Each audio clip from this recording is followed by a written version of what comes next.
We're going to go ahead and get started.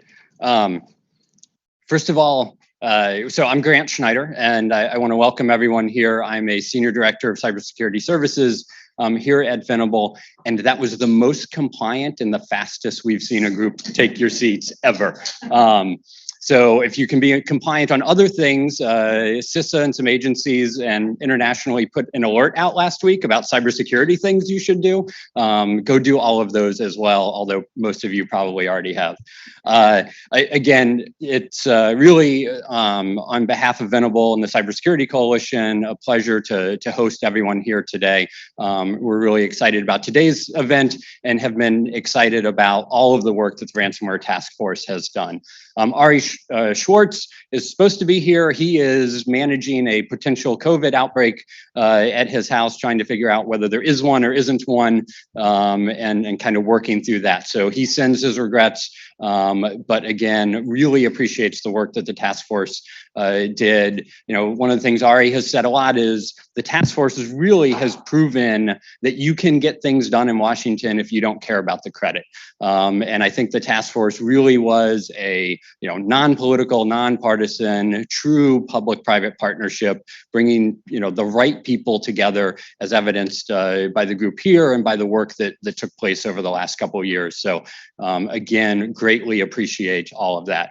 Have a fantastic program today, so we really appreciate everyone's attendance. A couple of logistical notes that I want to make. Well, first of all, I want to thank the Venable events team for hosting us, Arlana and Ali for pulling everything together, and Bree making sure that that everything happened. So we greatly appreciate the team. A couple logistics things. The ladies' room, if you haven't found it, is sort of just past the coffee bar that's outside on the left. The men's room is past the receptionist desk, further down the hall on the left.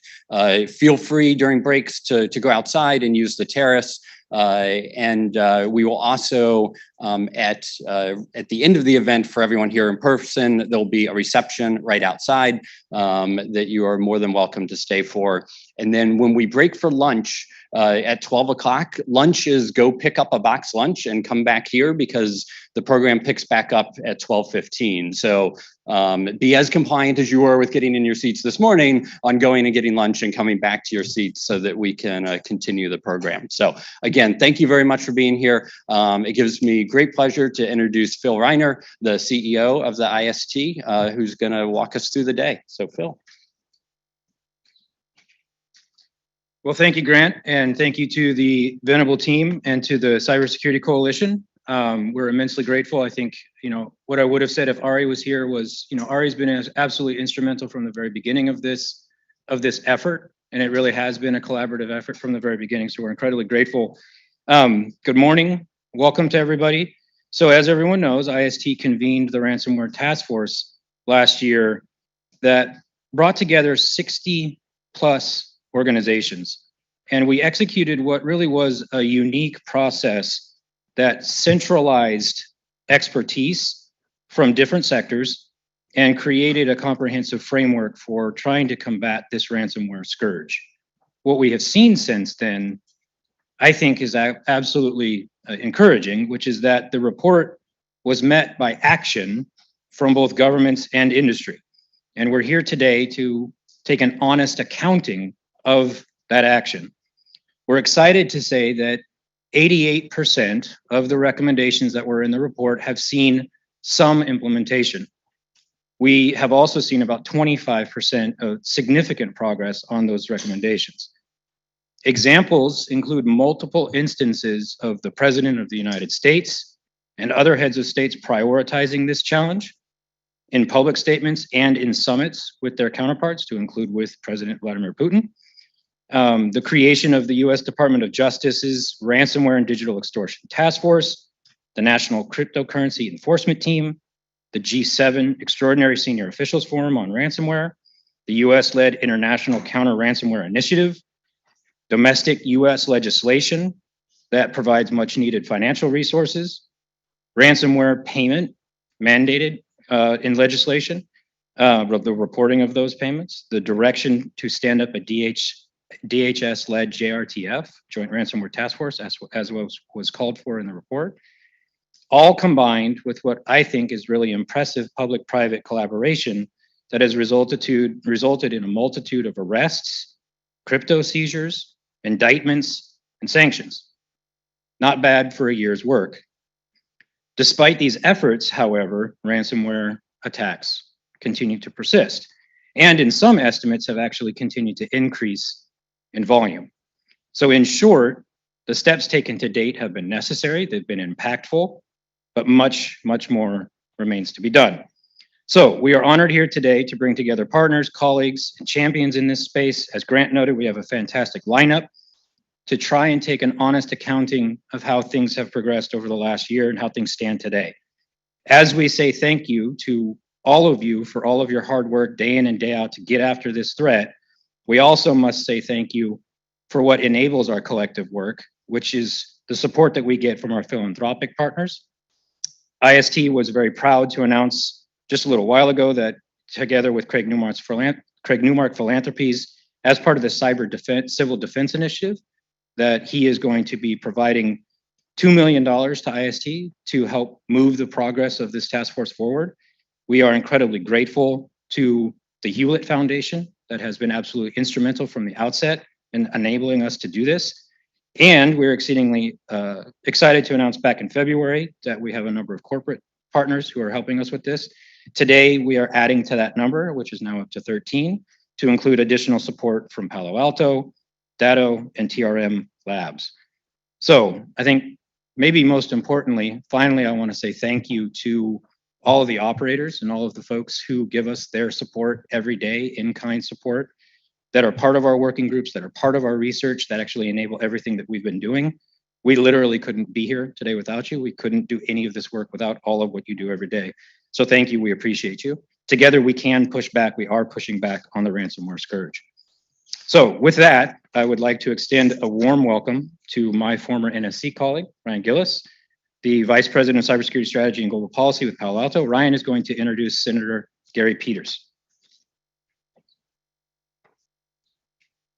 Thanks, Phil. It's wonderful to see everybody today. So as we spend the day with a tremendous lineup of speakers celebrating both the progress that's been made, as Phil outlined so far to date over the last year, and also what needs to be done, there's no greater partner in Congress than Senator Gary Peters. He's the chairman of the Senate Homeland Security and Government Affairs Committee.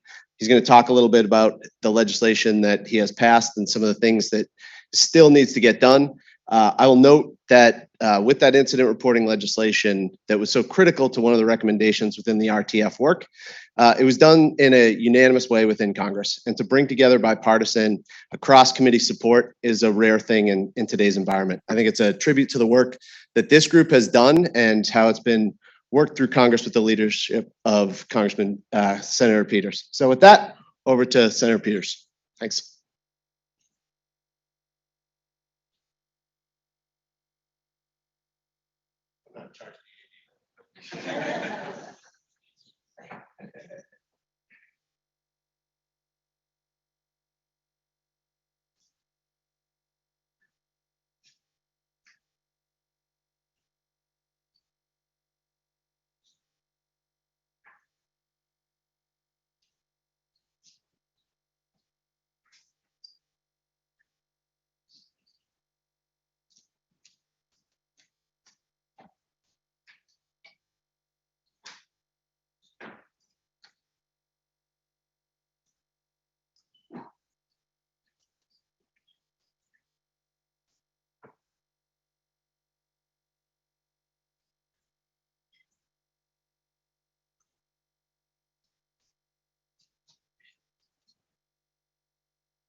Hello, I'm U.S. Senator Gary Peters, and I am so pleased to join you to celebrate the one-year anniversary of the Ransomware Task Force report. I'm grateful to the Institute for Security and Technology for all of your hard work to put together this report, which has been critical to our efforts in Congress to enhance our nation's cybersecurity. As you all know, ransomware and other attacks from cyber criminals have targeted everything from small businesses and schools to federal systems and critical infrastructure. These attacks have caused gas shortages, threatened our supply chains, and compromised the sensitive information of millions of Americans. And that's why, as chairman of the Senate Homeland Security and Governmental Affairs Committee, I've been pressing for a comprehensive approach to fight back against cyber attacks that disrupt lives and livelihoods, and to ensure that our nation also has the tools and the resources to hold foreign adversaries and cyber criminals accountable for targeting American networks.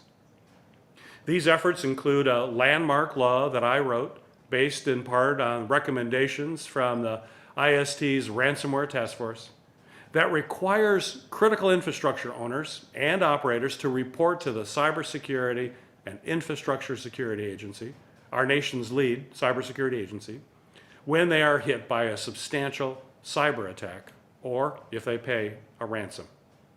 This will ensure that the federal government is getting timely information about attacks, can warn others that they too may be a target, and ensure the government can help organizations respond to and recover from a cyber attack. And while this historic law will help protect our nation's most essential private networks, there's more that we need to do to bolster federal cybersecurity. And that is why I was proud to author and pass significant reforms out of the Senate to require civilian federal agencies to report to CISA if they experience a cyber attack, and to ensure federal agencies can quickly and securely adopt cloud-based technologies that improve government operations and efficiency. We also need to take action to deter cyber criminals from attacking our networks in the first place. And that is why I'm investigating the role of cryptocurrencies and the role that they play in emboldening our cyber criminals to commit ransomware attacks. My goal is to identify recommendations and potential reforms to help disrupt the incentives that cryptocurrencies provide for criminal organizations and foreign adversaries to attack American networks. I look forward to continuing to work with all of you to continue advancing common sense solutions that will strengthen our cybersecurity efforts across the board. Today's event is a great opportunity to celebrate the progress that we've made and build on existing efforts to prevent ransomware attacks. So thank you again for all that you do and all of your hard work. I look forward to working with each and every one of you in the future. Enjoy the conference. Well, thank you to Senator Peters for those remarks. I think his continued leadership on this has been incredibly impactful. We couldn't be more grateful and thankful for that congressional support. Much of what was recommended in the RTF report hinges on what Congress chooses to do about this, but it also hinges on how closely we're able to work with our international partners, a number of whom are in the room with us here today.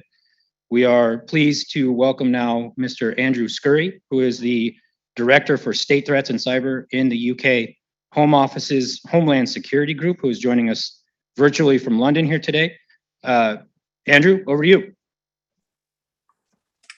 Thank you very much. And it's a pleasure to be here today to talk to you all, albeit virtually, to mark the first anniversary of the Ransomware Task Force. I apologize, I'm slightly off screen. Our own cybersecurity here in the Home Office is so strong that it won't let me log on to Zoom. So I'm having to use my daughter's iPad to connect to you. I do apologize for that. Yes, as a colleague said, I'm the director responsible for state threats and cyber in the UK system. And while the Russian invasion of Ukraine has made an interesting time on state threats, it's been no less fascinating a year on cyber policy. We've seen the rise of Lockbit as a ransomware actor, and the unprecedented Conti leaks provided us a real inside view of a cybercrime actor. We saw geopolitics playing into cybercrime, with Russia taking the unprecedented law enforcement action against ransomware criminals in January, an event which surely will not be replicated anytime soon. And Conti then demonstrated their clear but brief support for the war before quickly rescinding that support and instead going back to making money. And they and cyber criminals like them have continued to make a lot of money from ransomware. We estimate that in 2020, ransomware attacks may have cost the UK economy a minimum of £615 million. And Google tells me that's just over $750 million. And that figure has surely only gone up since then. Indeed, some authorities have estimated that over the last year, global ransomware payments are up 144%, and payment in demand $2 million. But the number of incidents and indeed their economic cost is, of course, likely to be much higher. Law enforcement teams believe that most attacks go unreported, perhaps through embarrassment or a reluctance to admit that they have actually sent money to criminals. So we now judge that ransomware is likely to be the most economically damaging cybercrime threat facing the UK. And these attacks, of course, have real-world consequences. The Eurofins forensic attack caused a backlog of 15,000 court hearings, leading to offenders going undetected and unpunished and leaving victims at risk. And of course, you'll be well aware of the panic buying in the US following the Colonial Oil Pipeline attack, which caused oil prices to rise by 6%. At that time, the biggest rise since 2014. And as the senator said, countless other smaller businesses have been put at risk of bankruptcy, all while lining the pockets of cyber criminals. Now, because of all of this, my team has been leading the UK's cross-government ransomware sprint. And we've been hard at work to understand and grow our government's response to ransomware. And I'd like to thank all of you who've been part of that work. Many of you have kindly given your time and expertise to my team, and that is hugely appreciated. And when we last met the RTF, we were just launching that ransomware sprint. And almost a year later, I'm delighted to be able to give you an update of where we are now. As you all know, ransomware is a complicated and novel threat type with sophisticated cyber criminals operating from a safe haven from law enforcement and using bespoke technology to target often poorly protected entities. A wicked problem like ransomware can't be solved by the wave of a magic wand or the passage of a single new piece of legislation.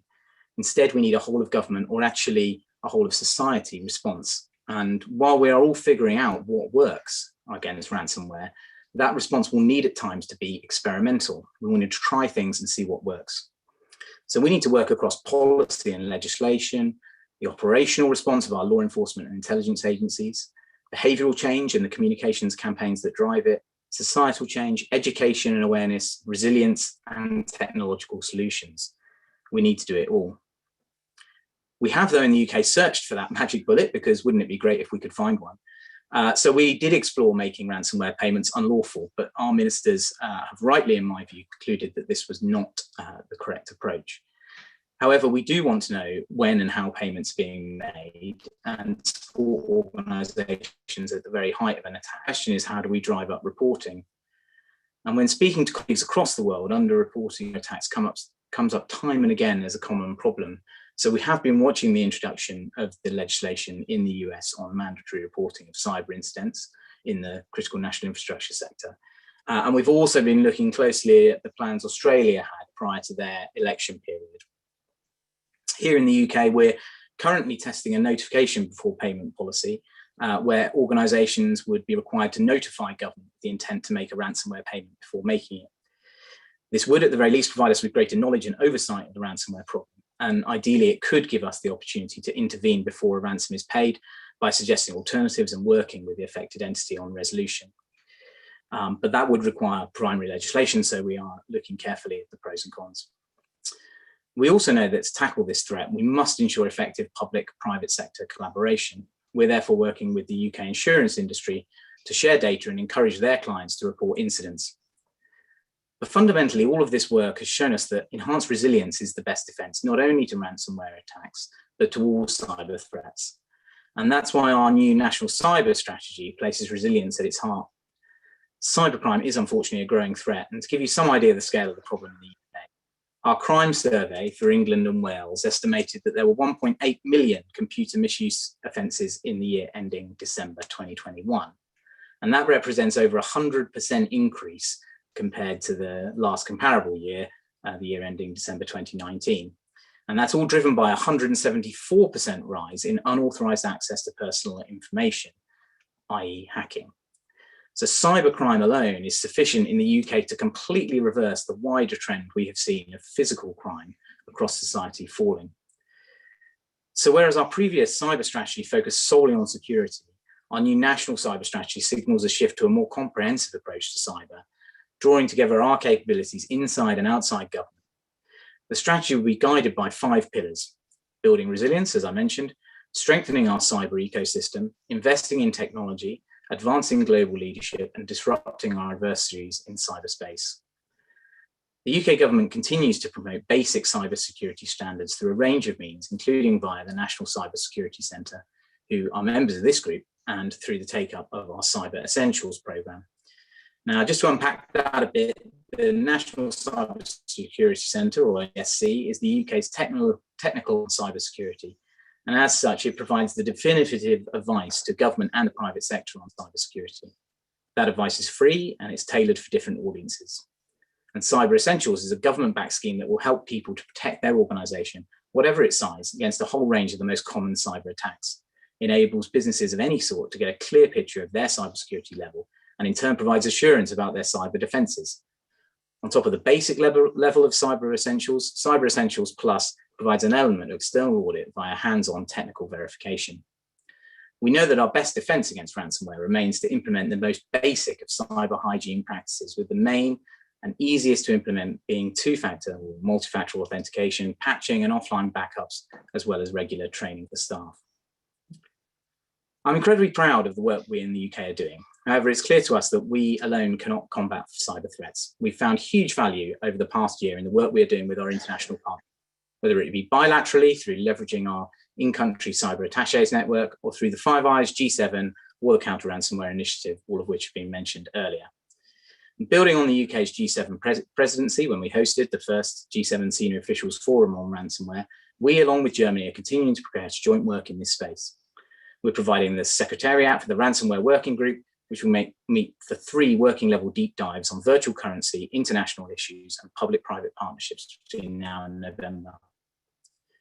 At the CRI, we are co-chairing the Counter Illicit Finance Working Group with Singapore. Working with other countries, we're aiming to deliver best practice principles for the reporting of ransom payments and demands, and for the supervision of virtual asset service providers. By strengthening the ties between like-minded countries, we will be best able to combat the threat that ransomware and cybercrime actors pose, as well as tackling the countries who harbour them or turn a blind eye.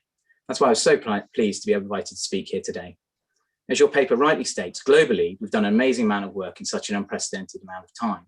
And while it's a great start, there's much more to be done, particularly encouraging behaviour change around reporting and increasing our knowledge base of both incidents and the wider threat. I look forward to working with the RTF as it continues. Congratulations on a brilliant year. Thank you.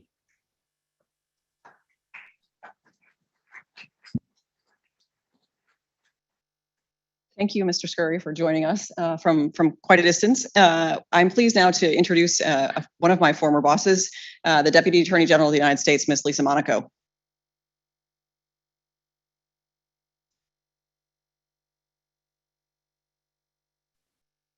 Good morning, Megan. Good morning. Thank you for taking the time to be with us this morning. Oh, my pleasure. My pleasure. It's great to be with you. Thanks very much for having me. I'm honored to be part of this event. I want to thank you also, Megan, for your service and for yours and IST's leadership on cybersecurity issues. I want to congratulate IST on the 1-year anniversary of the Ransomware Task Force report. We in the Department of Justice applaud the report's call for a comprehensive strategy and an intelligence-driven campaign against the ransomware threat. We're determined to continue doing our part to use all of our tools in that effort. Working with our partners across the government, across the private sector, and internationally, we've got to evolve to keep pace with the threat and the nation states and criminal actors driving it.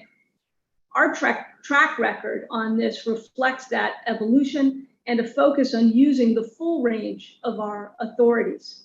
For instance, thanks to the great work with our partners, back in 2014, we disrupted the operations of the CryptoLocker variant.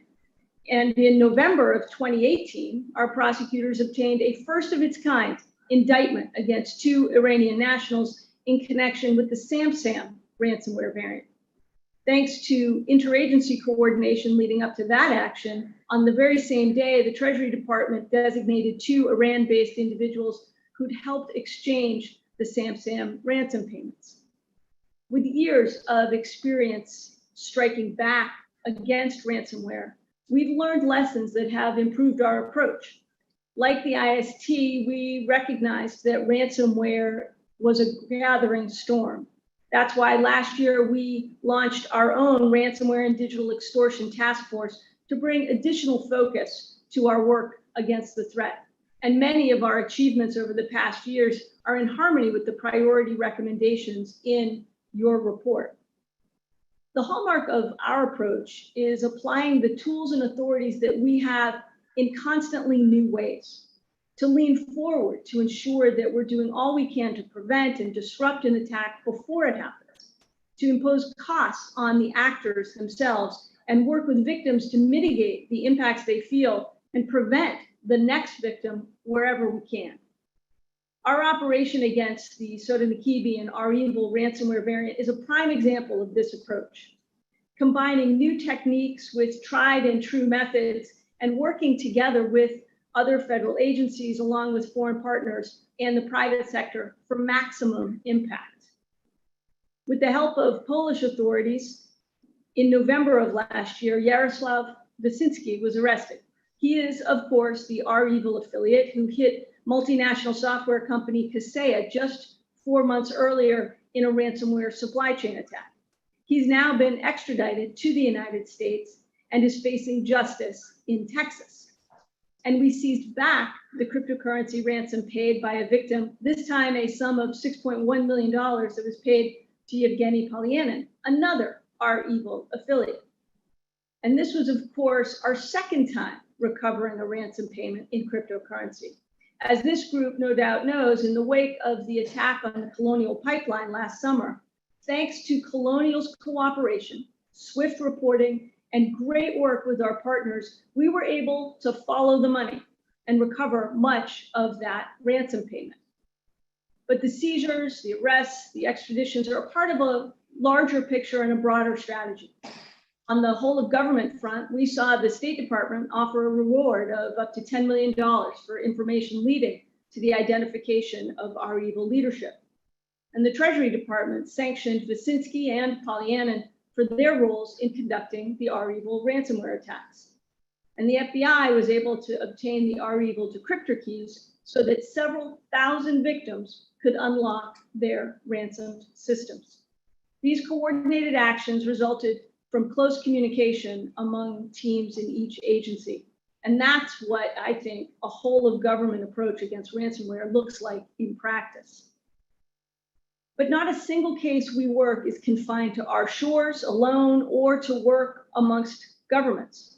Our international partners, our private sector partners are all indispensable. And I want to call out companies like Bitdefender and McAfee and Microsoft, whose contributions have been critical in many of these cases. All of this takes a coordinated effort to disrupt some of the actors behind REvil, to seize assets, to disrupt infrastructure and deny them access to our financial system. This is work we can all be proud, of which we can all be proud. While REvil went quiet after our operation, we can't be sanguine about their ability, and frankly that of others, to come back. One of the hardest parts of the ransomware problem is, of course, the actors that we can't reach, especially those who operate within a cybercrime safe haven. Some of these cyber criminals are affiliates who use more than one ransomware variant.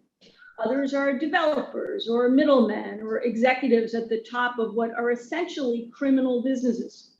Some of the same people behind today's ransomware were behind the botnets of a few years ago, or the banking Trojans of a few years before that. We are basically dealing with career cyber criminals. So we need to redouble our focus on these key criminal players and consider not only how to impose costs on them, but how to deprive them of safe havens. The Russian invasion of Ukraine introduces new variables into this challenge. To be successful, we need to move past thinking about ransomware by variant name and instead identify the people and organizations behind them. These should not be disposable brand names thrown up and discarded by our adversaries at their convenience. We must go behind the labels to hold these individuals and groups accountable. This is a challenge we face not just with regard to ransomware, of course, but in cybercrime writ large. The computer crime and intellectual property section here in the department continues to be at the center of this fight, along with the domain specialists in our National Security Division and the U.S. Attorney's offices around the country.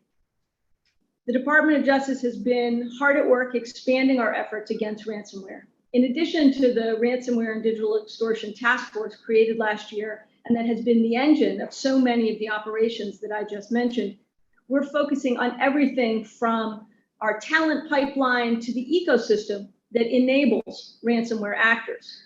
Some of the steps we've taken include creating a new cyber fellowship program whose members will rotate through our criminal and national security divisions and U.S. attorneys' offices so they can gain a broad understanding of how we respond to emerging and critical threats across the spectrum, helping to build a reserve of trained cyber prosecutors for the future. We're also increasing our focus on the illicit use of cryptocurrency that hides cybercrime.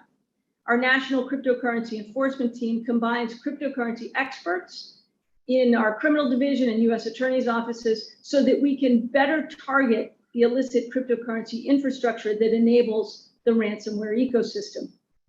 And because no ransomware attack can be viewed in isolation, we're also launching an international virtual currency initiative to combat the transnational abuse of virtual currency. This initiative will allow for more joint international law enforcement operations, more eyes from multiple law enforcement agencies around the world to follow the money through the blockchain.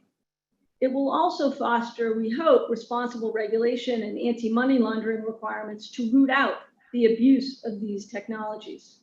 And we're deploying our prosecutors overseas to build capacity in fighting cybercrime.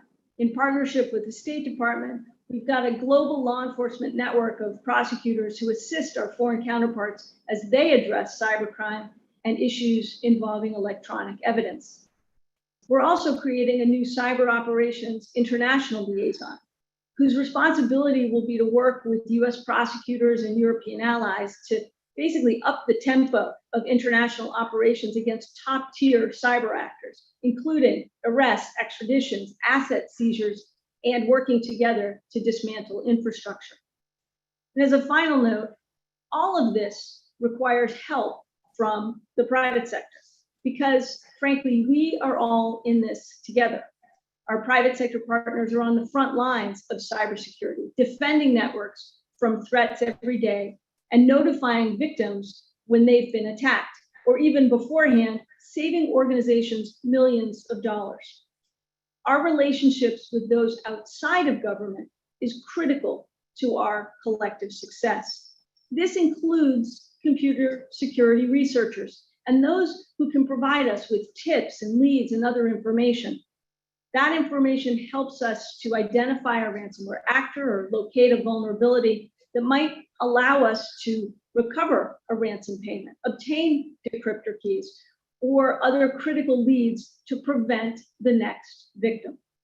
So I'm pleased to announce that yesterday we acted to help keep open that indispensable channel of communication and to accelerate and expand our collaboration with security researchers against the ransomware threat.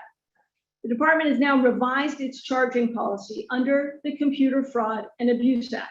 Among other things, we have clarified that good faith computer security research should not be charged. Computer security research is a key driver of improved cybersecurity, and the department has never been interested in prosecuting good faith security research as a crime. Rooting out vulnerabilities for the common good should be encouraged, and our prosecutors and investigators stand ready to work with researchers when their insights lead to opportunities to fight back against ransomware and other cybercrime. I'm proud of the progress we've made in our shared work and our ability to take coordinated action against key targets. And I look forward to hearing today about IST's own reflections on the past year and thoughts on the way forward. And the department is going to continue to keep looking for opportunities for partnership and collaboration. I really appreciate the ability to join all of you today, and I look forward to answering a few questions in the limited time I think that we've got left. Thanks so much, Megan. Thank you. And yes, we understand you have a very hard stop in about 4 minutes, so we'll keep it brief. But I'm hoping maybe you can build a little bit upon the significance and the importance of the private sector in the department's work, particularly around cybersecurity and cybercrime issues. We know we've touched on it over the years, but I think it's been even more important as we continue to combat ransomware, and hoped you could say a bit more about it. Sure. Well, thanks so much. I mean, look, we've got to get out of, and I think we are determined to get out of the mindset that we got to keep from re-victimizing the victim in the course of an investigation, right? So our focus in the Colonial Pipeline attack and the aftermath is a really great example of this. Because Colonial came forward, because they shared information, we were literally able to follow the money, our tried and true method. Everyone knows we've been doing it for years in the context of going after the mafia and terrorists. But here too, we need that reporting so we could follow the money, seize back that ransomware, and return it to the victims. If we don't get that reporting, then it hinders our ability to prevent the next victim or mitigate the impact on the victim in the first place. And the other thing I think, Megan, that's important, this ecosystem that we all talk about, it's critical that we get information from all aspects here, right? So the exchanges that can employ know your customer practices can really help us, again, follow the steps of these actors, help move out our actions so we can address things further upstream and prevent those attacks in the first place. So the bottom line is our message to the private sector, whether it's the computer research community, whether it's companies and actors in the entire ecosystem, we need the help and information that can that we can use both to help mitigate, to hold actors accountable, and importantly, very, very importantly, to help prevent the next victim. Thank you. Just turning a little bit to, you mentioned in your remarks the rewards for justice process, and I'm hoping maybe you can build a little bit upon that and describe how you see it playing out in this space, where many are probably familiar with the terrorism context, but this is a novel application, and hoping you can explain more. Sure. Well, it's an example of, when I talk about using all of our tools and learning lessons from the past, your mention of terrorism is a great example. We decided long ago, we've got to employ all of our tools across the government and working with our partners to try and disrupt activity before it can do harm. So if the right approach to disrupt that activity is a criminal prosecution, great. If it's an intelligence operation, terrific. If it's diplomacy or financial sanctions, all the better. But we've got to be open to all of those tools. And one of the tools, as we have experienced in the past, is our ability of our State Department colleagues to use that Rewards for Justice program to generate insights, to generate information, whether it's a mafia case, whether it's a terrorism case, and now, yes, addressing this new threat, whether it's a cyber criminal or nation state actor. So this is part of our commitment to learn the lessons of the past against other threats and employ all the tools we can to help identify, hold accountable, and disrupt actors before they can impose harm. Terrific. Well, we know you're short on time, and thank you for taking a brief period of your time to visit with us this morning, I should say. And we look forward to working with you in the department and the FBI and other elements of the government as we continue to combat the scourge of ransomware. Thanks so much, Megan. Thanks for having me. It's our pleasure.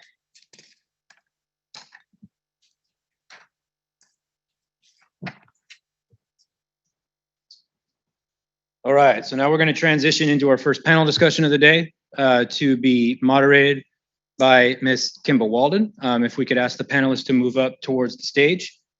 The first two goals that were called out in the task force report were focused on deterrence, and disruption. I think a lot of everybody in this room deal with elements of this on the day-to-day. I'm very much personally looking forward to this conversation because I think there has been a lot of activity on this front. I'm going to turn things over to Kimba here. I think the intent, as was called out in the report, was to do as much as is physically possible to create space for those who are actually trying to build greater resilience, right? So as everyone begins to try to better defend themselves, what can we do to actually disrupt the activities that are coming at us every day? So I'm looking forward to this conversation. Kimba, over to you. Great, thank you, Phil. Can everybody hear me? Good, excellent. Wonderful. Well, welcome to our panel. Am I doing this properly? Is it on? Can you hear me now if you couldn't before? Okay, good. I think we're going here. Well, great. Well, first, thank you to Lisa Monaco for those instructive comments. We are grateful for your time and thank you for answering our questions. As you know, and as we reported a year ago, a little more than a year ago, ransomware is you've heard me say this before, right? A low-cost, high-profit business. It's our mission as a part of the security community to shift that balance, to make it more costly to enter the business of ransomware, but then to also reduce the profitability. The Ransomware Task Force report, the deterrence and disruption recommendations were developed with this shift in balance in mind. And so I wanted to sort of take stock about, deterrence and disruption, our recommendations, what has happened over the past year, and really discuss those with three of our experts here. First, I was going to start with a question, but first, let's introduce each one of you in case you aren't familiar. Chris, do you want to introduce yourself? And then David, and then Eleanor? So I'm Chris Painter. I'm one of the co-chairs of the Ransomware Task Force report on the deterrence part.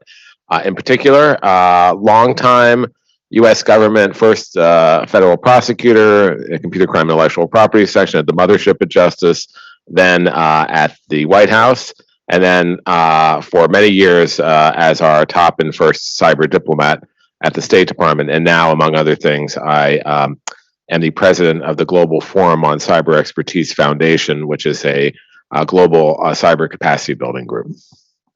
Happy to be here. Good morning. I'm Dave Scott. I'm currently the Deputy Assistant Director of the FBI Cyber Division.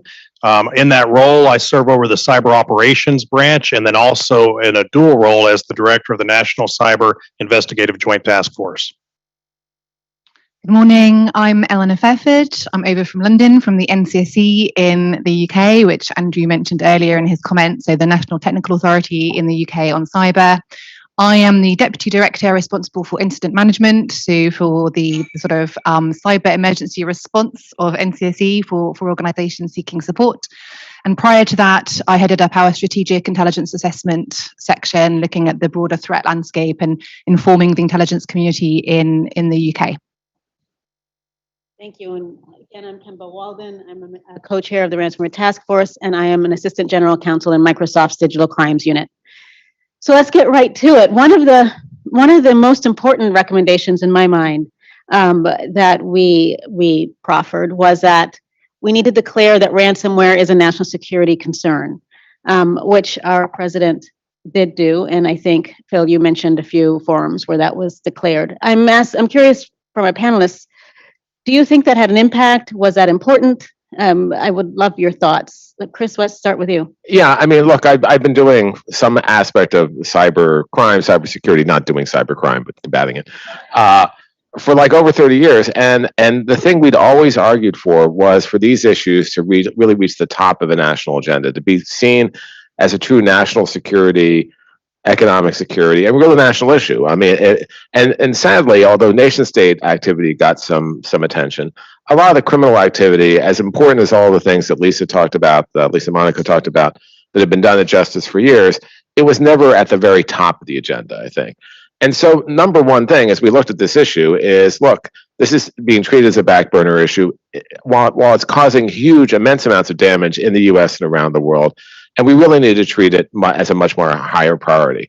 And we saw that. I mean, now, I'd like to say it was just because of a report, but it's certainly because of Colonial Pipelines in particular and the Irish healthcare system and JB Foods, making it a real visceral issue for people, because normally when you talk about these issues, they're like, well, it's not in fact impacting me, but now it's impacting ordinary citizens, and that helped transform it in a very short time to when President Biden raised it at the G7, and an already crowded G7 agenda. It was one of the top issues at NATO with Putin, all the activity that's happened internationally, which Eleanor and others can talk about, and all the activity that happened the FBI. And being a longtime justice person, I also realized that you needed messages from the top, from the Attorney General, from the Director of the FBI, saying, you have lots of things to do, but this is a real no-kidding priority, and that happened too. So, when I first worked with Lisa was in 2001 at Justice, and she worked for then Attorney General Janet Reno, and cyber was an issue. We were dealing with some of the big denial of service attack cases and other things, but it's amazing to see how much we've come just really in the past 2 years in terms of how much of a priority this is, and that drives everything else. If it's not seen as a priority, it slides to the back of the agenda, and you don't get the activity. Now, the one downside I'd say is this can't be a priority for like a month or 6 months or even a year. You need a sustained effort. We are not good in the US, and I don't know how the UK is, and we're not good at doing sustained efforts on things. And so we can't lose the bubble on this. It's really important to continue it. But I really think that undergirds everything else in our recommendations. If it wasn't seen as a national security priority, we just wouldn't make the progress we have. Yeah, so just to follow up on what Chris said, I think that it's clearly a national security priority for us. Our cyber division in the FBI is the youngest division of all of them, and it's the smallest division. But we've really come to a point where it's hard to distinguish between the ransomware actors and the APTs and decide which one's which. So as it comes in, we've got to decide at a moment's notice where this is going to be worked and how we're going to react to each one of these incidents. And it's clearly become such a critical issue. And to get out there to those victims and make sure, like with Colonial and others, that we're able to have that interaction quickly and decide whether this is going to pose a national security risk, or if it's just going to be a criminal act against a victim, we have to take those actions immediately. So I think that I come from a counterterrorism background where everything was clearly a life or death situation. And I think cyber is getting to that point. When you have ransomware attacks against hospitals or 911 dispatch centers, it actually affects lives. And so we have to take everything and treat it as a national security risk. Yeah, I completely agree. It's been a really instrumental part of raising it up the agenda, hasn't it, over the past year, being able to describe it in these terms. And I think for me, it's always been quite an easy case to make, hasn't it? I mean, time and again, we've seen ransomware take out critical infrastructure, government systems. In the UK, we saw the sort of pseudo ransomware WannaCry nearly cripple the entire NHS. It doesn't take much of a leap of imagination to really take ministers and seniors to a really dark place. Things like that could have resulted in mass deaths. We could have seen that take place. We've seen ransomware attacks against local authorities in the UK, which have done things like prevent house purchases and transactions from taking place, and they've impacted on daily lives of citizens. But imagine if one took place during a general election and impeded access to election voting booths, right? Or, it doesn't take much of a leap of imagination to really see how something as like simple as ransomware could easily be massively disruptive in a national security sort of level. And just a really quick story, we had a crisis a few months ago where we realized that we only had one company that produced carbon dioxide in the whole of the UK. And it turned out that carbon dioxide is really important for like food packaging and a whole bunch of really important supply chain type issues. And we had one company. And I just took great pleasure in like dropping it into ministerial and senior conversations to say, imagine if ransomware actors decided to focus on that organization. So just thinking about where they might target, what they might achieve, and how they could cripple really day-to-day basic services, it clearly takes us into national security arena. Yeah, one of the things that I think is interesting now that we've decided that ransomware is a national security concern is that some of the artificial line between a nation state actor and a criminal actor sort of is beginning to disappear when we're addressing the crime itself. Would you agree? If I can jump on the back of that one, I would totally agree with that. My main sort of message that I try to put out is that for the day-to-day, lives of, the UK citizens, worrying about covert espionage and, like these actors like creeping around on networks when you're not even going to notice it. It's not going to affect your bottom line. Businesses don't even realize it's happening. I have to try and persuade them to take it seriously, right? But actual criminal activity and ransomware in particular, this is the stuff that will impact on people's lives. It's hugely important. I did just jump in. I that's what I was trying to say before. That's exactly right. That we had the big all the big cyber events with Microsoft Exchange and with the Russian activity back in the beginning of last year, and ordinary people are like, that's interesting. It doesn't really affect me. But when you have to stand in line for gas, it really changes the equation. So I do think that makes a huge difference in terms of how we deal with this, and we are so dependent on these issues that again we have to keep that kind of pressure up, though, because I think there is this what's the phrase in the UK, like done and dusted, done and dusty, something like that. That we're not even there yet. But it is amazing to see that transformation that we've seen. I mean, and that again, I just think that's been foundational to everything else we've witnessed. The only thing I would add to that, I think Chris and Eleanor are both right. I mean, for us, it doesn't matter. The victims are what matters. And whether we work it as an APT or a ransomware case and which section within or how we're working it with another agency such as CISA, that doesn't matter to the victim. What matters is our treatment of them and making sure they get the response they need. So that's what's important. Yeah, and just one thing that I'd add to that, this blending between nation state and criminal groups, that's been true for a long time. And sometimes nation states use criminal groups as proxy actors. Look, I had the pleasure, I guess, of dealing with Russia for a long time, both when I was at the Department of Justice, and I chaired something called the G8 when there was a G8, high-tech crime group, and then the G7, dealing with Russia activity. And even at the White House, we had a Russia-U.S. dialogue that lasted until they invaded Ukraine the first time. And we always had issues getting any kind of cooperation with Russia, and sometimes because Russia either directed the activity or, I know an issue we'll talk about, just turned a blind eye to it, this safe haven problem that Lisa also mentioned. But sometimes there was a corruption involved too. And so, to think of these siloed pillars of nation state versus criminal is just not true anymore. And as you say, sometimes to the victims, it doesn't really matter.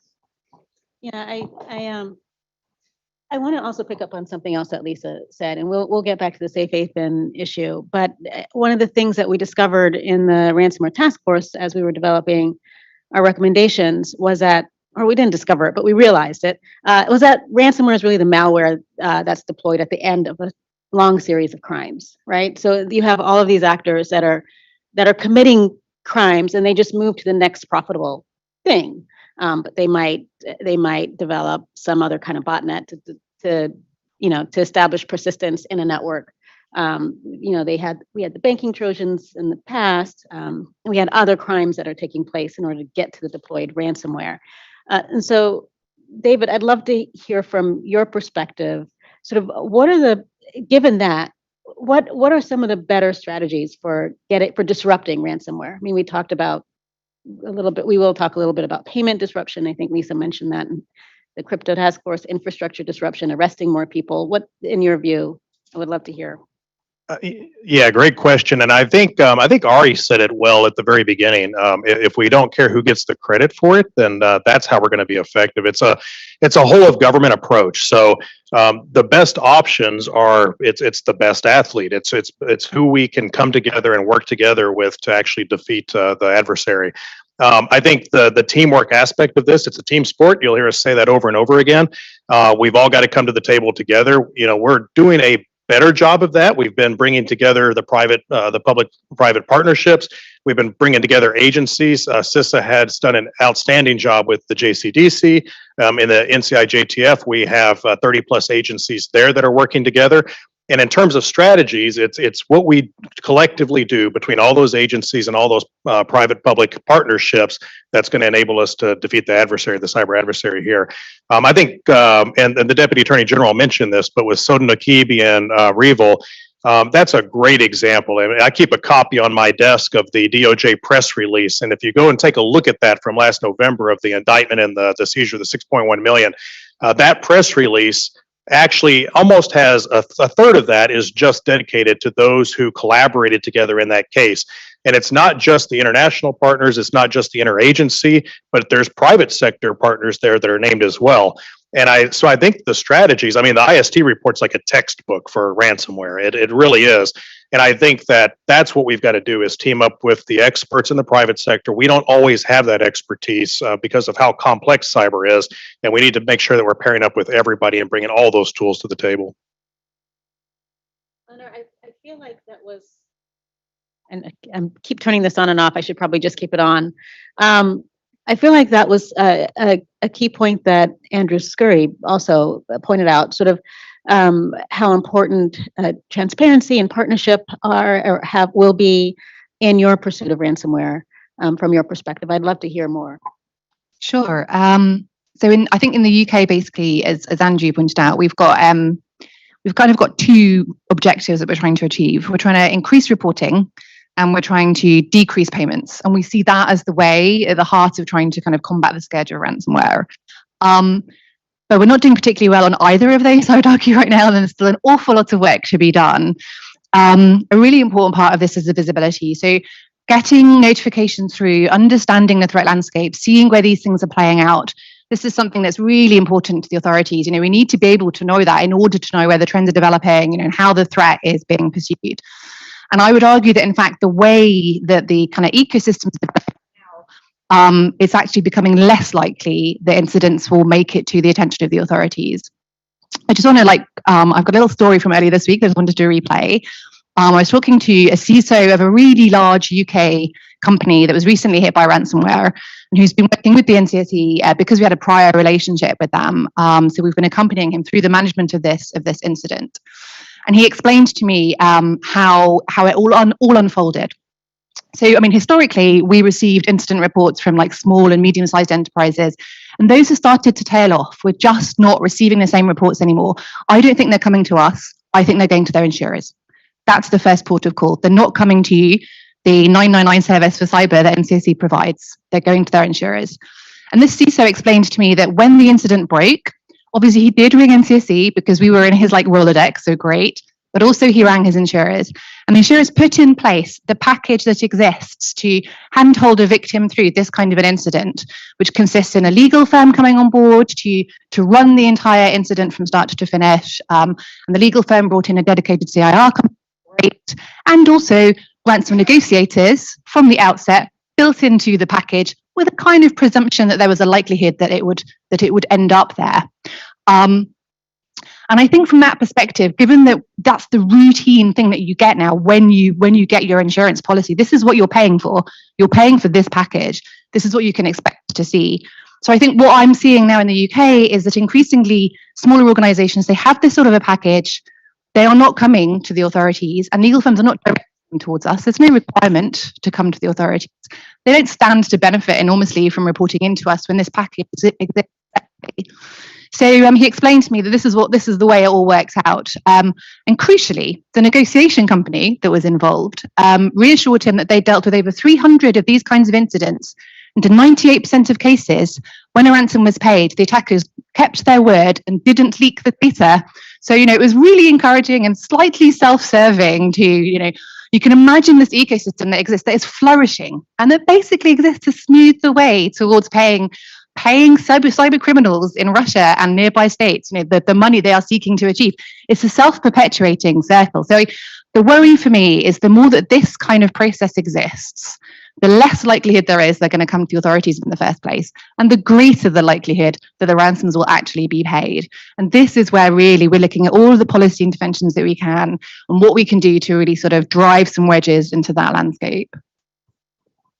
You raise a good point, Eleanor. And in our task force report, we did, in our working groups, we did talk a fair amount about the stakeholders involved in involvement of cyber insurance, and we had a separate insert. Thank you so much for those insurance stakeholders that were a part of the working group to really explain the complexity and of how this all works.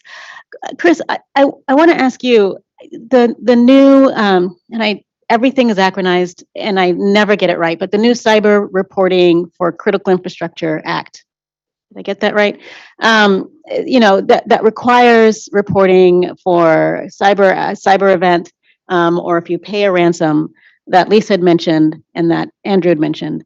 Do you have a sense that we will we, meaning the government, will, and cyber researchers and security professionals will receive more information as a result of that act, given what Eleanor just. Yeah, I think so and hope so. It's literally for 20 years, we've been talking about a reporting bill. I mean, I'm not kidding. 20 years ago, I remember starting to work on this to try to get some bill through Congress that would report, and get companies, hopefully voluntarily, but put some teeth in it, to report these, and particularly critical infrastructure. I mean, critical infrastructure for a reason. We can't live without them. And the fact that they don't have to report these incidents when the government has a real interest and can do something about it is just crazy.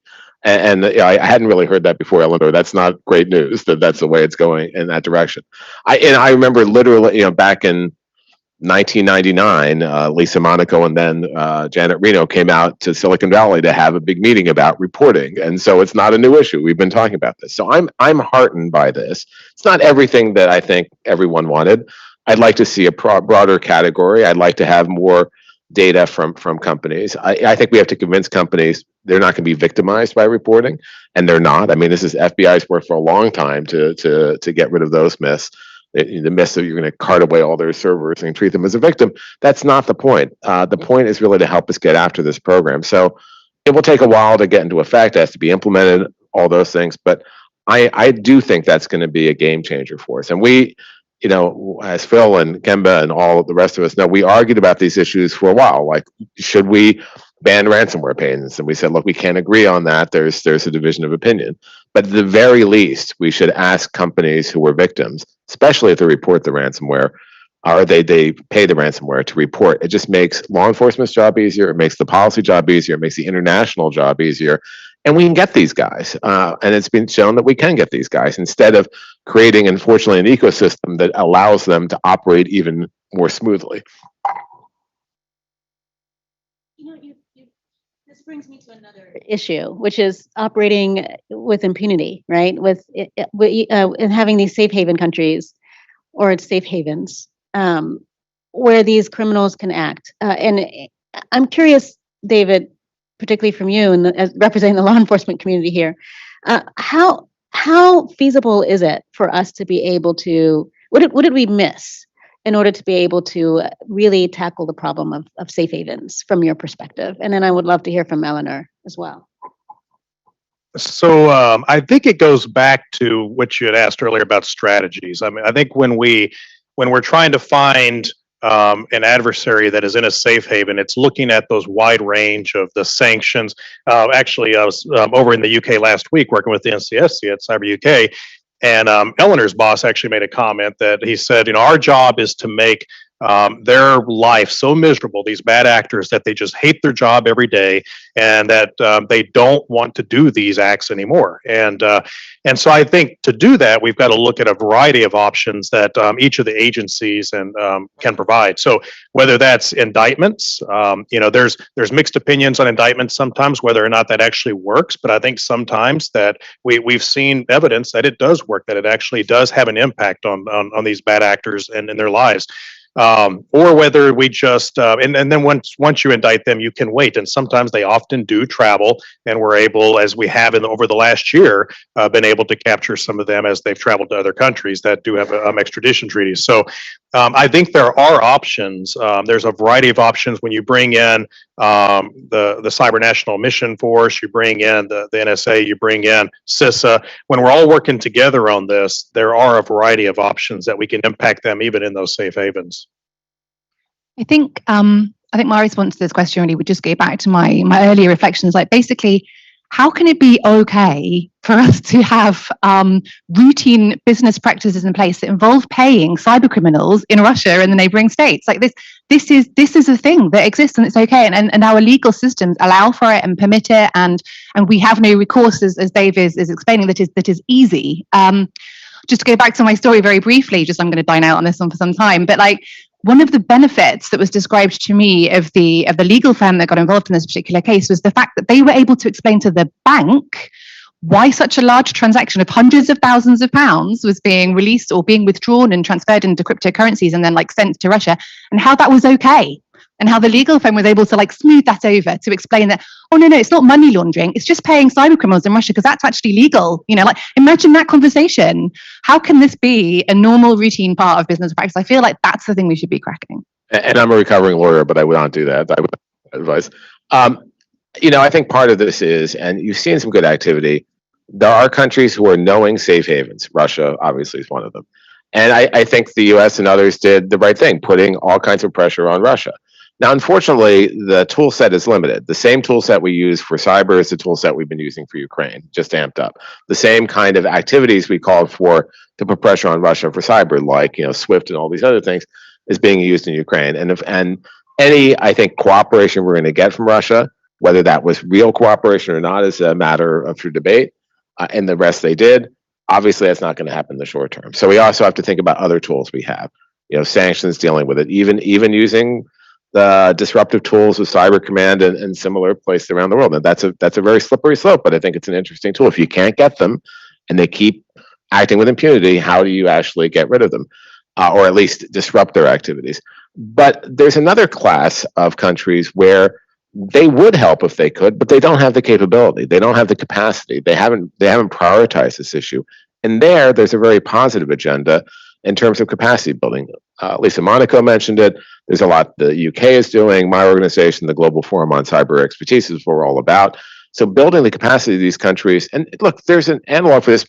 The FBI did a lot of this work in Eastern Europe back during like credit card fraud and other issues, and work with private industry, PayPal and others to do that. We can work with private industry to help these countries help us and help themselves. And I think that's an important element going forward, which we've seen some activity.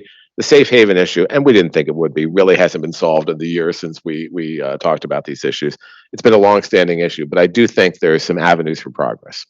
Just a really tiny addition to that, just on behalf of my NCA colleagues, same as the FBI here. I know that just reflecting on Kemba's point about the complexity of all the different criminal actors and activities involved in ultimately delivering the ransomware at the end of the day, injecting at the right points in that process, identifying the weak spots, taking out the marketplaces, identifying the access brokers, managing to just sort of interfere and disrupt somewhere in that chain, that feels like an important step to try and take as well.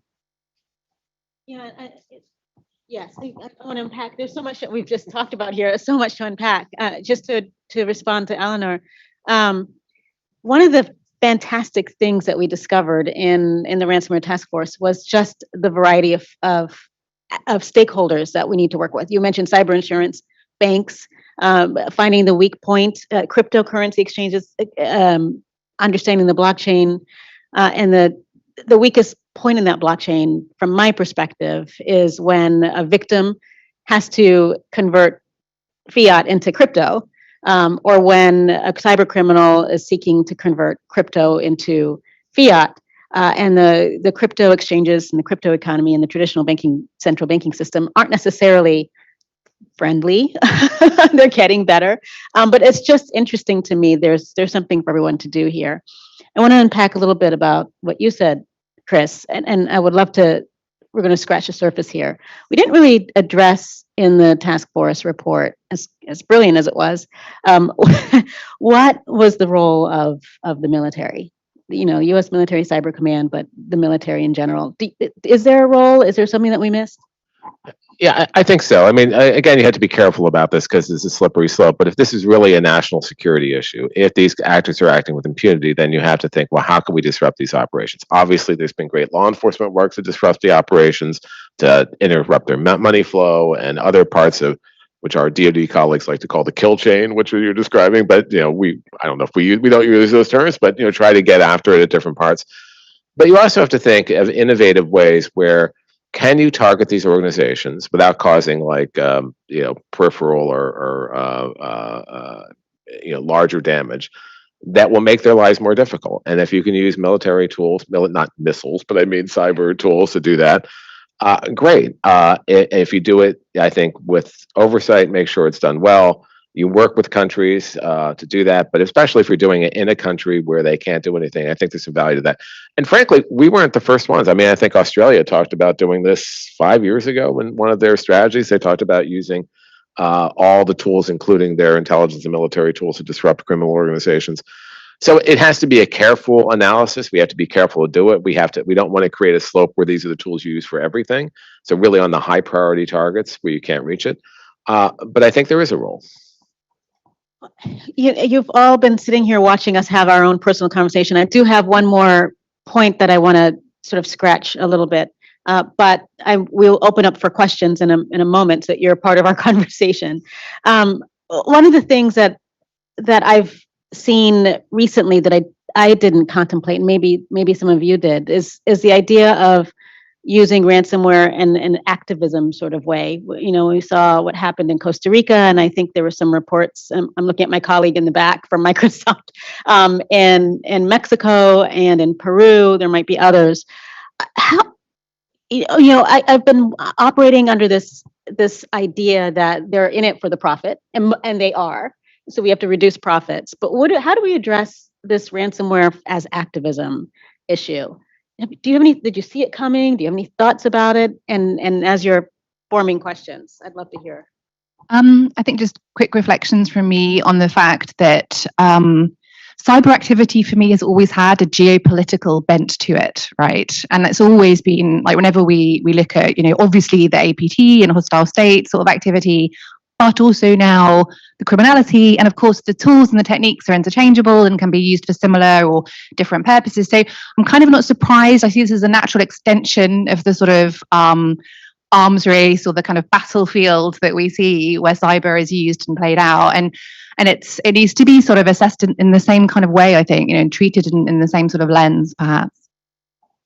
Yeah, I think Eleanor hit it right on the head. I think that we have to be very careful with it. I think it was General Nakasone who recently was talking about some of the hacktivism and said, the danger there is the spillover potential. And so while they may have their own intentions, and it may have been something that not a lot of people paid attention to before, that spillover could have an effect on the civilian population and outside of their own intended target. So it's a real issue. It's something that I think was a little bit looked at to the side before, as opposed to the ransomware and the APT actors.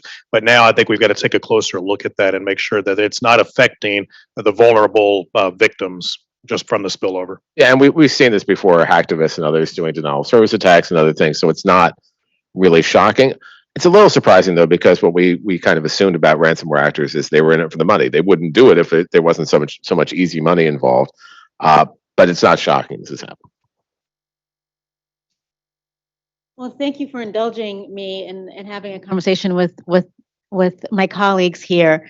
I would walk around and pass around the mic, but for the sake of COVID, well, I'm completely fine. And if you're comfortable using my mic, feel free to use it. If you want to use your outside voice and yell a question, you can do that too. But I'm going to hand my mic over in case anyone has.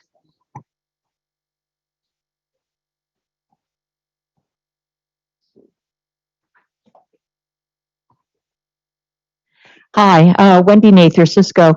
I was really fascinated by David's comment about how, despite a completely ambiguous entry, by an adversary, it takes a while for the FBI to figure out, okay, what crime is intended or has been committed, in which case, which department should we send it to? And, we've just been discussing this again. And also the fact that these actors can pivot on a moment's notice, and where they were trying to make money before, they can say, well, now I'm really ticked off. I'm just going to lay waste to the place and get out of here, or I'm going to turn to extortion, or I'm going to turn to some kind of lateral disruption to make a point. It can be anything. So my question is, should we be doing more busting of silos, or as I like to call them, cylinders of excellence, in how we treat cybercrime as opposed to any other kind of crime? Yeah, Wendy, a really good question. You're absolutely right. I mean, I think that's sort of the point that we're trying to get to with the public-private partnerships, with the whole of government approach. I think that in a task force environment, which, we have multiple ransomware task forces, and if we are all working together in those and we bring them all together, you've got all the agencies there working on the same thing. As something comes in, I mean, the part of it is just the speed of getting that initial reporting. It's one, getting them to report, and then two, getting that in very quickly so that we can work with all the other agencies to determine the best route to the victim, who should make that approach, what we can do proactively in response and investigatively. So I think your comparison to the what you call them, the silos of excellence, or the cylinders of excellence, is really well put. We've got to break down those cylinders and make sure that that the intake all comes in, that we all see it at the same time, so that it doesn't go into different silos where different people are working on a duplicating effort. And I don't think that the fact that we're concentrating on ransomware means that we're ignoring everything else, right? I think the ransomware has become the, never let a good crisis go to waste. Ransomware is sort of the boat. If you rise the water level, you rise all boats, and that's exactly what I think has happened here. And, being an older guy now, I can say it's not just like get off my lawn, get off my ransomware lawn, but don't go onto someone else's lawn. So we have to get this, look at this holistically too. So I do think breaking down those silos is important. But this is a good vehicle to get that attention, I think. Just a tiny word from the UK perspective, where we also have our cylinders of excellence, but from the NCSC perspective, we are the civilian technical response and remediation agency, so like the sort of CISO equivalent, I guess. But we work super closely with our policing counterparts, who obviously are more on the criminal investigation side, but also crucially provide a really important sort of mitigation victim support element too. So there's this kind of grey area where we all coexist. So for us, it's absolutely essential that we have to be, on the same team, seeing the same reports, working out who does what, and kind of coordinating as we go along.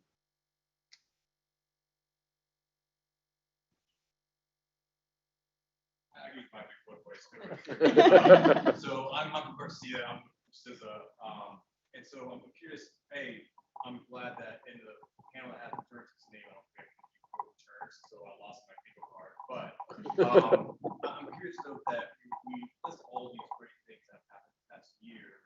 Yet this morning, we both mentioned in Washington Post too about rise in ransomware payments. I think it was 70%. And so, have we actually deterred actors?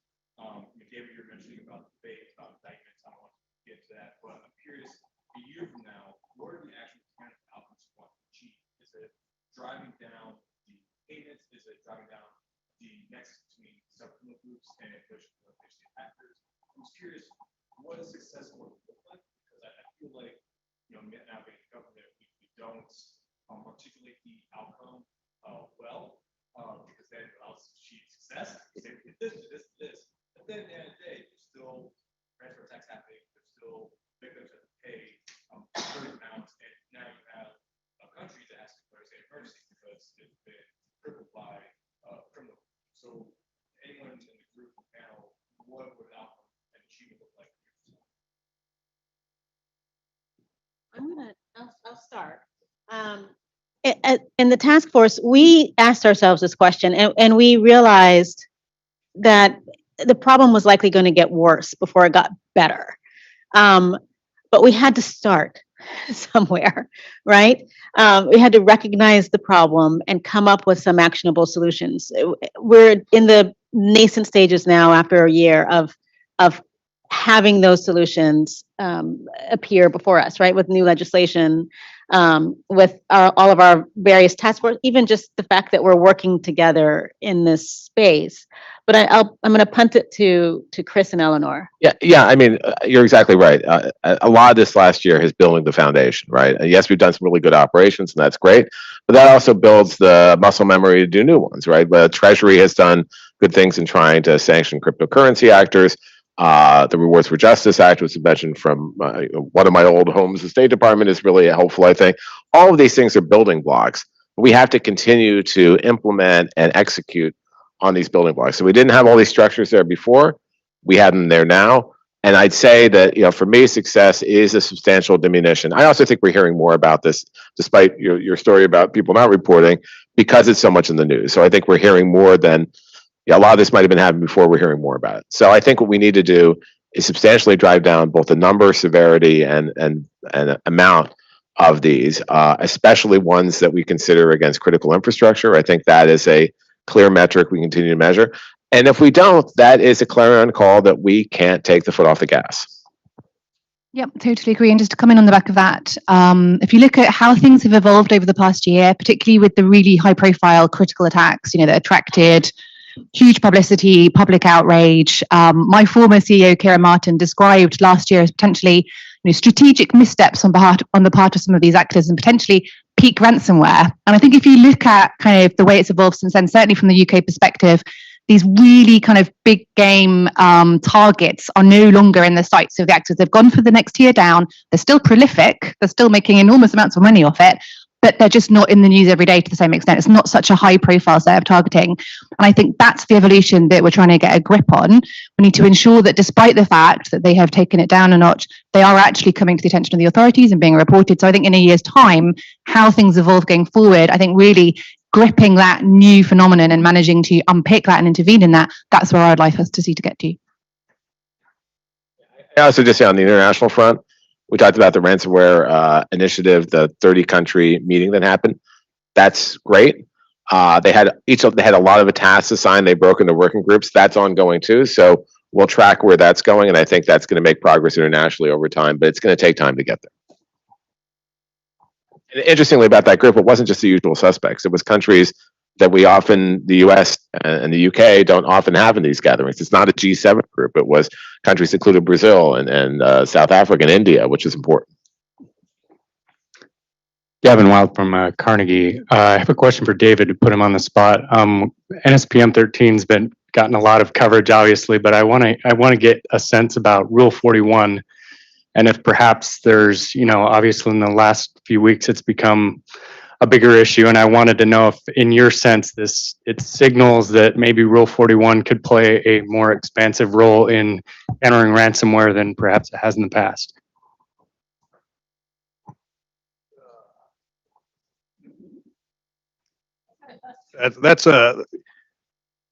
I'll tell you, I'm not really prepared to answer that today. Yeah. But I can get back to you on that one. Yeah. I do think it's interesting. The changes, which were a few years ago on Rule 41, that allowed some of the activity that's been done to actually force action, I think has been really interesting. And I think there is going to be a history going forward for that, or a chance to use that more. So I've been a fan of the way it's been, mostly the way it's been used so far to actually disrupt this activity. I saw a few more hands. Okay, let me know if you want to use your outside voice or the mic. No mic is fine. Hunter Ferguson from Microsoft. My question is triggered by something that Eleanor commented on, which is a concern about maybe downward trend in reporting from smaller and medium-sized businesses that might not have to manage for an application. What do you think agencies can do to better educate those types of businesses in particular about the benefits to them individually and then communally about reporting?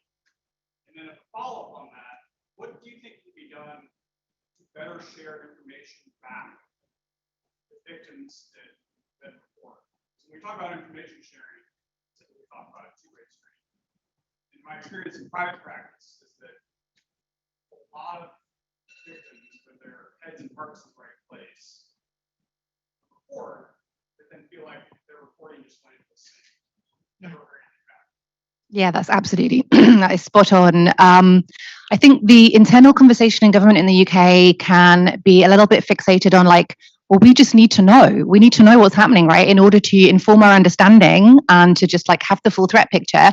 But we're not always terribly confident what our actual offer is. What are we supplying in these cases? Particularly once you start merging in law enforcement powers and civilian, are we seeking to support and assist on the remediation, which is what NCSC stands ready to do, or are we going to do the criminal investigation side of it?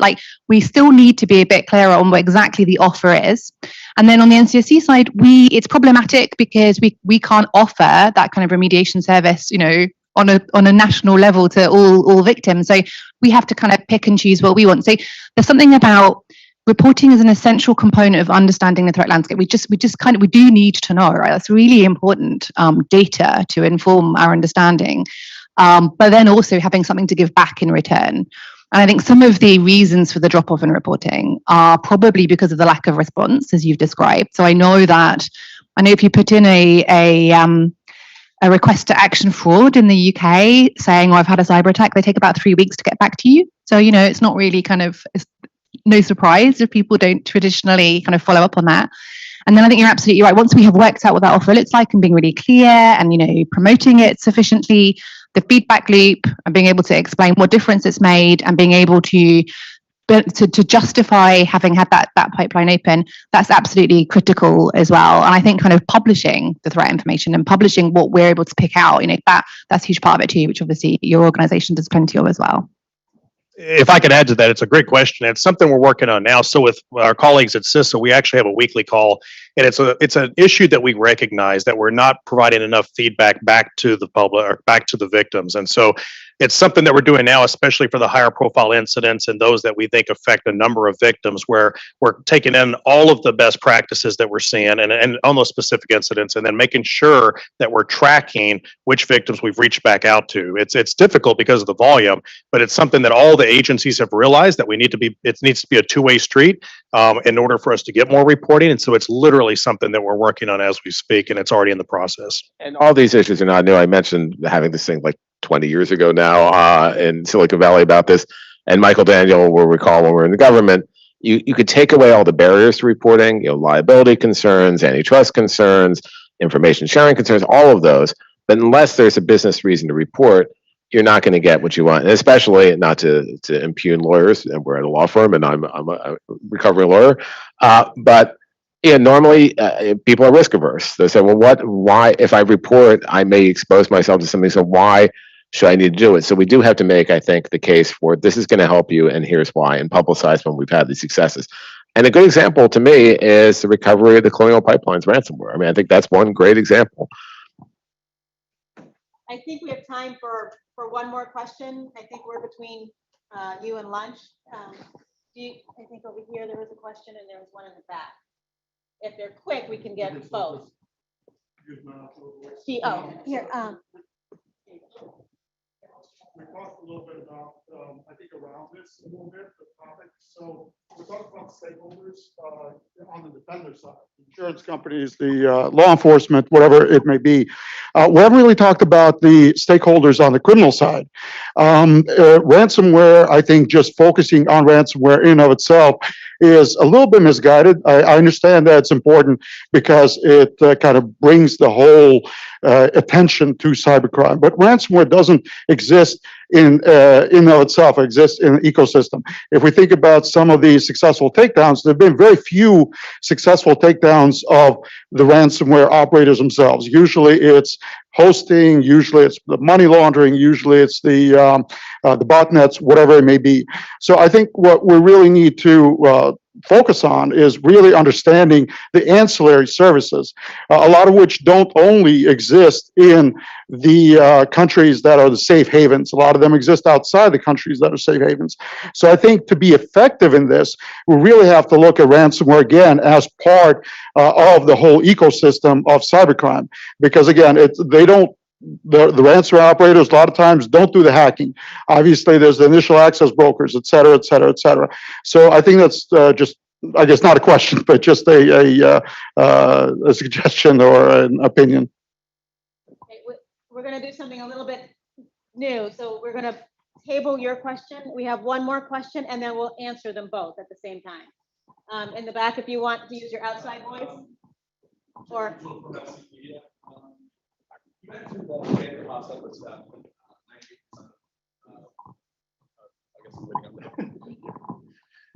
98% of victims who paid ransom were able to recover their data. Obviously, there is a business reason to want to recover data. Do you feel like mandating people not to pay? Do you feel like that's at odds with the other problem you mentioned of not having a lot of declining reporting? Because it seems like you'd be forcing businesses to choose between not paying and telling the telling the government or paying and not telling the government. You're exactly right. It's the worst of both possible worlds. So, so it's a completely rational business decision to make to pay that ransom, where you're like, yeah, in 98% of cases, paying it did assure the safety of the data, right? So it's actually, from the data commissioner point of view, you're taking a reasonable step to actually protect the data. It absolutely makes sense. But what we in the UK have done is we've made really clear that we don't approve of the payment of ransoms. So businesses are in that weird situation where like it makes absolute sense to pay. They just shouldn't tell us about it, right? Because like we've created that environment. So this is definitely what we need to work on. Yeah. Look, I think this is why we debated this issue in the Ransomware Task Force. Should you ban payments?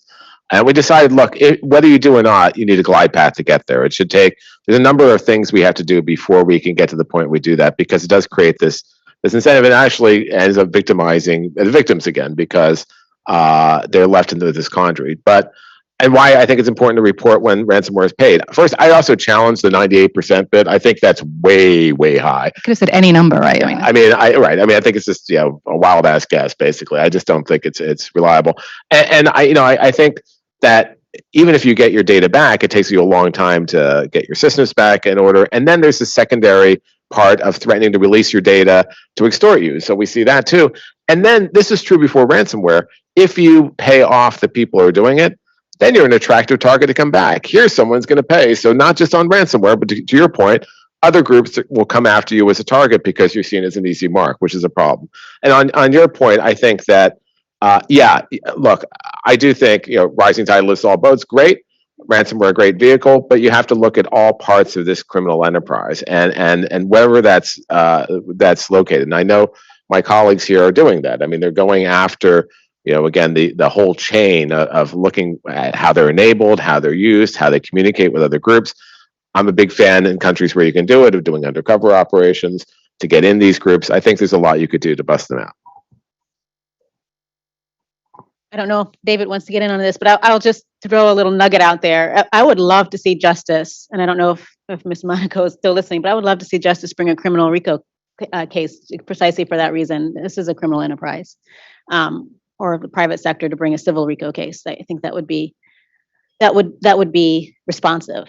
But listen, I really appreciate you indulging us in our conversation, watching us talk. Glad that you were able to participate. We're here. I think we're going to have a couple of announcements, and then it's time for your box lunch. Thank you very much. Thanks.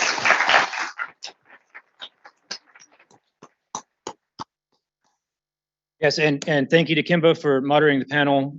We will have a couple of more panels in the afternoon. Right now, though, we will release you to go grab your lunch. I will say, please grab it and come back, because we will be getting right back in. There will be a reception afterward, lots of time for networking then. That's not what this is for. Really, actually, we're going to get right back to it at 12:15 with Director Easterly. So please do grab your food, come on back, and we'll get started at 12:15.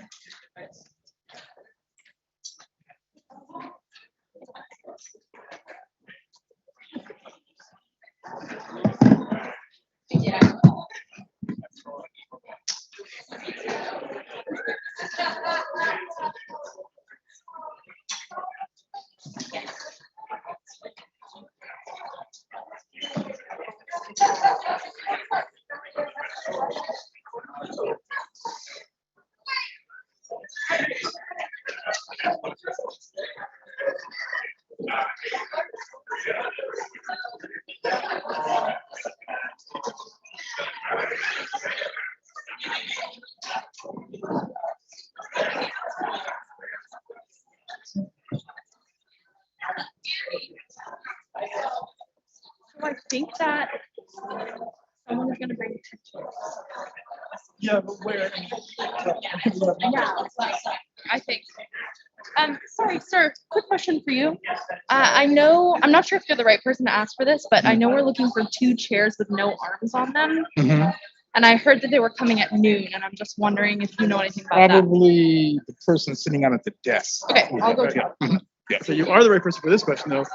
Do we have an additional mic we can use just kind of put around the room? We have a bigger panel coming later anyway, but. I mean, what I can do is leave one of these mics here. Yeah. If that's nice. All right, yeah. Because I understand once you guys transition to actually be using the tail mics up here. Right. Okay. Okay. Yeah, so I'll just leave one of these here. All right, there we go. And there are the chairs. Perfect. All right. Okay. Everything's coming together. Thank you so much. Okay, no problem. No problem.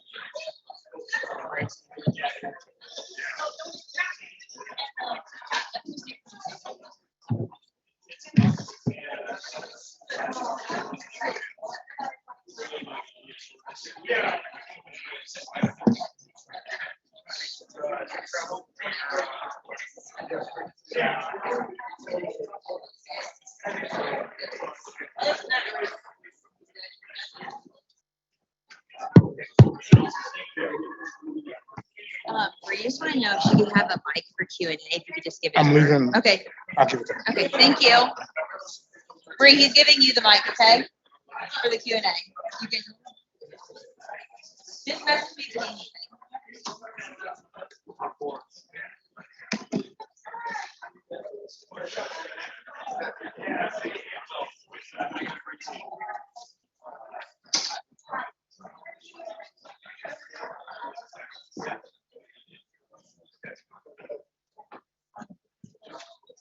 Okay, just turn it off.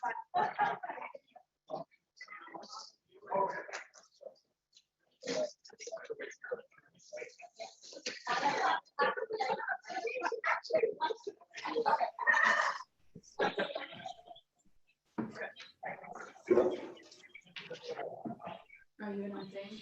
Yes. Deep.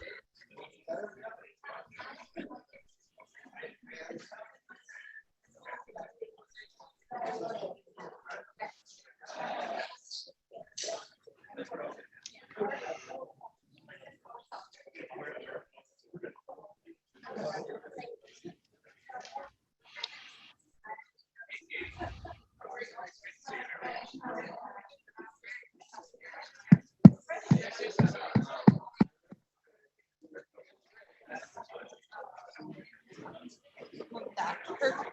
Thank you so much.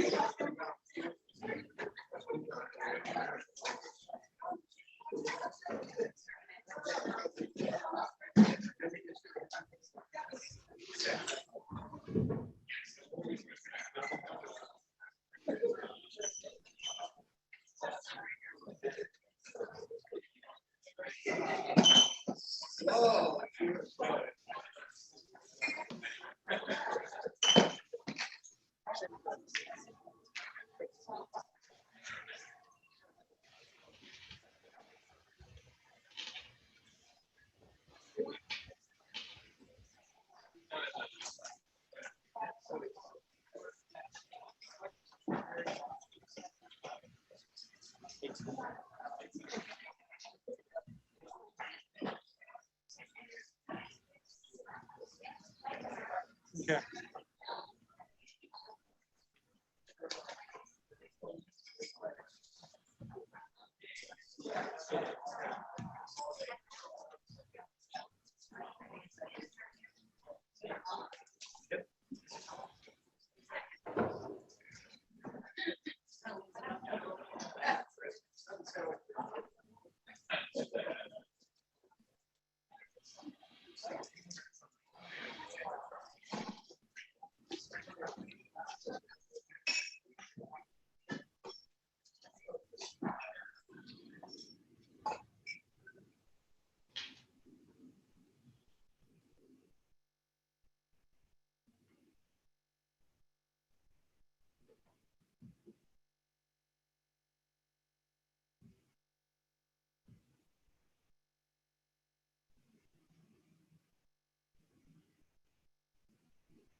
I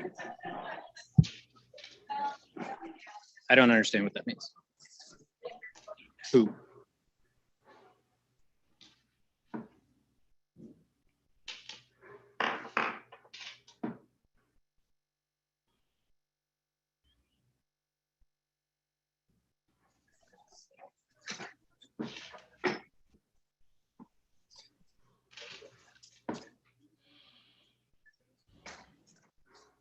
So we are very happy to welcome Director Jen Easterly in a conversation with Marc Rogers from Okta.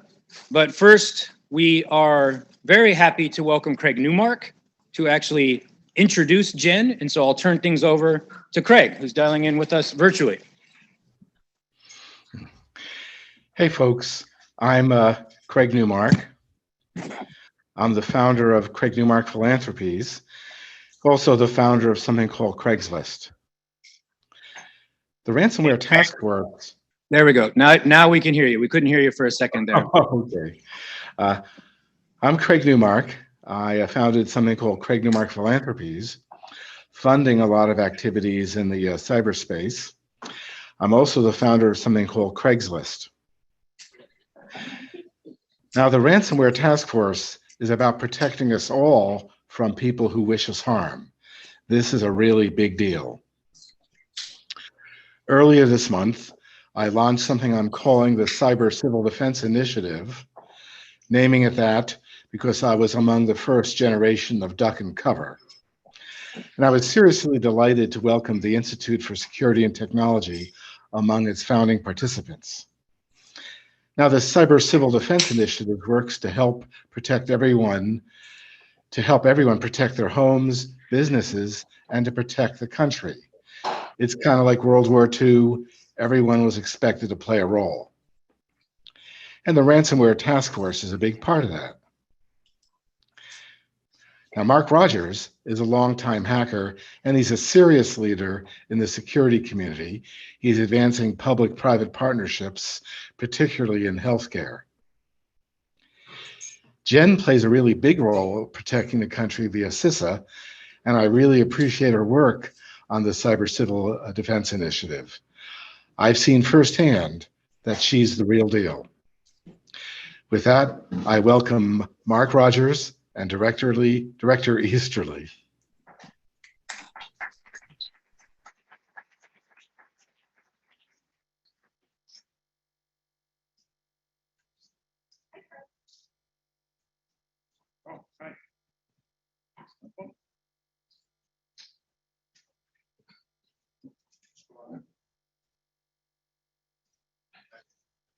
Technology's hard.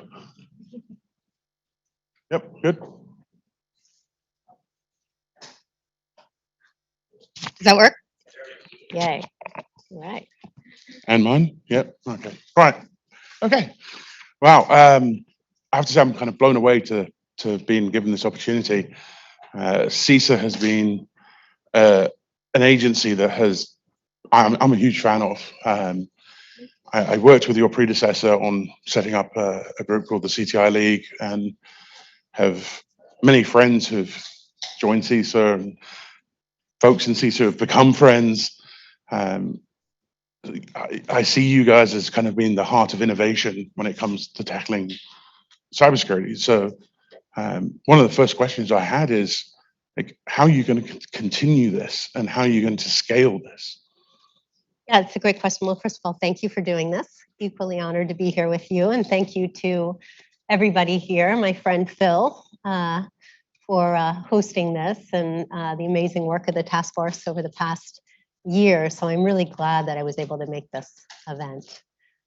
It won't surprise you to know that I'm a big fan of CISA as well, and a big fan of my predecessor, Chris Krebs, a very close friend of mine who, of course, founded the agency.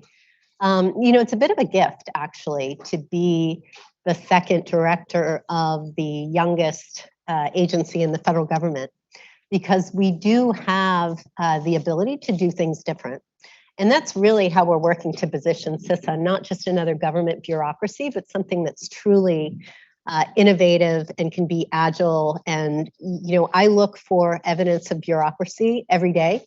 so that we can kill it and figure out a way to be innovative. And when we were talking about what we wanted to be, what we aspire to be, what we expect from our teammates, I probably spent a significant amount of the last 10 months building our culture, building our core values, from collaboration to innovation to service to accountability, the core principles of what we expect from each other. And a lot of it is about how do we imagine, how do we anticipate, how do we innovate.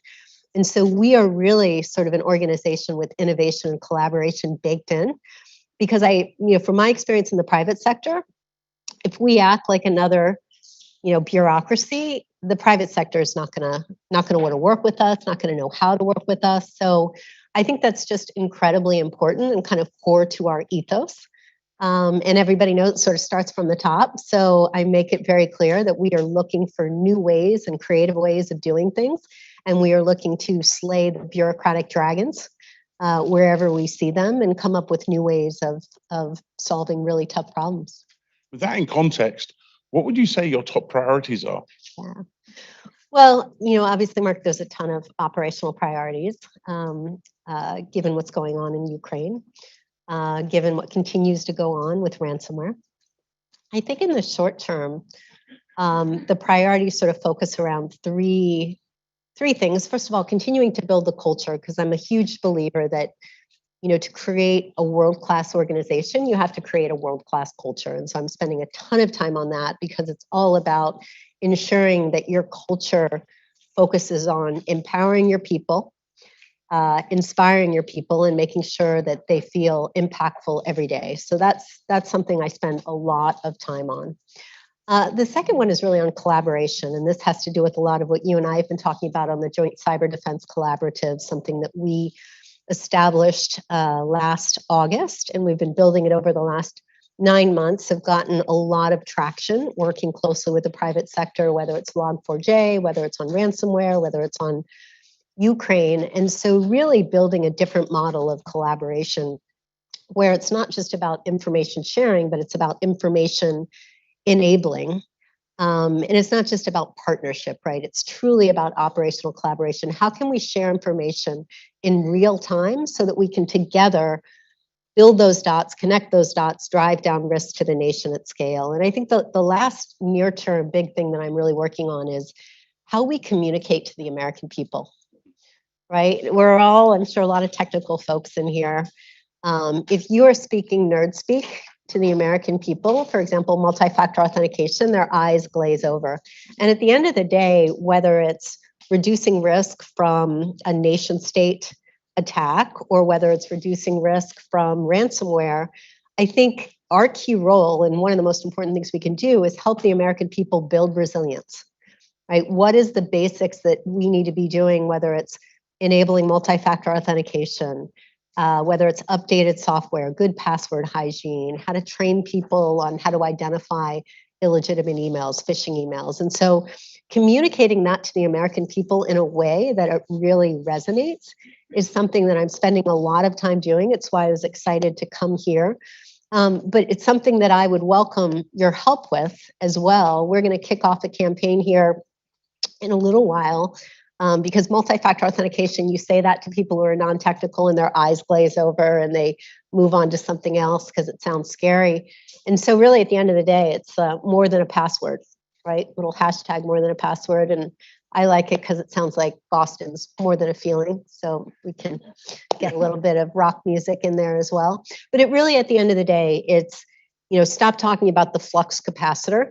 How do we translate what the American people need to understand to be able to protect themselves? We've had years of experiencing exactly the same problem in private sector. As a security practitioner, if you go to your board and say, you've got the following vulnerabilities in the following obscure pieces of software, they're just going to look at you blankly. Really? Communication is absolutely key to getting the right kind of prioritization. So this resonates really well, and I look forward to getting the rest of my colleagues to provide support on this. And this, I think, it speaks to this, the public-private collaboration that has been emerging and is growing. How are you planning to scale that in a way that it can be sort of tighter and less them and us, and more we are one team fighting one threat? Yeah, it's a great question. I'd never been in the Department of Homeland Security before, so I didn't really know what to expect from this job. I spent time in the Army. I spent time in the intelligence community at NSA. Helped stand up Cybercom. I was at the White House. And, it's interesting because in those fields, whether it's intelligence or the Army or counterterrorism, the federal government arguably has monopoly power. But in the world of cybersecurity, the federal government is just a co-equal partner with the private sector and with our state and local colleagues. And so it really is all about how do you create, most important word is trust.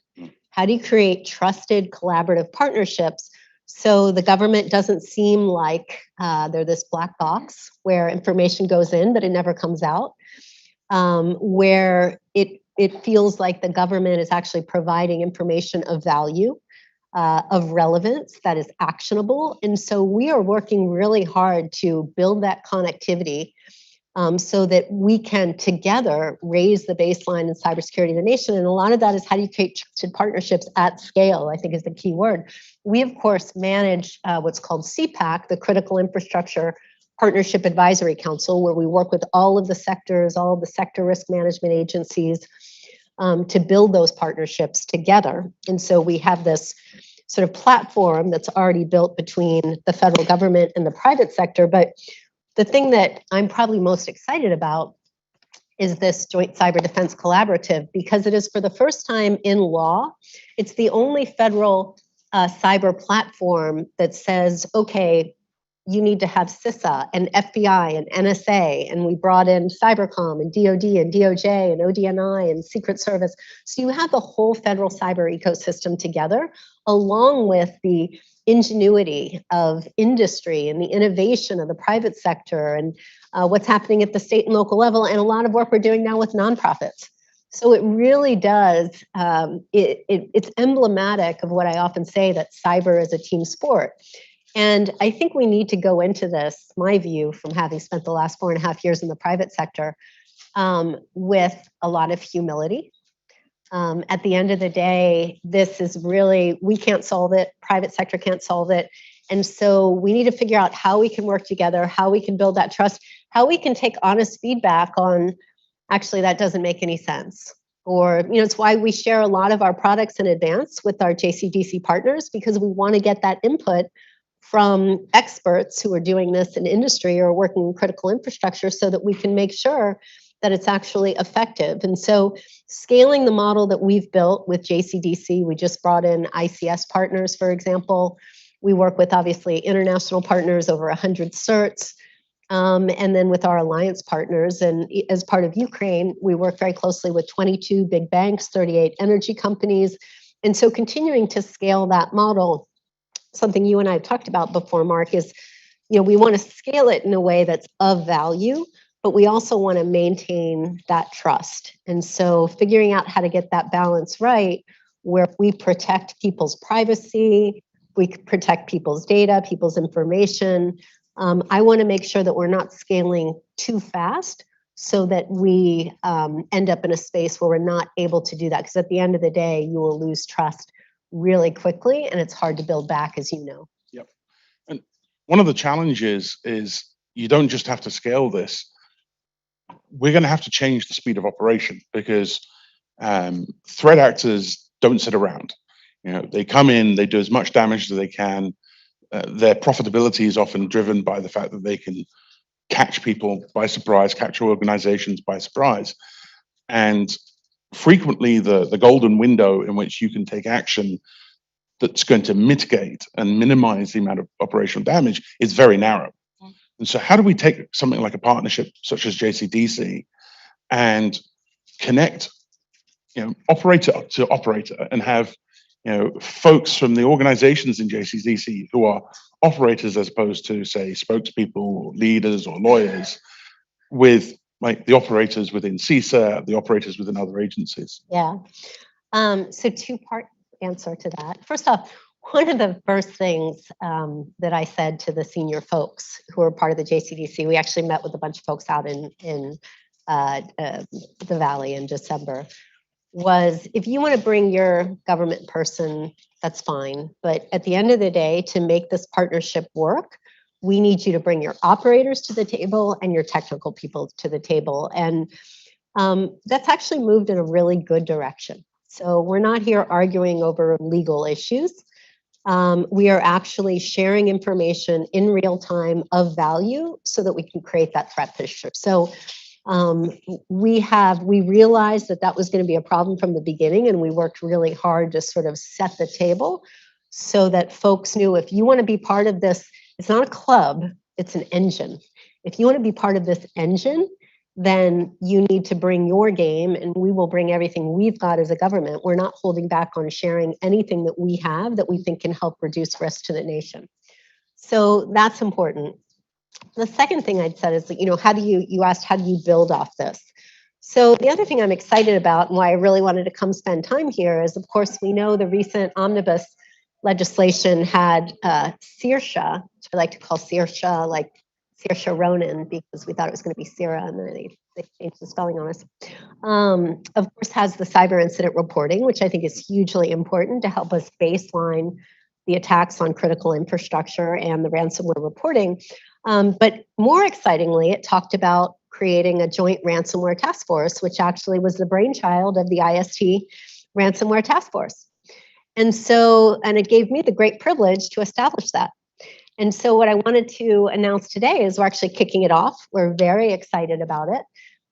We think that this will actually build really nicely on the infrastructure and the scaffolding that we've developed with JCDC to use what we have as part of the federal cyber ecosystem, the companies that are part of the JCDC Alliance, to plug into the hub as envisioned in the Ransomware Task Force report.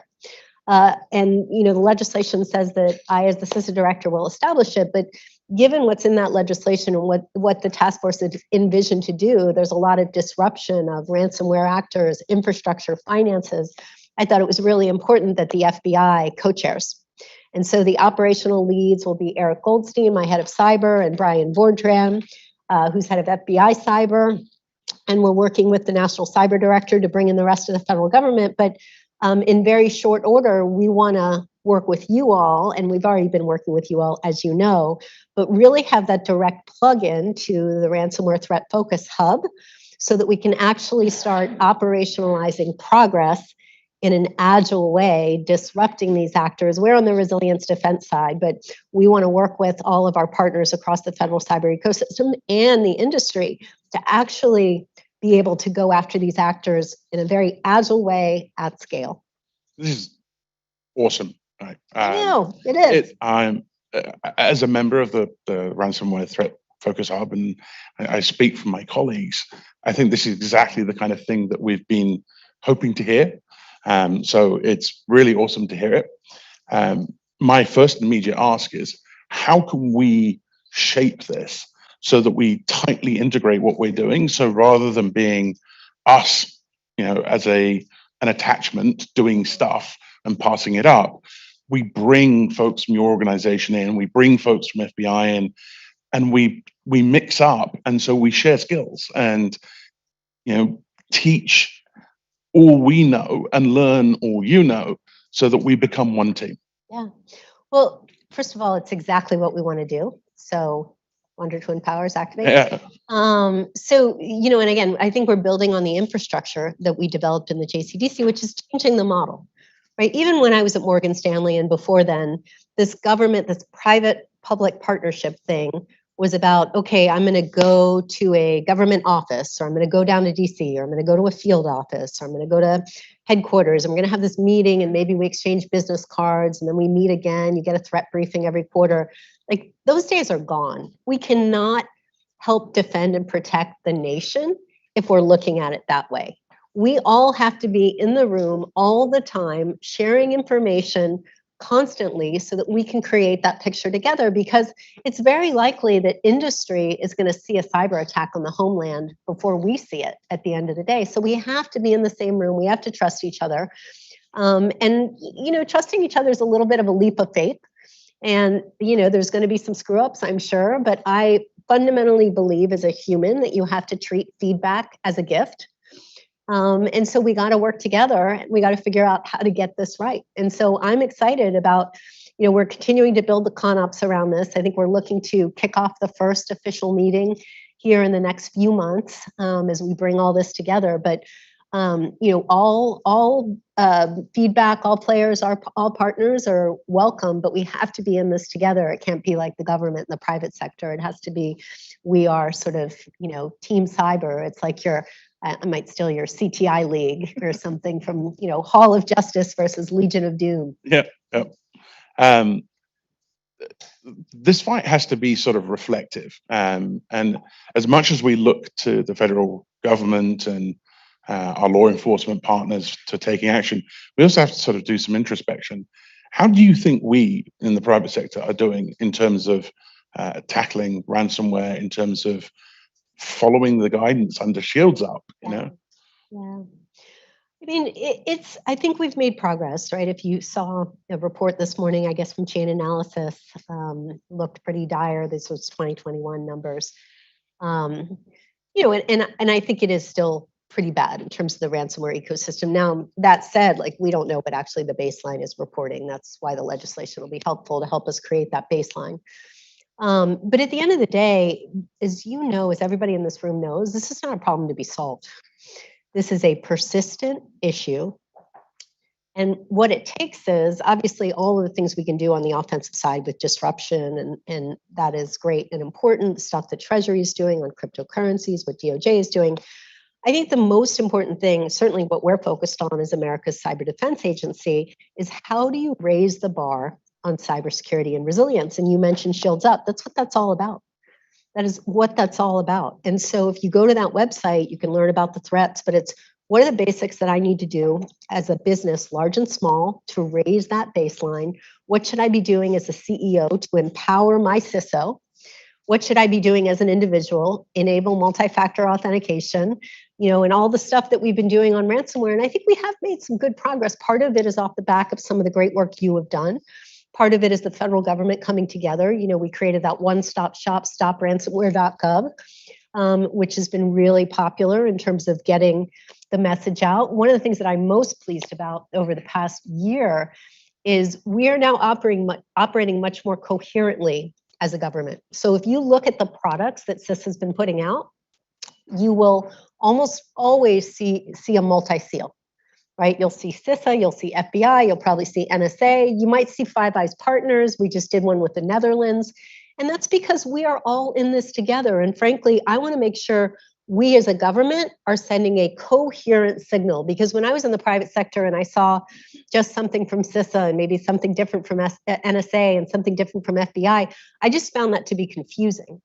And so the more we can speak with one coherent, cohesive voice, in particular with the international community, and a lot of our products now benefit from industry input.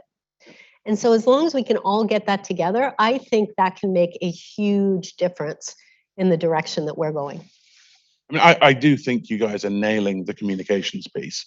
In my role in private sector, I have to do a lot of communication, a lot of awareness notification, and almost every single deck I put out now has the CISA top 20 vulnerabilities in it, with metrics around how these things are being exploited.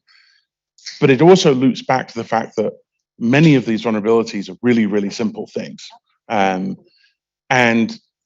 even worse, when you look at, say, ransomware and some of the more persistent threat actors, they're going after things like legacy infrastructure. They're going after,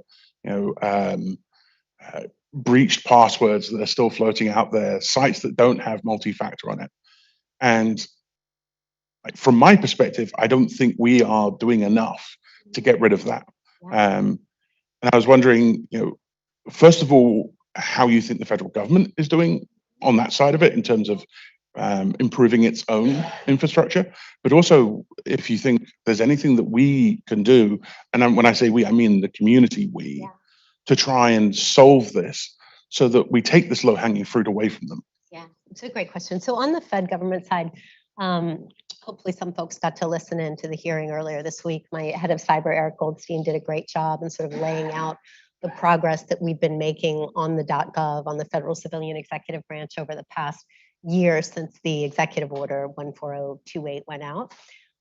This is not a trivial endeavor, as you know. The FCEB is 101 departments and agencies, and it's a very complicated space, you know, from your big agencies down to your micro agencies, which have all outsourced IT. So I feel like we are making good progress. We are moving in a good direction. We are modernizing. We are instantiating endpoint detection response capabilities. We're getting multi-factor. We're getting encryption. But this is something that is going to take a while. And frankly, this is really about achieving one word, which is about visibility. We need to have visibility across the FCEB so that we can run analytics in a distributed way, ask those questions to understand malicious activity. So I think we're getting better, but we're on a journey. And frankly, there's a lot more work to do, but I'm really proud of how much work has been done. And I think the team is ready to take it on. But this, again, is another big team sport because we have to work with our federal CISO partner, awesome Chris DeRusha and Chris Inglis, and then all of our federal CIOs and CISOs together. And so I think there is great work going on, but Mark, there is a lot more work to do, as you can imagine. So that's the federal side. In terms of what you can do, so the other thing that we're working on with many of our alliance partners and some of our board, George Stathopoulos, who's the Chief Security Officer for Apple, is on my advisory board, and he is helping to lead a subcommittee on shaping the technology ecosystem and really turning the corner on cyber hygiene, we call it. And that is a big deal. At the end of the day, some of these technology companies can actually make a big difference in helping to shape that ecosystem to make it more secure. One of the announcements that came out last month, I think, about moving to passwordless, like Apple, Google, Microsoft, and working with the FIDO Alliance, which was awesome. We're a big advocate of that. So we want to move in that direction. So we make it easy on consumers to just be able to seamlessly protect themselves. So I think that's incredibly important. And I'd welcome the work because there's a lot of technology companies that are part of the task force. I think that's important. The other thing, we talked a little bit about this before, Mark, but you know, that tier of targets that are target rich, resource poor, your small businesses, your small hospitals, schools, municipalities that just don't have the resources or have to make a really tough decision between $1 spent on modernizing legacy infrastructure and $1 spent on a doctor. Right? Really, really tough decisions to be made. And so we've done a lot with our partners over the past several months on free cybersecurity tools and services. If you go to Shields Up, you can actually go to pages and pages of these tools and services. But we're also trying to think of creative ways that we can develop partnerships with communities and maybe universities so that we can help to get at the root cause of this so that we can actually locally help to provide a capability for people to understand what they need to do and to respond if there is some sort of a breach or an attack or ransomware attack. So we're looking at some creative ideas. I would love to have you guys be part of that convo. I would love to, because one of the themes that's come up throughout this entire event is getting real metrics on how many victims are out there. Is hard because most companies are disincentivized to come forward. They either engage with insurance and remediate that way, or if they don't have insurance and they're small, they just suck it up and move on. They don't see the value in coming forward and disclosing.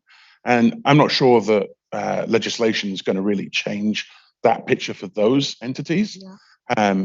But on the other hand, if we can start offering them support, if we can say, hey, you call us, we're going to send someone who's going to help you, or we're going to connect you with a resource who's going to help you, then I think we will get a better picture.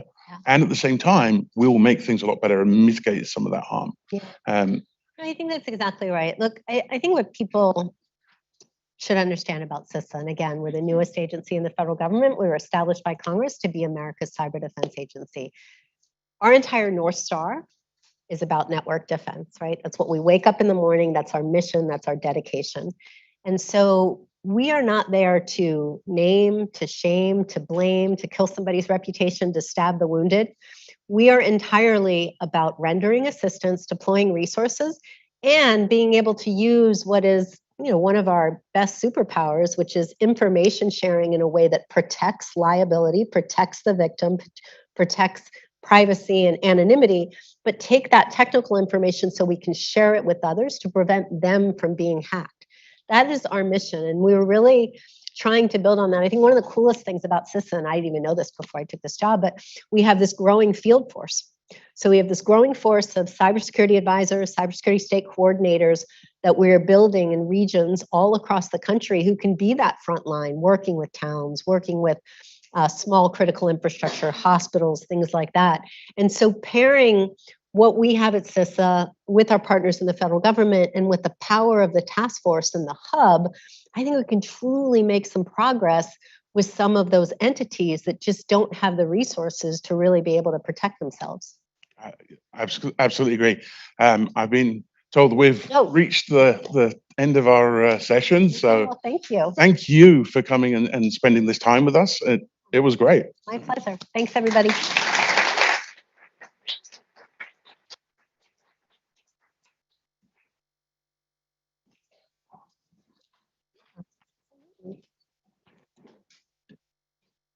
All right. So we're going to transition now to our next panel discussion. For those of you who were in the RTF process, you all remember how much time we spent talking about cryptocurrencies. The priority that this, I think, has played in the time since, I think we have seen play out in terms of what federal agencies have been doing and focusing on. This is an absolutely critical part of solving the overall problem. So we're going to transition now to begin this panel discussion, which will be led by Michael Phillips from Resilience, the cyber insurance firm. We're going to go ahead and welcome everybody up to the stage while we figure out where their chairs are.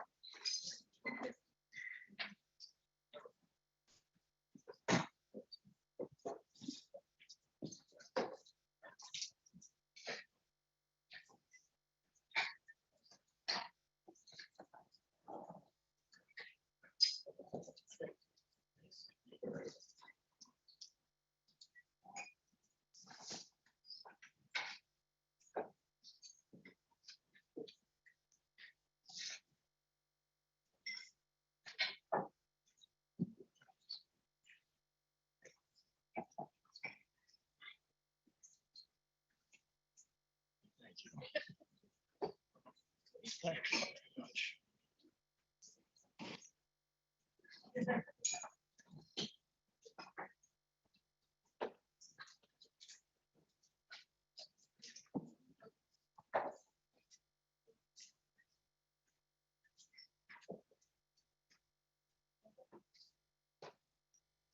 Excellent. Shall we get started, Phil? Excellent. So my name is Michael Phillips. I'm a cyber insurance lawyer, so hold your booze to the end of our panel conversation today. I'm with the emerging cyber insurance firm Resilience, and I was grateful to participate and co-chair the task force's efforts. One of the lines of effort that we really focused on was cryptocurrency, then the role that it plays in the ransomware epidemic today. And so, I'm so pleased to convene this wonderful panel of experts to discuss it. Where are we today? Where do we see opportunities for the future? What are some obstacles to investigations, to enforcement, and to disruption, to lowering the profits and making the ransomware criminals' expertise more less quality? I'm going to take my dear co-chairs good modeling and allow my panelists to introduce themselves, and we'll also reserve some time at the end for questions as well. So Carol, can I ask you to introduce yourself? Yeah, thanks. Hey, I'm Carol House. I'm the National Security Council Director for Cybersecurity and Secure Digital Innovation. I come to the NSC from the Financial Crimes Enforcement Network, the Bureau at Treasury that regulates all the anti-money laundering, countering terrorist financing requirements, and is the primary regulator for cryptocurrency. So at the NSC, I'm also supporting cryptocurrency, ransomware, and identity work. Caitlin? Hey everyone, is working? Yeah. Okay. Closer? Okay, cool. Here we go.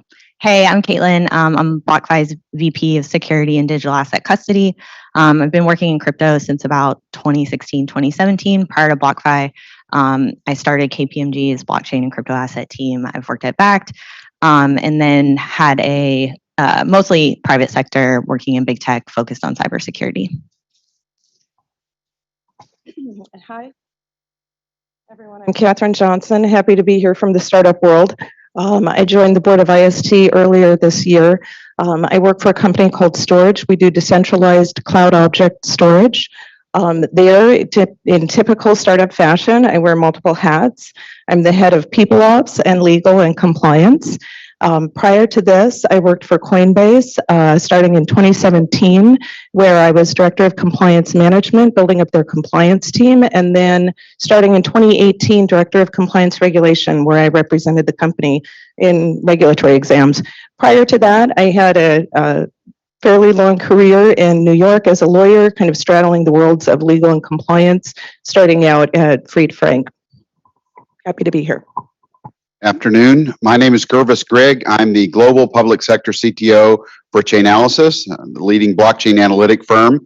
Prior to joining Chainalysis a little over a year ago, I retired after 23 plus years as an FBI agent and executive, having worked a vast different variety of cases, including counterterrorism, white collar, and the like. In my role as a public sector CTO, my job is to ensure we're building the best data and tools for our public sector customers globally.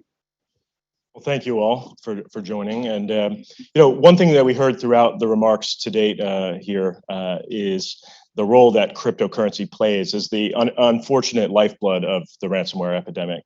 The IST's report focused on a few areas of intervention to enhance information sharing, to centralize cryptocurrency expertise in government, and to look for opportunities for focused regulatory attention. But one thing that I think we were keen to highlight is that blockchain technology and the firms that drive it have tremendous promise and tremendous real world applications. And so I thought I'd kick off the conversation by asking Katherine to talk about sort of the state of play from the cryptocurrency industry's point of view. How have they been responding to the ransomware epidemic? Well, I think that, it's true, the old adage that even in, with advanced technology, we can rely on kind of the old fashioned techniques to help us. And definitely that's the case when it comes to ransomware. I mean, it's not that different. What you can put in place and what you need to put in place to be secure and make sure your company is secure.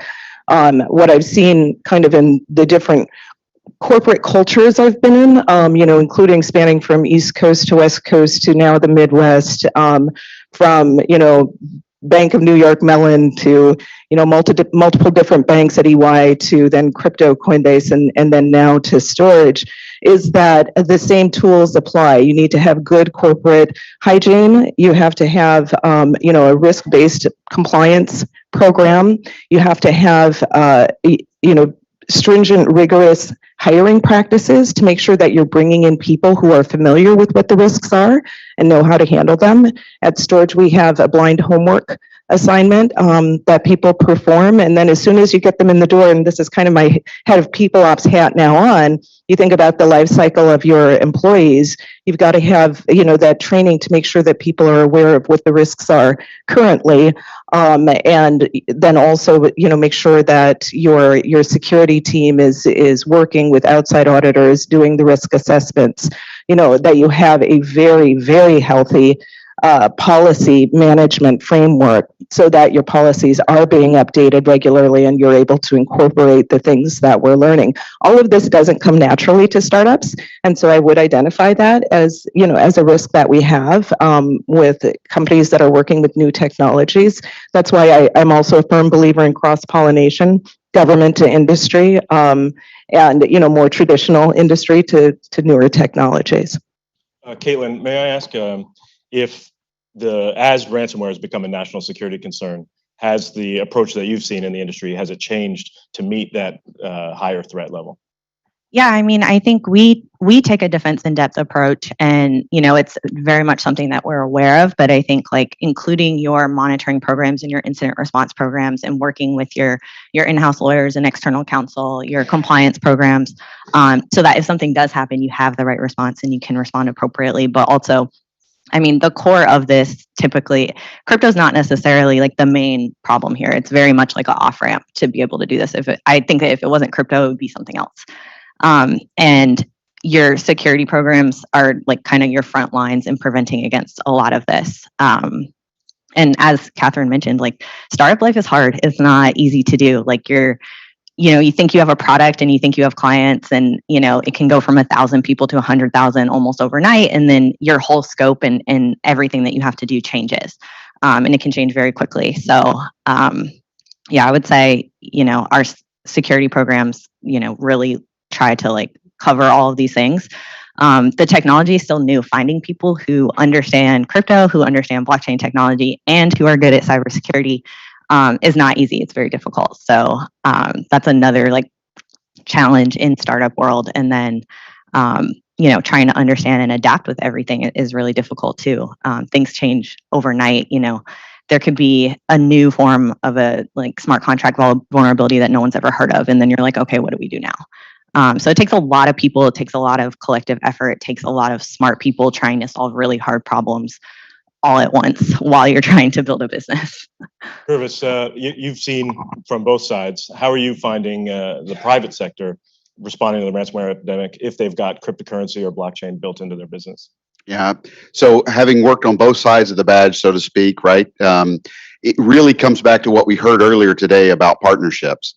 No single agency, no single organization can address this problem. It requires a coordinated whole of government's approach, which includes bringing in both private sector partners, researchers, et cetera. I was really excited to hear what Lisa Monaco shared with us earlier today. And when you really think about the way to disrupt ransomware, the key to that is disrupting the ransomware supply chain. And that means you've got to go after the affiliates, the administrators, the cash out, the money launderers, the mixers that are illicitly allowing to obfuscate those trails. And so you can't solve any problem without first understanding it. And how do we understand it? We've got to have the right data, tools, and then that crypto literacy throughout the government and those private sector partners who are working this problem. Carol, I wonder what you think. How good of a visibility do we have into the ecosystem when it comes to cryptocurrency and ransomware? So there's definitely a lot of benefits that you get with cryptocurrency, and I'll take a little bit of a different view on the role that cryptocurrency plays. So there are a lot of really interesting features that come with distributed ledger technologies and cryptocurrencies. They can allow for privacy preservation, for nearly instantaneous settlement of significant value transfer across borders. That also means that basically enables a wire transfer from my pocket to yours anywhere in the world, and you could be in Iran and I could be in North Korea, and there's nothing potentially stopping it. I'll put an asterisk after that because there's some really interesting stakeholders that might have some visibility and responsibilities to play in the cryptocurrency ecosystem. But based on all of that, it really depends on the design and the implementation. Most of these ledgers are public, which offers a really great opportunity for analytics and attribution that can support investigations. But also without there being an identity tied to those addresses and that attribution on the other side, being able to see the public address or public key associated with that transfer isn't necessarily terribly helpful. Again, when you have a system that allows for this nearly instantaneous cross-border transfer of significant value. So with cryptocurrency, there's a huge vulnerability with the absence of sufficient international regulation for virtual asset activities consistent with the Financial Action Task Force standards for anti-money laundering for crypto. So those need to be applied. That issue really hinders our visibility. I'll also flag, though, that for U.S. regulated exchanges who've been regulated since 2011, there's often a myth about this being an unregulated space, highly regulated. Compliance, different story. But also compliance has really been improving over the many years. There's been a huge focus on trying to figure out how to build in innovative technologies and solutions, and also fulfilling obligations like reporting suspicious activity reporting to the Financial Crimes Enforcement Network, FinCEN, my home agency. So we get incredible reporting from many of these virtual currency exchanges that help us identify and map out these ransomware networks as well as other criminal activities associated with crypto. So there's goodness that we get. They leverage innovative technologies to be able to monitor for suspicious activity, but there's also key challenges where oftentimes they don't know who's on the other side of a transfer because things like identity and sanction screening were not built into these ecosystems. So if I may stay with you for a minute, are you finding increased government collaboration as well? So, you know, your prior role in Treasury, you know, focused on the financial element, but there seems to me the law enforcement piece, the technical infrastructure as well, and that expertise needs to come across. How are you finding that? Absolutely. The administration sees that ransomware it's a cyber problem, it's a financial problem. There's vulnerabilities that are being exploited on the cybersecurity side, vulnerabilities on the financial side to allow the laundering. However, those also allow for two vectors of disruption. On the cyber side, to go after the criminals, the infrastructure, the actors behind this, as well as to go after the financial facilitators and to leverage financial consequences on those who are responsible for this activity. So the administration started last spring, launched the U.S. counter-ransomware strategy, and we've been leading 4 really key lines of effort on disrupting these key actors, infrastructure, combating the misuse of cryptocurrency, bolstering international partnerships, and a surge on resilience. So with all of those, we've seen huge partnerships with industry. You know, FinCEN has hosted the FinCEN Exchange, public-private partnership that they have to share typologies with law enforcement and industry to help them identify this activity. We also launched the Illicit Virtual Asset Notification Partnership that's chaired by the National Cyber Investigative Joint Task Force, another public-private partnership to try to make sure that we can rapidly trace and interdict these illicit financial flows. So a huge amount of collaboration, I think, across government, certainly to focus our disruption actions. We have state bringing authorities. They've offered rewards for Conti, DarkSide, Our Evil. $10 million for anybody who can give information to lead to their prosecution. We've seen law enforcement actions, tons of sanctions against darknet marketplaces and exchanges that facilitate these proceeds. So a huge amount of collaboration. Well, thanks, Carol. I thought I'd ask Catherine to talk a little bit about some of the challenges in the space, especially with respect to the regulatory environment.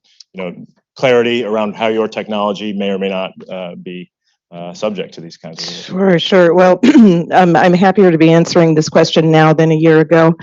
You know, and kudos to the Biden administration for the executive order that came out earlier this year. I really love it. I agree with those who say it was a watershed moment, including that, you know, aside from calling for a whole of government approach to addressing, you know, the need for regulatory clarity over digital assets, it also identified issues that have already come up, you know, including impact on the environment, access, economic, financial access. And so, you know, not a lot of time needs to be spent figuring out, oh, those are issues here. It's an acknowledgement that they are and a call to identify what we can do about that. So I'm very grateful for that.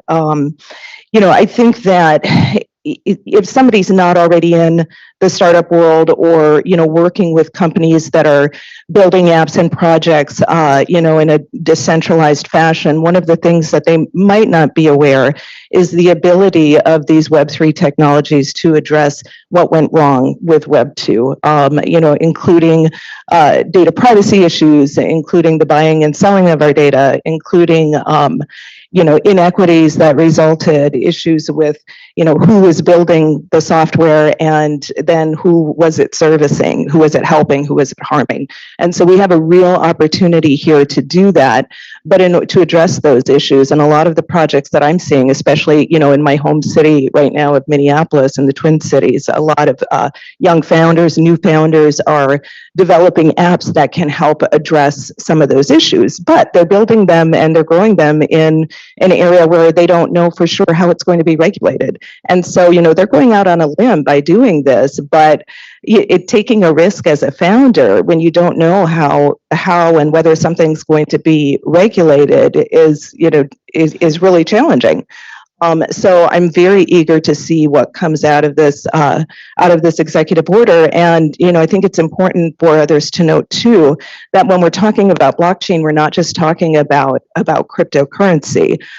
You know, one example is the storage network itself. So the network itself is not on the blockchain. The blockchain, the Thanksgiving, you're home with your family version of it is essentially, it's a network of, you know, Airbnb for disk drives. However, we're able to make payments to storage node operators all over the world who are providing that otherwise unused disk drive space with a digital token. the storage token. And so I think it's important to not just think about, digital assets and cryptocurrency itself, but how we can use blockchain technology to address some of the greater issues that, have come about largely from Web 2. Thank you, Catherine. I think it's a good segue to ask Gervis to talk a little bit more about blockchain analysis and what we can do to accelerate the investigative tools that can help disrupt ransomware actors, and maybe where there might be gaps in our knowledge. Sure. So while it's unfortunate that cryptocurrency is taken to become the primary payment rail for ransomware, it's also presents opportunities for law enforcement and investigators to follow that money in a way not possible with virtually any other asset class, because they are leaving immutable, indelible records on the blockchain that are permanent. That provides an opportunity to follow that. We saw recently with the seizure of the Bitfinex hack money taken all the way back in 2016 to the tune of over $3.6 billion. Right? So even if law enforcement investigators don't know who the perpetrator is today, those records remain and are persistent. And when that attribution is achieved, they have an opportunity. I think it's important to also understand, and it was mentioned this morning, about the inherent underreporting that we have in this system. And so we're really pleased to see that recommendation coming out of the task force and reflected in the executive order. What was it, 3 weeks ago today, we recomputed to look at how much ransomware we could identify having been paid in 2021, and it was to the tune of over 763 million.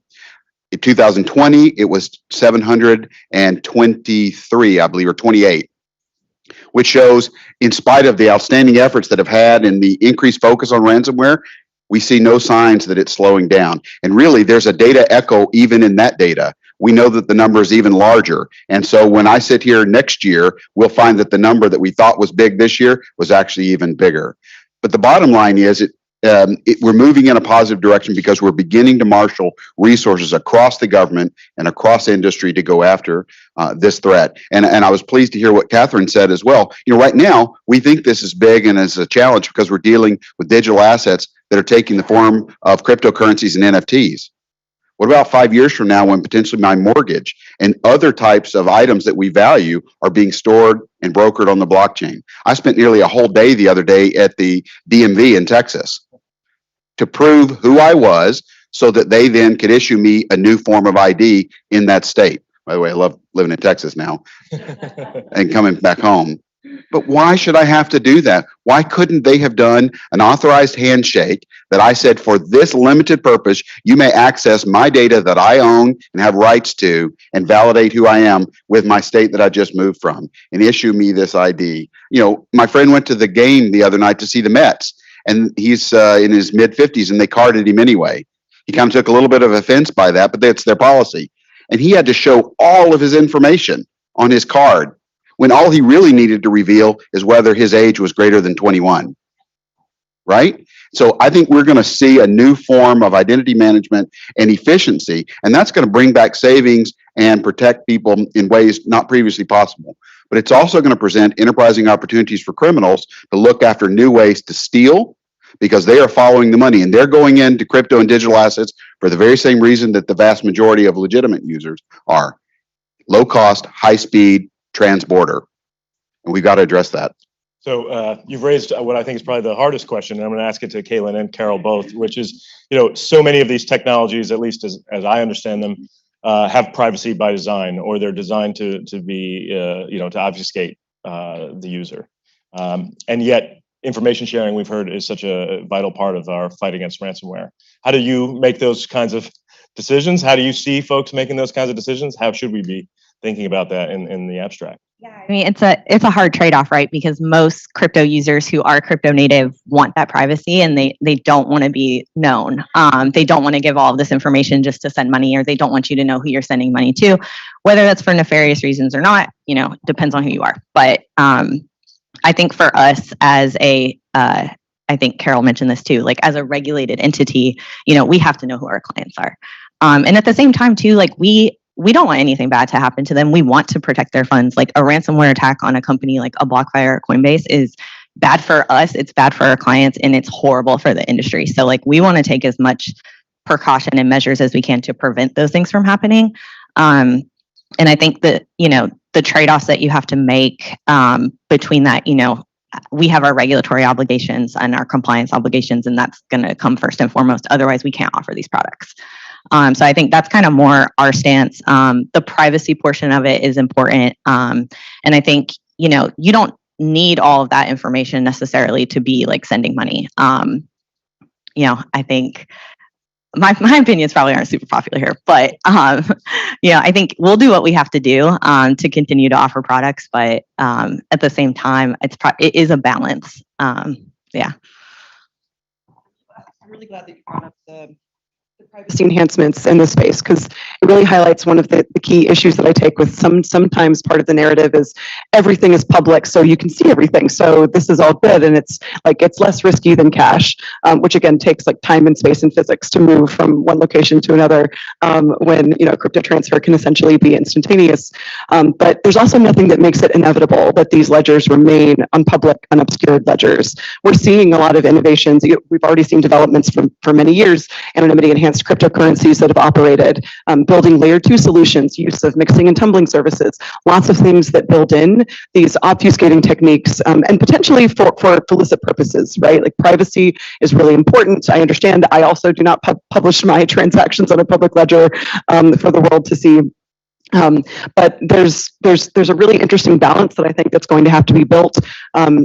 And there are a lot of focuses right now that are happening in the space, trying to build innovative technologies, leveraging homomorphic encryption and zero knowledge proofs to figure out how to make sure that there is privacy, which means like the data is still there. It's discoverable, lawfully discoverable by appropriate stakeholders like regulated institutions that need to comply with their risk-based obligations for AML, and also for law enforcement to be able to identify and detect this activity.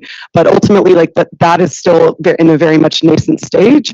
So I think that there's a lot of potential concern about the privacy enhancements. And there's a lot of institutions right now that are offering services and offering certain assets that have these privacy enhancements and maybe not necessarily have built in the right kind of risk mitigating features based on the services that they're offering. So, Gervis, one thing that Carol's comments highlighted is how elaborate the money laundering ecosystem is for the ransomware actors. She mentioned mixing services, tumblers. How are we going to disrupt that kind of activity? Yeah, the money laundering network is a really fascinating aspect of this, and it triggered a thought that one of the things that we found when we were looking at ransomware payments in 2020, for example, we found that 80% of all ransomware funds ultimately landed at just 5 services globally and resolved back to just 200 addresses. Right. And then when you look at that further and break it down, you found that about half or 50% or more resolved back to just 25 addresses. And that's fascinating when you think about here you have this huge macro ecosystem of ransomware actors. And yet when you ultimately follow the money back, you're seeing this unique concentration of money launderers and facilitators who are helping them with their cash out services. That bespeaks a network. It also means that presents opportunity for investigators, because if you can find those key nodes, you can have a dismantlement impact on a large portion of the ecosystem, right? It also reveals, and this is something our law enforcement customers that I talk to globally are finding, is the same network that these actors are using to launder their ransomware, those same facilitators are also laundering funds for lots of other kinds of criminal activity. So what we'll say is, your bad guy doesn't have to use a lot of crypto. Let's say you're going after a narcotics smuggling organization. Even if they just use a small percentage, you can use that to map their criminal network and find how they're laundering their money across a broad spectrum of other activities. So cryptocurrency can help you map their organization and find it. That's where this strategic targeting and partnership can help between what industry knows about the ecosystem and what government has the authority and power to do, because they are really combined can make powerful impact and dismantle. Maybe just a couple more questions, and we'll open it up to the audience to join us in this conversation. I'm curious a little bit more about the information sharing from a voluntary perspective, Carol. What obstacles do you hear presented to you when you meet with the private sector and you're looking for some voluntary information sharing? Interesting that you bring that up because I was at a forum the other day where some cryptocurrency stakeholders were saying that there is no ISAC for the cryptocurrency sector, which I thought was interesting because I thought there's a financial services ISAC, like that, like you could join that, but also you could create your own. Like what a great idea. I agree. Like we've highlighted that these cryptocurrency companies, some of them are being targeted by illicit actors. We saw $500 million targeted and stolen by North Korean actors recently. Think about this opportunity for the cryptocurrency ecosystem to share information with each other. The government has provided liability protections in this space in a way that I think can be very mutually reinforcing. On the cyber side, you have the Cyber Info Sharing Act civil liability protection, and on the anti-money laundering side, they have the 314B civil liability protection. So when it's cyber-enabled financial crime, 2 layers of potential civil liability that might help enable that information sharing. So I think some of it's just awareness that I've noticed that the sector just isn't aware of some of those things. I think we have to continue to prompt them and stoke that, and then we also have to continue to offer information from our side, to share, red flags and typologies, indicators of compromise that we identify, that we publish in an alert after that hack of the exchange. So the government will continue to try to proactively do that, and will continue to message the need for proactive information sharing about some of these payments. So on the other side of that, Caitlin, I'm curious if you could speak to how cryptocurrency businesses or blockchain businesses share information in an association, or are there emerging best practices that you're seeing in this area? Yeah, I think it's a good question. I think information sharing is definitely hard, even with like other private sector companies. We're all competitors in a way. So sharing, the information that we have, some of it you don't really want to do. And I think it's hard to kind of create some of these working groups to share information and establish that. I think we all have friends at different companies that it's like, hey, we saw this, and you can call each other and things like that, but nothing that's super formalized. And I think we would love more collaboration on the other side as well, to be able to share information, because that only helps us. I think with all of the threats that come in, it's really challenging to sometimes protect against all of these. And, we want to protect our clients, we want to protect our employees. And it's difficult to do so when you might not know what's happening. I remember even when I first got to BlockFi, like we came in after a security breach, and like it's almost that feeling when you're like, oh, I have no logs, something's happening, but I don't know what, and I need to go and figure this out, but I don't have a way to see it. So I think information sharing can kind of take that form.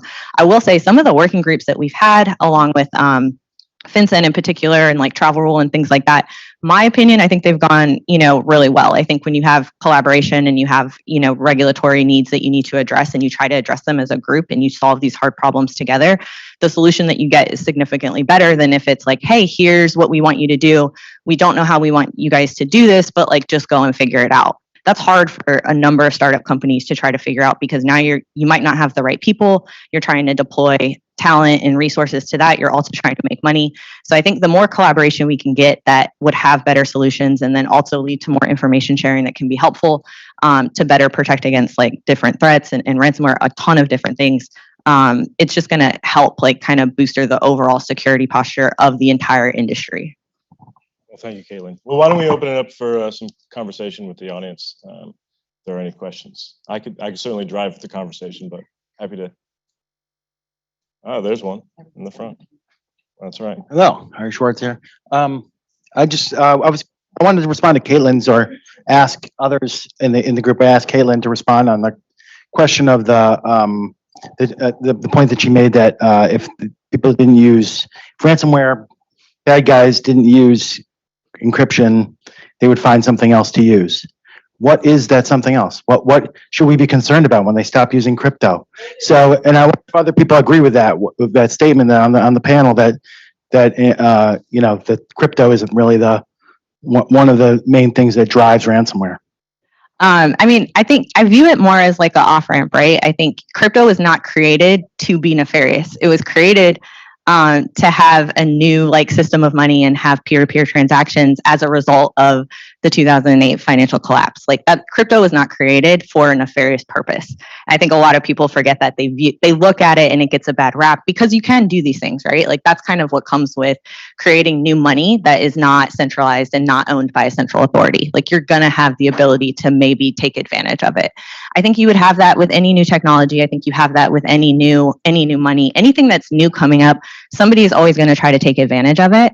I don't know what the next thing is going to be, but I would, imagine, and I'm not a quantum scientist, but I would imagine when quantum computing comes out, it's going to have tons of great benefits that we can use, and people are also going to try to take advantage of that.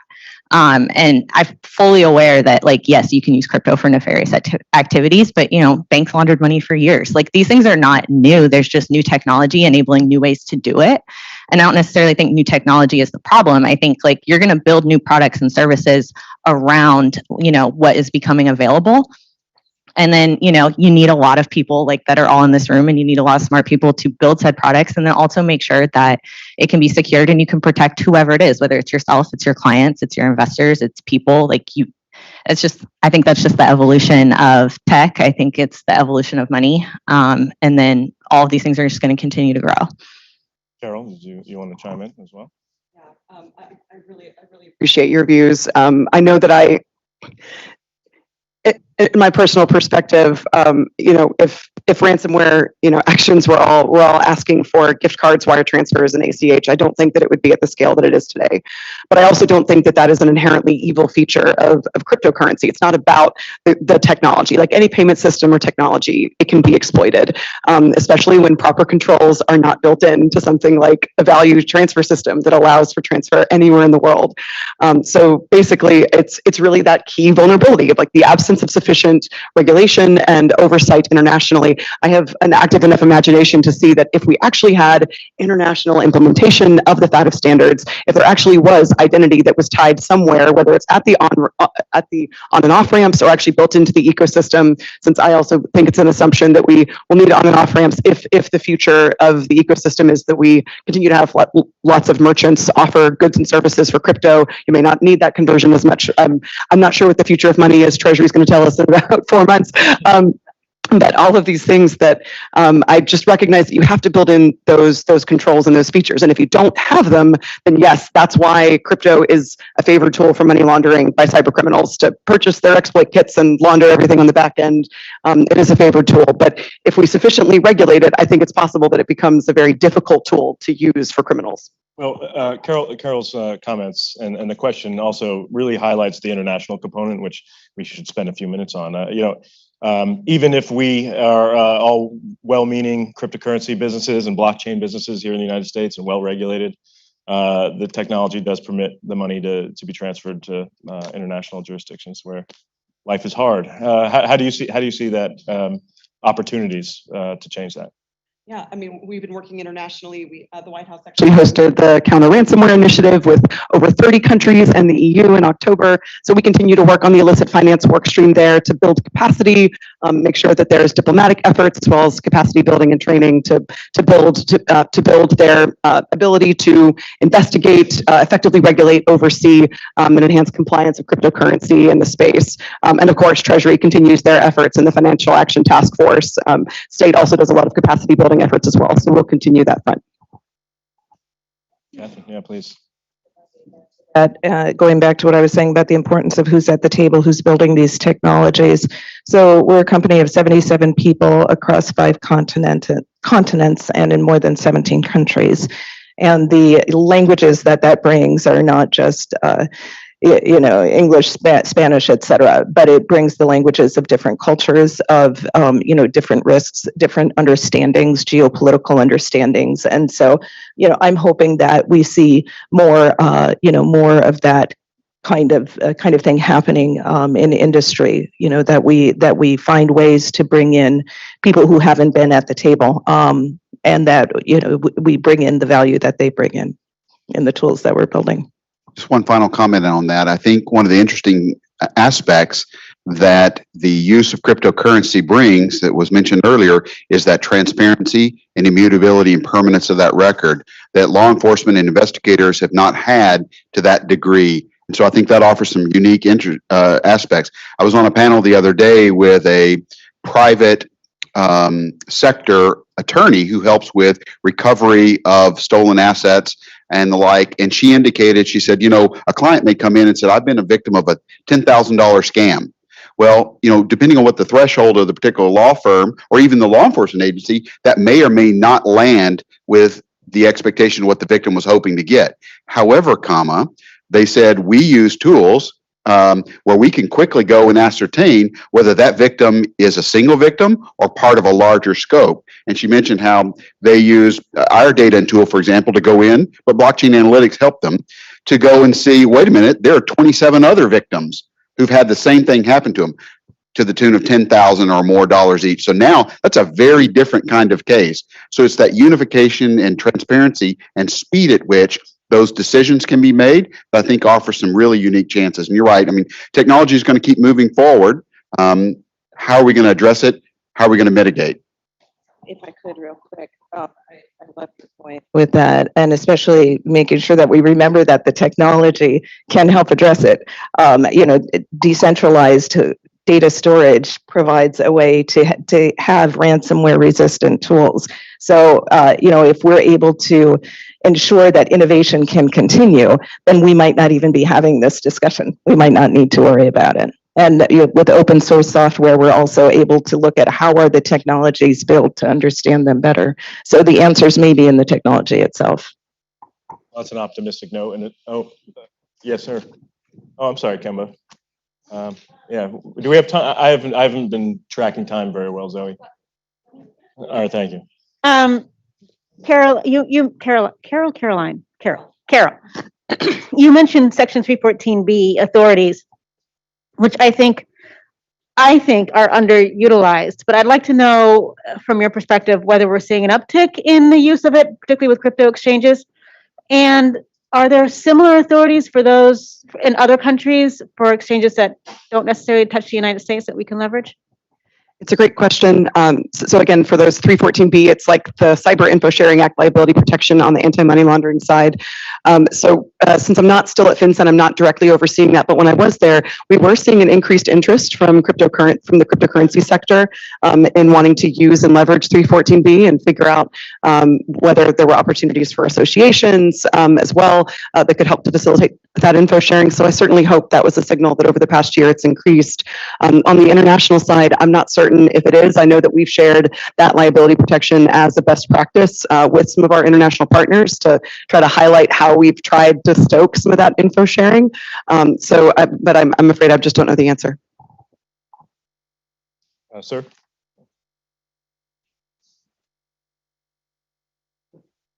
Kind of in defense of crypto.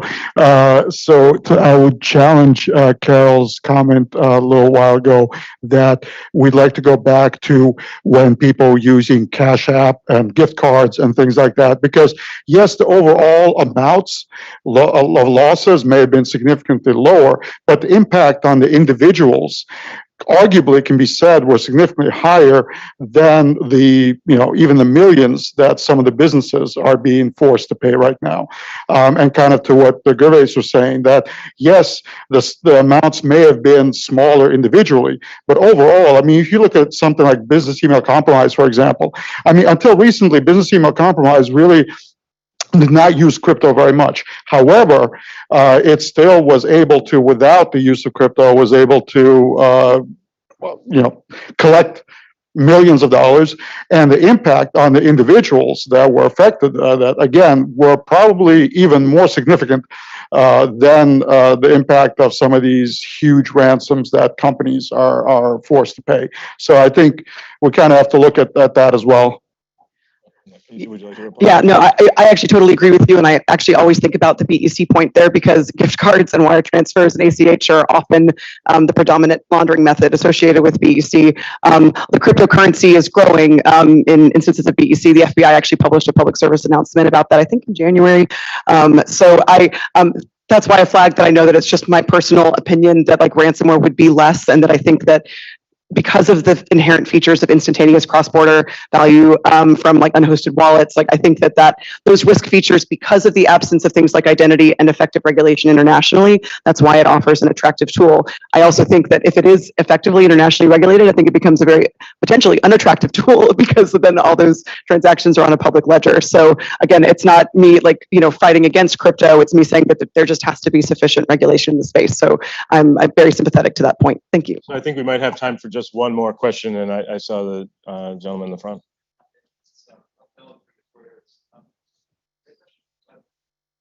Cryptocurrency was the lifeblood of this industry. Given that the value is on the downswing, has that had any impact that you've seen at all? That could be open to any members of the panel. I don't know if the price is necessarily the key attractor to maybe using crypto as your off-ramp for extortion. I think it's just a way to be able to do it without being traced and using like an anonymous identity and not being able to be found. To me, I've always thought like the price doesn't necessarily matter. I think, that's great that it's, Bitcoin is what it is and has gone up to highs of 60 something thousand and, things like that. But I don't think that necessarily is the driver for using it as an extortion method. But I don't know if others have thoughts on that. Krebs, I don't know if you have a view. Yeah, I think we're beginning to see this parity equate between crypto and tech stocks. For example, go out there and look at the performance of tech stocks and then overlay crypto performance, and you will see a tighter and tighter correlation. So I don't necessarily think that that the value of it is that principal driver. I think it gets back to these criminals are looking, like I said, they've turned to crypto for the very same reason that legitimate users: speed, low cost way to store and transfer value, trans-border. And so they're going to use it and they're following the money, and you can't have trillions of dollars move into a new asset class and not attract criminals and grifters, right? It's just simply they're enterprising and unfortunately they're oftentimes ahead of the curve in technology adoption. But I can tell you from talking with partners around the world, law enforcement and government agencies are quickly making that ground up. These kinds of efforts like the task force, the executive order, and the things are facilitating that catch-up speed. But we still have a ways to go. Well, I think, yeah. Please, Kayla. Kind of build off that point, like, and I don't know if it's like relevant to everybody in the room, but like we are getting significantly better. There was a point in time where a user could be a Coinbase user and a BlockFi user and a Gemini user, and you had no idea who those wallets belonged to. And I think with like the analytics tools like Chainalysis and others, like now I know that could potentially be like another regulated entity. And if it looks nefarious, we have relationships with them that we can rely on and, make a call and be like, hey, like we are seeing this. What are you guys seeing? So I think maybe some of the progress gets lost too. Like there was a point in time we had no idea where any wallets belong to, but I think as we get more regulatory clarity and start to work together more, now we can start to see some of these things and it's like, oh, it's a Coinbase address. Maybe they know who this person is, and like look into other things. So I think like progress is definitely being made.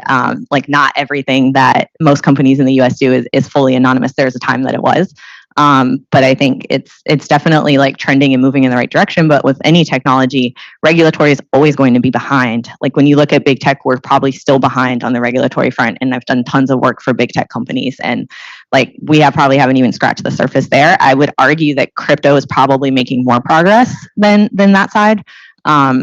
Again, a personal opinion, but I think like, again, with the attractiveness of the amount of money being like put into this, I think kind of makes it more of a priority. But anyway, all that to say, I think progress is absolutely happening. Well, on that note of progress, I want to thank my panelists for sharing their expertise with us. And I'd like to hand it over to Phil.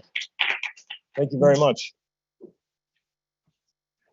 So thank you very much to our panelists. Thank you to Michael for moderating the discussion. We would like to give you a 10-minute break. So please enjoy the refreshments that are both here and out in the foyer. We'll be back in 10 minutes to welcome the National Cyber Director.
All right, if I can ask everybody to.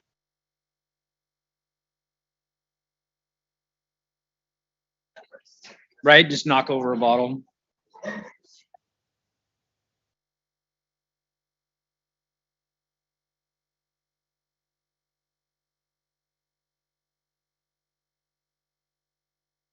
Honor and a privilege to introduce our next keynote speaker, who we are very proud to have with us here today to share his unique perspective and insights. I think as cyber attacks and adversary capabilities continue to threaten our businesses, our critical infrastructure, our public health, our overall way of life, he's been leading the charge to position the United States to be able to respond to these risks and mitigate these threats by standing up the congressionally mandated Office of the National Cyber Director. Again, it really is an honor and privilege to ask you all to provide a warm welcome to our National Cyber Director, Director Chris Inglis.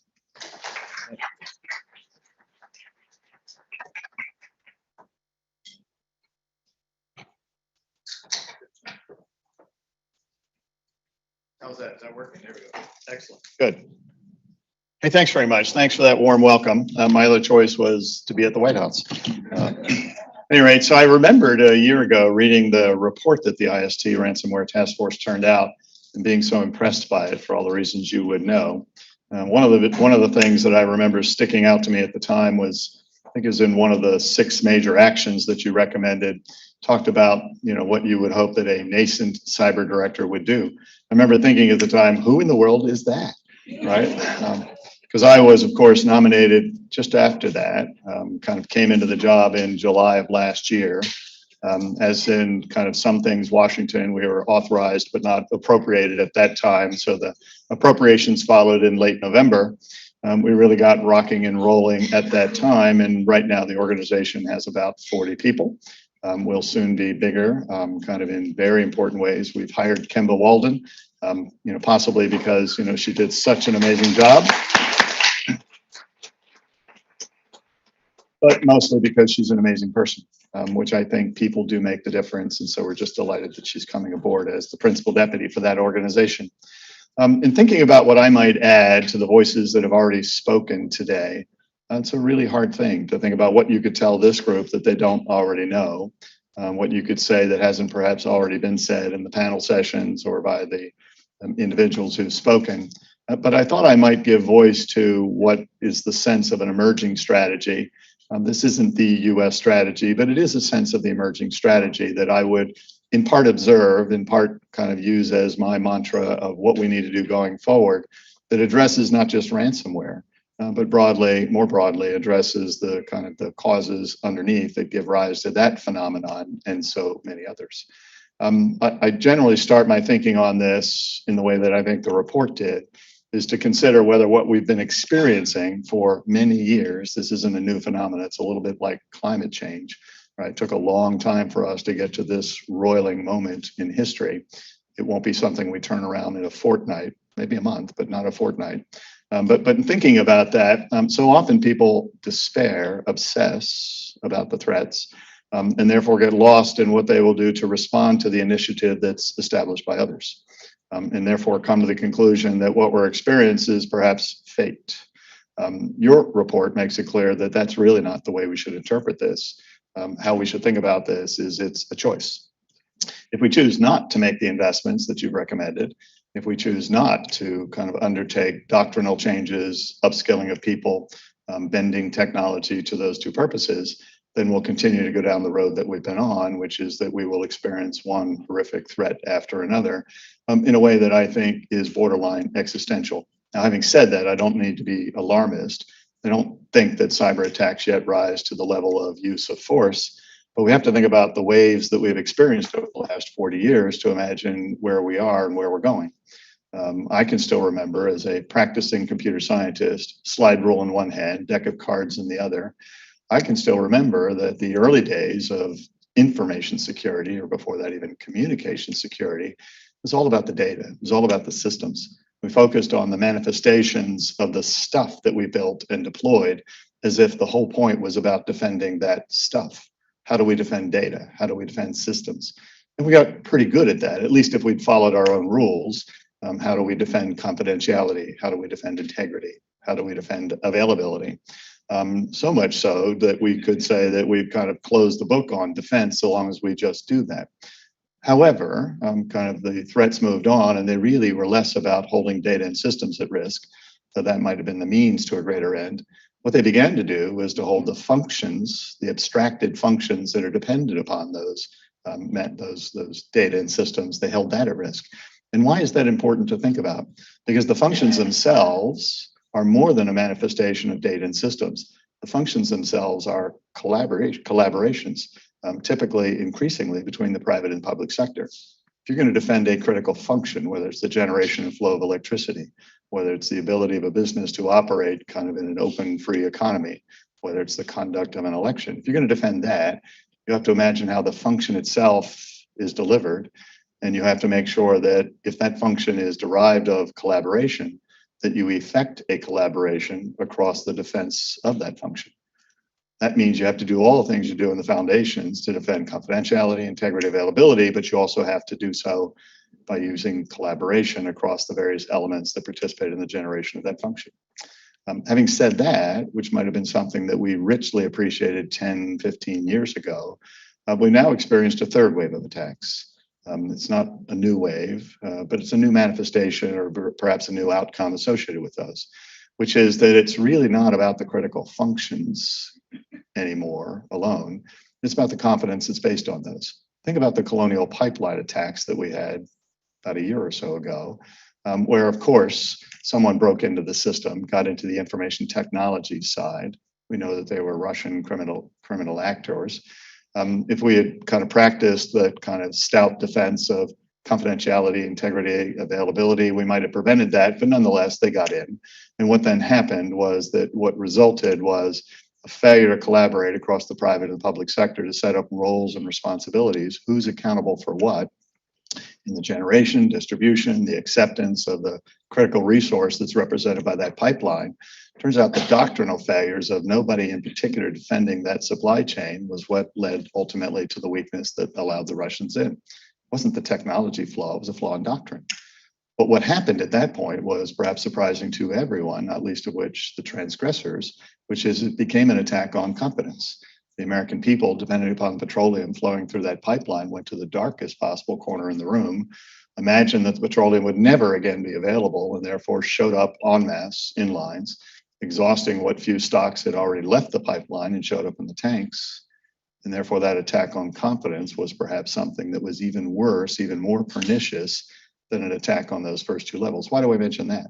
Because if we're to defend ourselves against attacks on confidence, whether that's an attack on an election that perhaps is trying to weaken our confidence that this democratic system we have is still viable in the 21st century, dependent upon digital infrastructure, it is, right? Make no mistake about it, it is.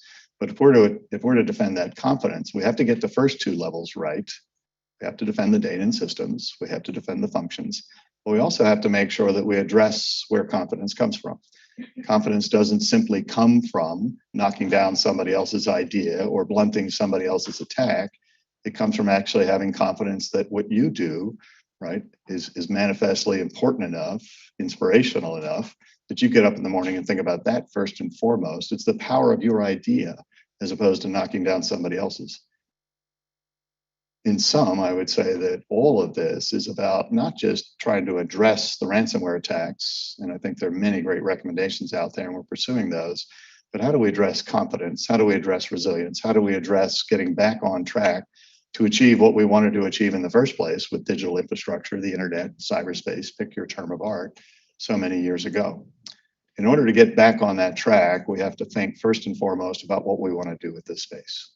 We have individual aspirations, organizational aspirations, societal aspirations, national security aspirations. We need to think about how we allocate those to digital infrastructure. We need to think about in the allocation of that, do we have in fact some confidence that the resilience of those functions is based upon something real? And the something real can't just be technology. It has to be, do we have the roles and responsibilities properly assigned? Who's accountable for what in this space? Do we have the people skills in a place where they can actually participate in their own defense or perhaps in a positive sense, that they can take full advantage of the opportunities that exist in the digital infrastructure with full confidence that that digital infrastructure will meet those expectations. And then finally, have we bent the technology to both of those purposes? I don't think we have that right today. Your report indicated we don't have that right today. Why?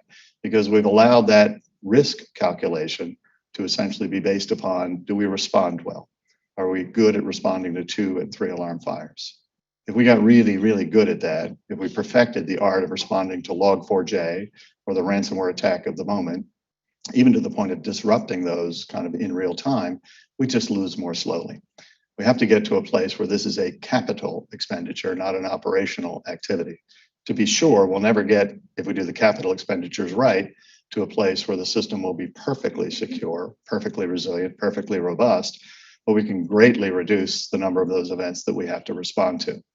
We will still have to respond. We then need to think about what the roles and responsibilities are in response. Do we do that as a division of effort, which has largely been the model we've been following for probably 40 years? You defend your stuff based upon what you know, but based upon your authorities, based upon kind of your insights. I'll defend my stuff. Or do we realize that we're in the same boat and I should no longer be saying, hey, the hole's in your side of the boat, good luck with that, right? Do we kind of say that, look, we could do some things together that neither one of us could do alone, either in the discovery or more importantly in the response? All of that, resilience by design, a stout, collaborative, collective, proactive defense, and this proposition, you got to beat all of us to beat one of us, is actually embedded in the report that had 4 major pillars and those 6 major actions last year. My sense is that both the private sector and the public sector, the government that I represent, is beginning to act on those. Perhaps not with the alacrity that we would prefer, but this took a long time to come into being. It therefore is not something we're again going to turn around in as short an order as we would prefer, but we've made great progress. Insufficient progress, but great progress all the same. Job of my office, the Office of the National Cyber Director, is not so much to micromanage those efforts. You would have heard earlier today from Jen Easterly, an on-the-field quarterback in the parlance that we use, where she has the operational assets necessary to deploy, resource, not just resilience by design, but to respond to these things across federal infrastructure, increasingly in partnership with the private sector across digital infrastructure that supports critical functions. My job is not micromanage that. My job is to ensure that Jen has the authority, the resources, the partnerships, both within the government and without the government, necessary to succeed. The formation of the Ransomware Task Force, called out by law just a month ago, essentially kind of embodied that. My job is to ensure that that body of people who constitute that task force is properly assigned, properly given over to Jen so that she might then lead that. And she indicated earlier, even then, it's a collaborative activity. FBI and CISA will co-lead that task force going forward. And there should be a very significant engagement of the private sector to ensure that we broaden that team still further, so that you have to beat all of us to beat one of us. So my job is to ensure that that ecosystem comes into play, that that ecosystem has what's necessary to succeed, but that that ecosystem includes not just the federal assets, but the private public assets. The private sector will not become an agent of the federal government, but it must be an organization that is in partnership with the federal government. Increasingly, the federal government sees the private sector as the supported organization. That's where the vast majority of the innovation, the generation of capacity, the deployment of that capacity, and the defense of that capacity takes place. So the federal government needs to see itself in a role where it actually is supporting that, on occasion attending to those things that are not discretionary. So regulation will, at the end of the day, be necessary, but it needs to have the lightest possible touch. What we need to do in high consultation and high collaboration is figure out what we do together so that we spread that risk across the spectrum of generation and defense and response, as opposed to delegating that by our inaction to that poor soul at the end of the supply chain who inherits all the risk that we didn't buy down through resilience or through doctrinal approaches, or for that matter, we didn't buy down by even addressing the disruption of those threats. When you add all that up, I think the strategy begins to look something like the following: resilience by design, in doctrine, roles and responsibilities, people skills, and technology, possibly in that order, because that's how a transgressor thinks about it, in that order. They go after bad doctrine first, they go after people skills second, they go after the technology if they have to third, even though it's all manifested in technology. So resilience by design, A stout defense, meaning that what we create in that first part is not a secure architecture, it's a defensible architecture. It must then be defended. That's a human proposition. We have to do that in the most collaborative fashion possible. Division of effort should be recognized for what it is. It's an agreement to not collaborate. So we need to have professional intimacy where we actually collaborate to discover and address things together that no one of us can discover and address alone. And after that stout defense, make sure that we encourage the use of all instruments of power. I don't mean by that just inherently governmental instruments of power, but all instruments of power to, in the third phase, align actions to consequences. Again, your report spoke to this. When I say align actions to consequences, many of us probably go to the dark corner, which is how do we impose negative consequences, costs, on those who transgress in this space. To be sure, that's important. We need to make sure we bring legal remedies to bear, financial sanctions to bear, perhaps diplomatic remedies to bear, where other nations can do things that are beyond our legal remit. We also need to, in some cases, do cyber things to address those cyber issues, knock out the infrastructure by essentially removing that infrastructure. But at the end of the day, there's a second kind of alignment of actions to consequences that is important, perhaps more important, which is if you behaved well in this space, you deserve the material assistance of your sector, of your government, of an institution, meaning the kind of ecosystem that essentially understands that we have to actually aid and abet one another. We have to actually mount a collective defense. If you need assistance, you should be worthy of it, you should get it. Right? And so we're trying to do all of those things. So just give you 3 examples, and then I would like to go to some questions and answers. Example 1, in terms of how do we get the doctrine closer to right? You would have seen that the Congress, through law, kind of enacted something about a year and a half ago that said, we need to move closer to a collaboration with the private sector. So we're going to form something the Congress called the Joint Cyber Program Office. What CISA, what the Department of Homeland Security has stood up as something called the Joint Cyber Defense Collaborative. The acronym on the label means nothing against what the concept is, which is it's a place, a physical floor and a virtual extension that we can actually share, compare, contrast, shards, shreds, hunches about what's happening in cyberspace to discover something together that we could not have discovered alone, and then use our collective abilities to address that or redress that.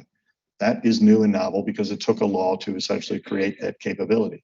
We're following the model of a best practice that our British counterparts have used at the National Cybersecurity Center and other nations of interest have similarly done. Does it scale as well here as it might have kind of proven its mettle in other places? Possibly not, but it actually has kind of great merit and already has shown some promise. The extension of that through sector risk management agencies, the work of the FBI, the work of the National Security Agency, the work of the Department of Energy complements that, does not compete with that. It's not about trying to figure out how to hierarchically align these things, but rather horizontally how to align these things. This must be something that has a concurrent set of activities side by side by side that are complementary. I think that's a good example of the way forward. And second, right, we realize that this must be done in an international domain. The White House convened last fall, specific to the issue that is the focus of this conference, a ransomware kind of discussion amongst 13 different nations who might not have agreed about everything that was taking place in the world, but all agreed that ransomware was a common scourge and therefore must be dealt with using assets that cross national boundaries. How do we understand what the kind of formative conditions of ransom are and use our collective abilities under the rule of law, using kind of a rules-based international order to address that? And what comes out of that then is bilateral, multilateral action that then achieves an even greater effect, getting closer by the day to the moment where we crowdsource those threats the way they've crowdsourced us. You have to beat all of us to beat one of us. And the third example that I would offer is that because we don't yet have enough information about how the piece parts are working, there's a range of analyses that are underway. My office is, for example, at the moment, studying sector risk management agencies, some of which are quite robust. If you look at what the Department of Defense does with the Defense Industrial Base, a very robust sector risk management agency. But some of them are not quite so robust, and I wouldn't throw any of them under the bus, but would say that we have to do the work necessary to understand what the floor looks like, what the extensions look like, and how we in fact unify them and make them such that they operate collectively as something that is coherent, where you don't need a PhD in government to get the best services from government. So we're doing all of that. I think if you look across that, there are some operational kind of activities associated with that. But as importantly, there are doctrinal kind of analyses associated with that. Because if I worry about one thing overall, it's not a particular threat that might kind of at the moment be stalking us. And there are plenty to be sure. There's a lot you can wake up at night and obsess about. I worry about the ambivalence, perhaps the complacency that I often experience when I'm in a large crowd, not this one, of course, but when I'm in a large crowd where all of them would say, it's a problem. I hope to God somebody's solving it. At the end of the day, we all have to participate in that defense. All of us have a role to play. Individuals, organizations, governments, plural, all have a role to play. This is mostly about the doctrine. It's mostly about getting the roles and responsibilities right, as we have done in other domains of interest.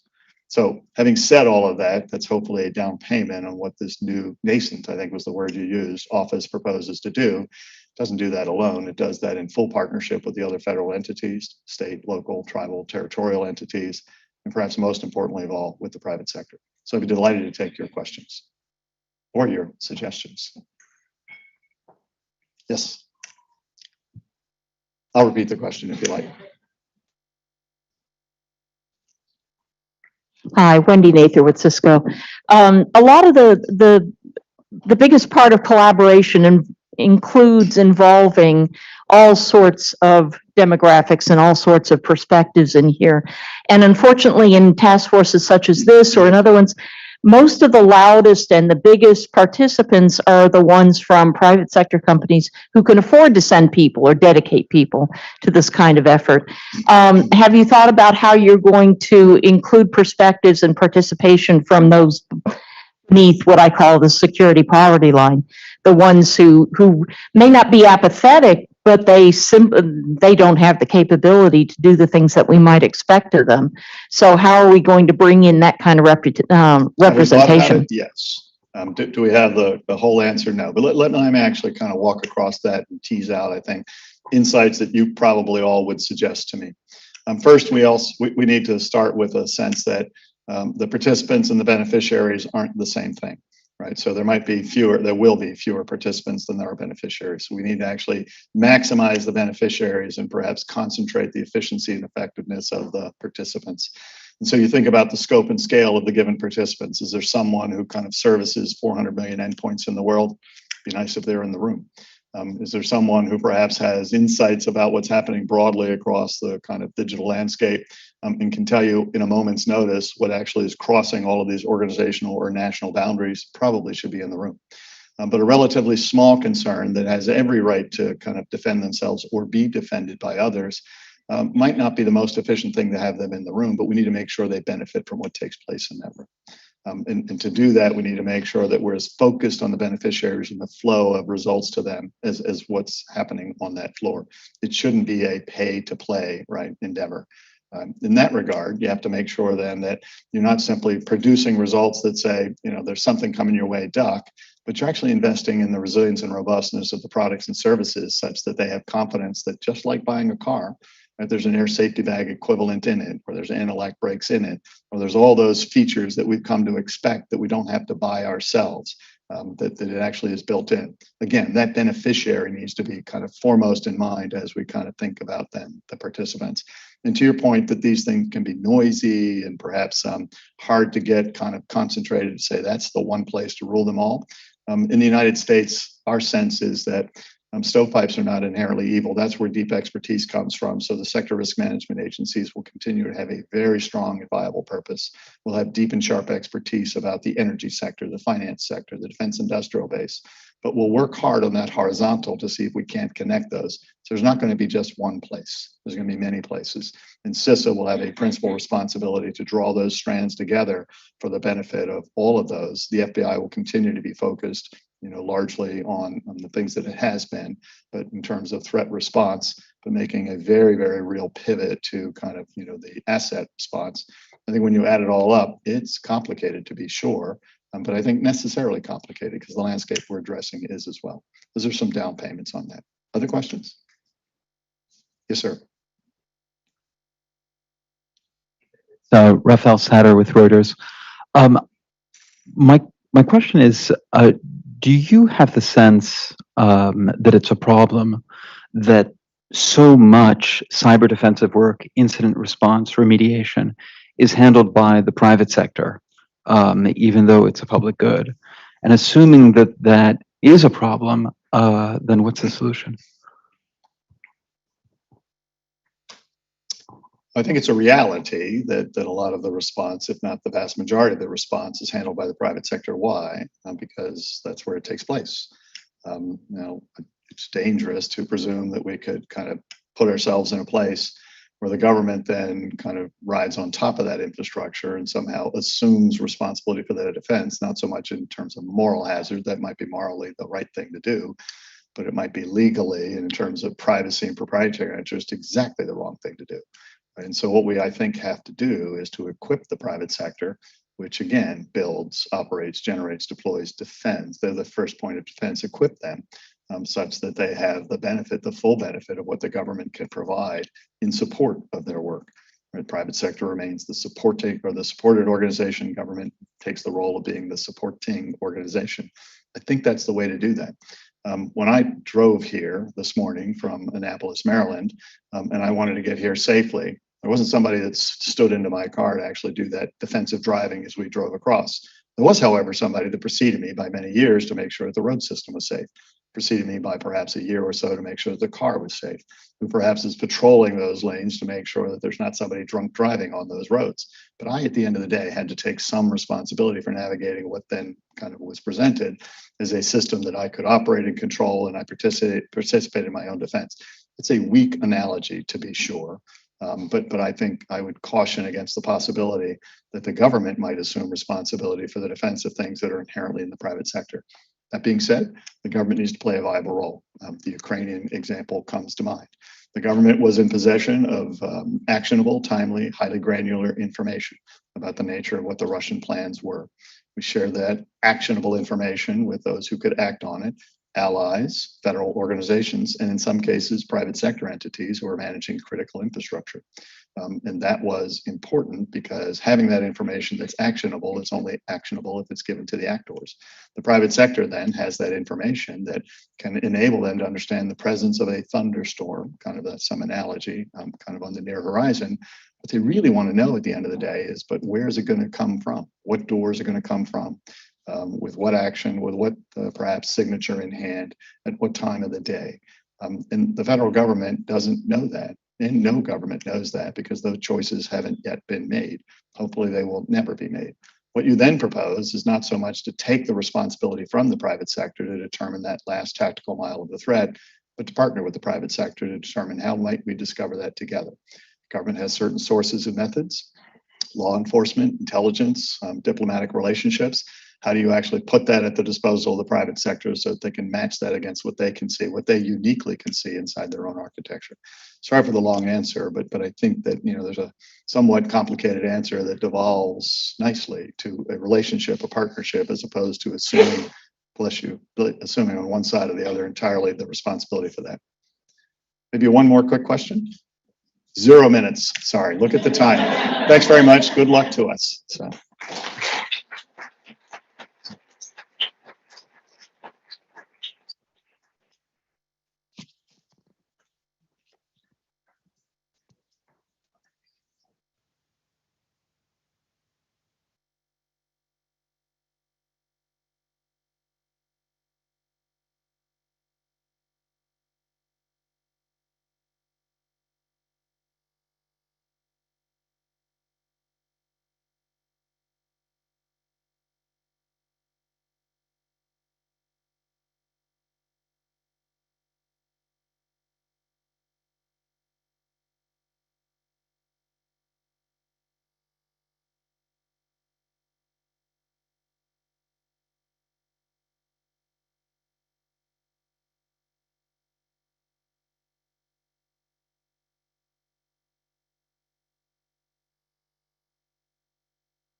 This is probably the most important segment of the discussion, even though it's perhaps the least sexy. This is where in our process that we ran last year, where we had the hardest time trying to help come up with targeted, impactful recommendations to actually change the nature of this element of the problem. And it persists today.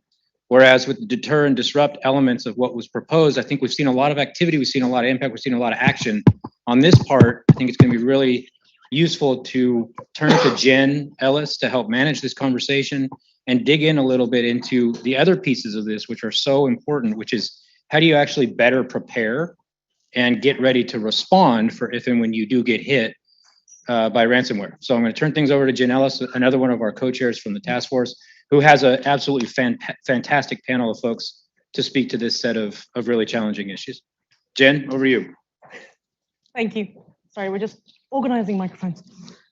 So yeah, as Phil said, we've had a lot of really great content this morning looking at the sort of bigger picture, attacker side elements of how you deter and disrupt and the things that go into that.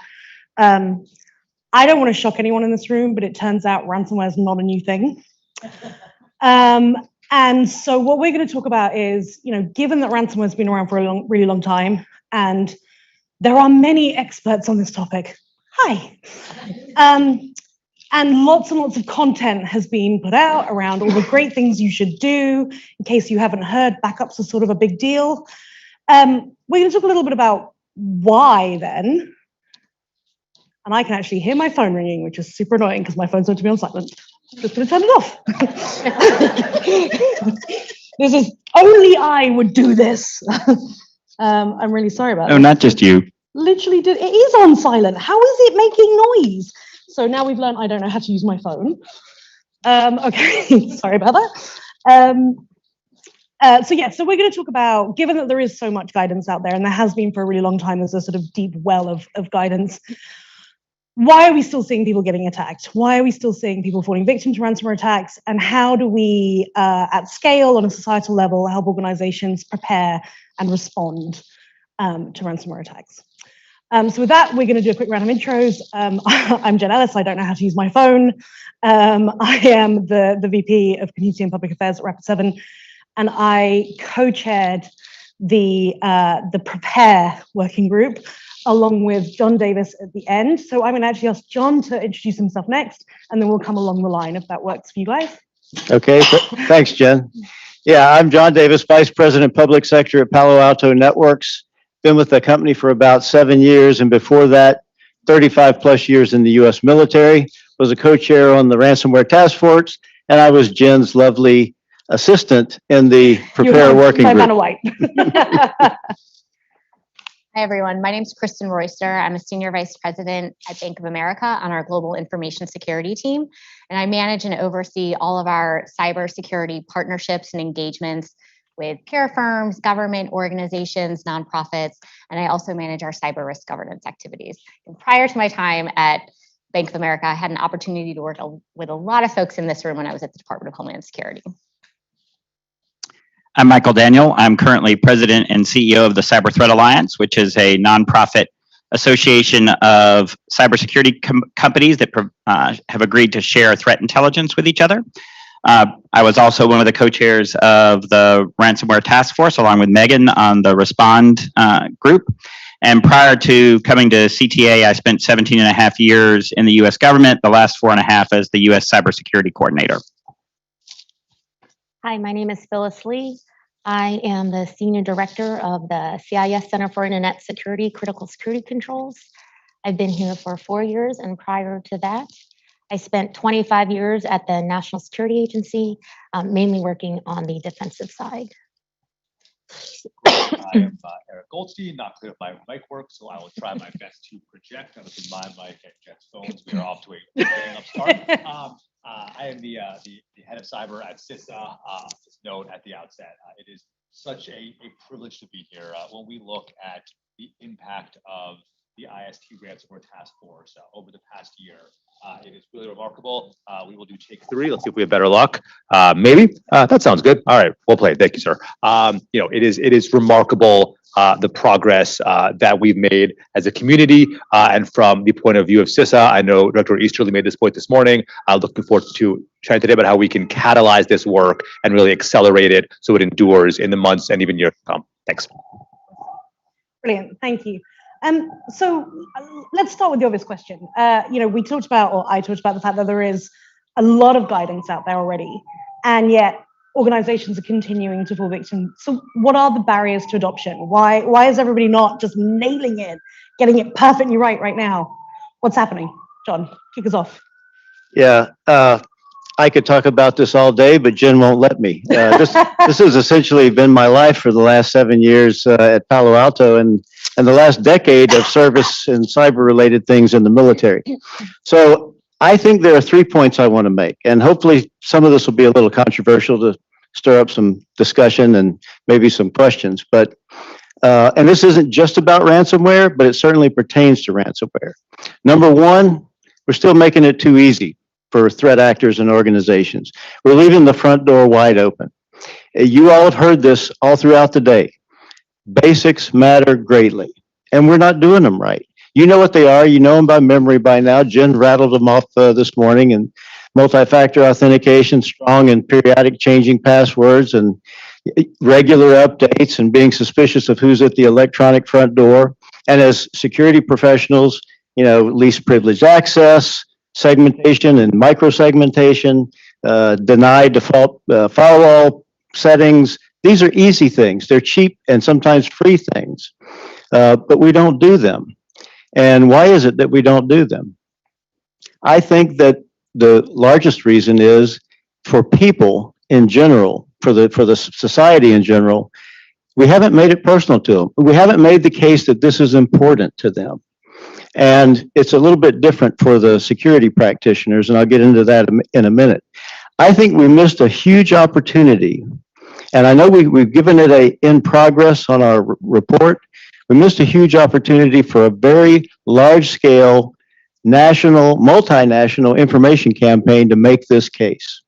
We've done it. If you compare the digital highway to the physical highway, we've done this with drunk driving. We've done this with seatbelts.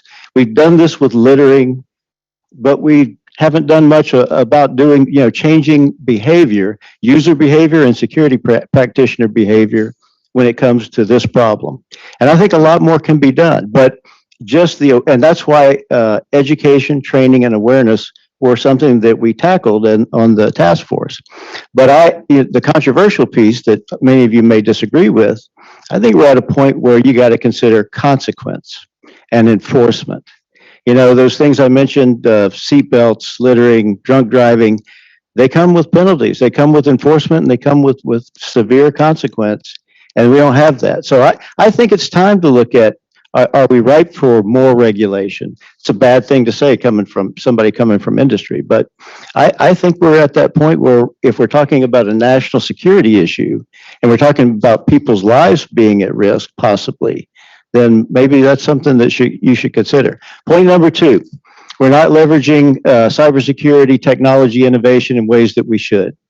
There are capabilities out there today that have been proven successful against not only ransomware, but a whole host of other, top of the line threats that we see, headline grabbing threats.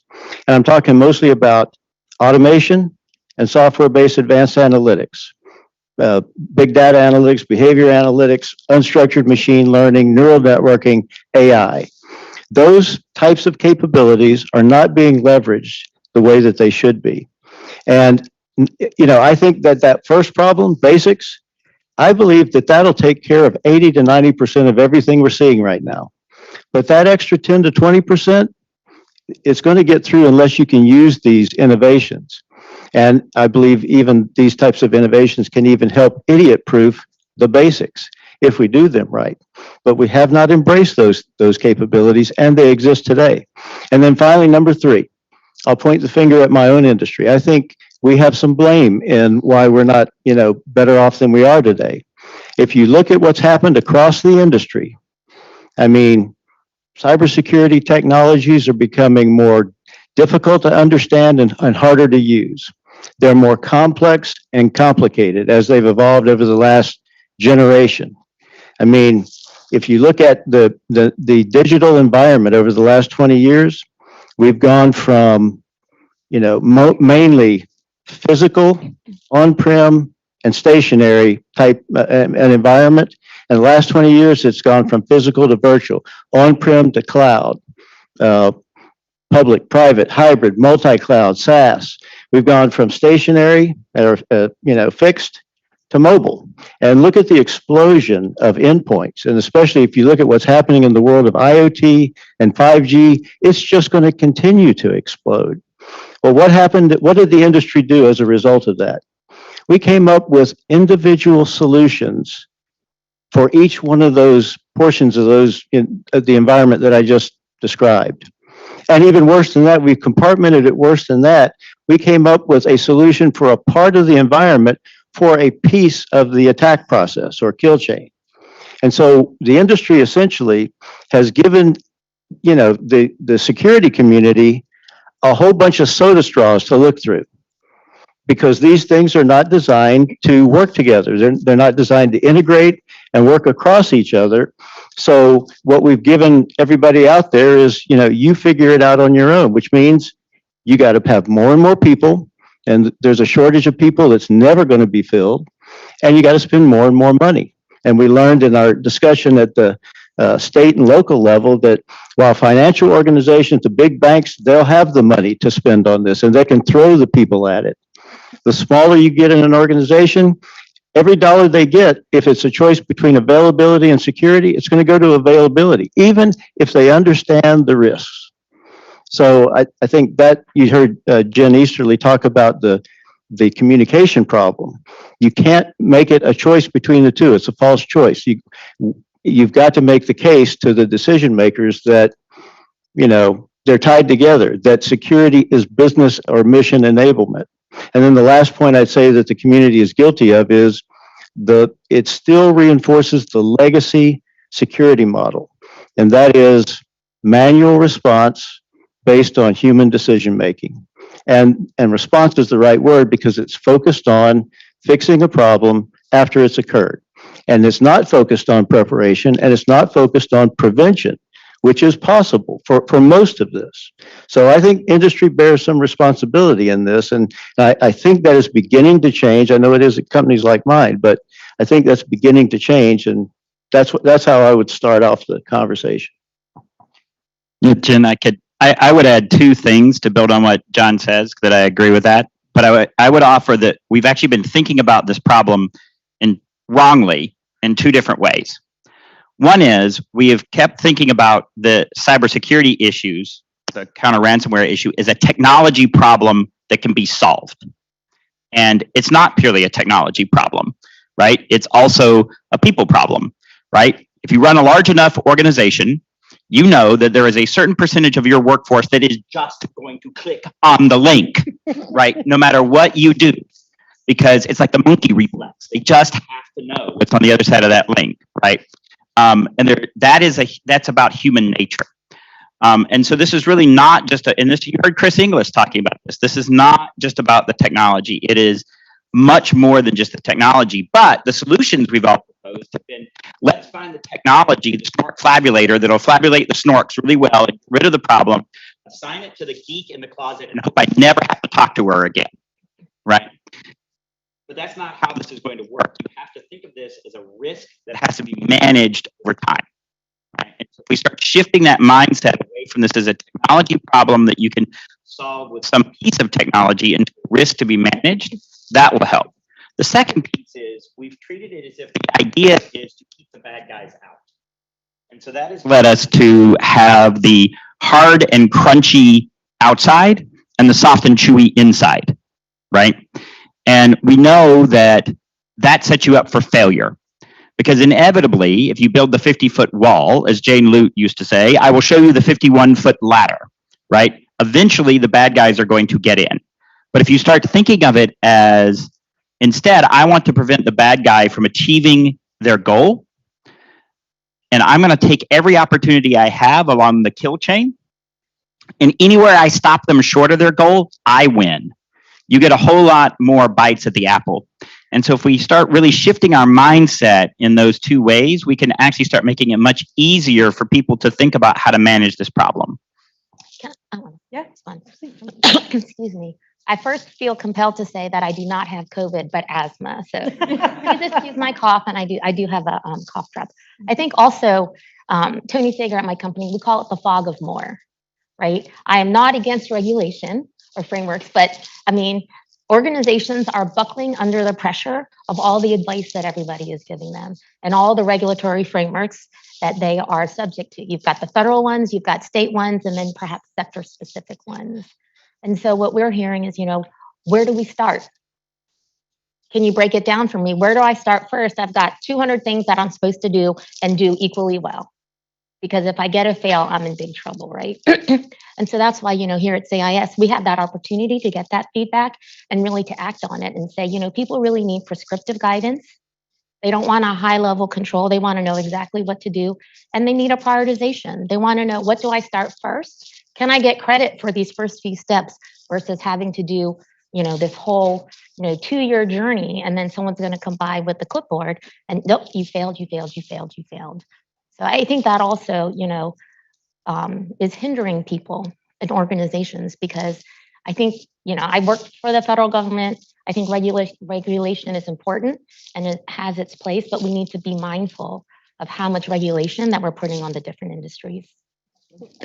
So I'll offer two fast points. The first is really actually just to amplify the point that Phyllis just made, which is, even the best practices that we think about as being so fundamental and easy, we know are actually really hard for most, if not every organization. Even something like saying, well, obviously you should be running up-to-date software and deploy patches. Well, in the real world, we know that almost no organizations are actually patching every single vulnerability everywhere in the environment. And so it's shocking, I know. And so the more that we can help organizations figure out, what are those really top things that are going to hit that 80-20 principle and buy down a lot of risk for the dollar. At CISA, that's why we're really leaning into our catalog of known exploited vulnerabilities, those vulnerabilities that we know actors are actually hitting in the wild, which is a tiny fraction of CVEs out there that can cause a lot of value. The other point that I really want to make is the need to focus on reducing consequence, reducing impact, right? The reason why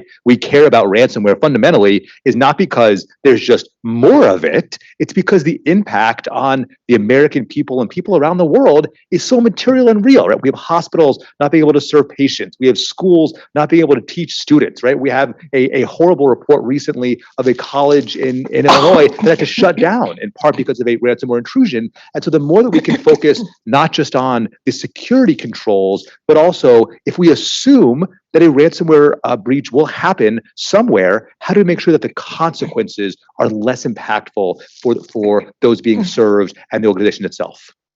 So I want to pick up on that thread, because I think, one of the themes I heard across you guys and that Chris Inglis also sort of referenced, Chris said the word existential.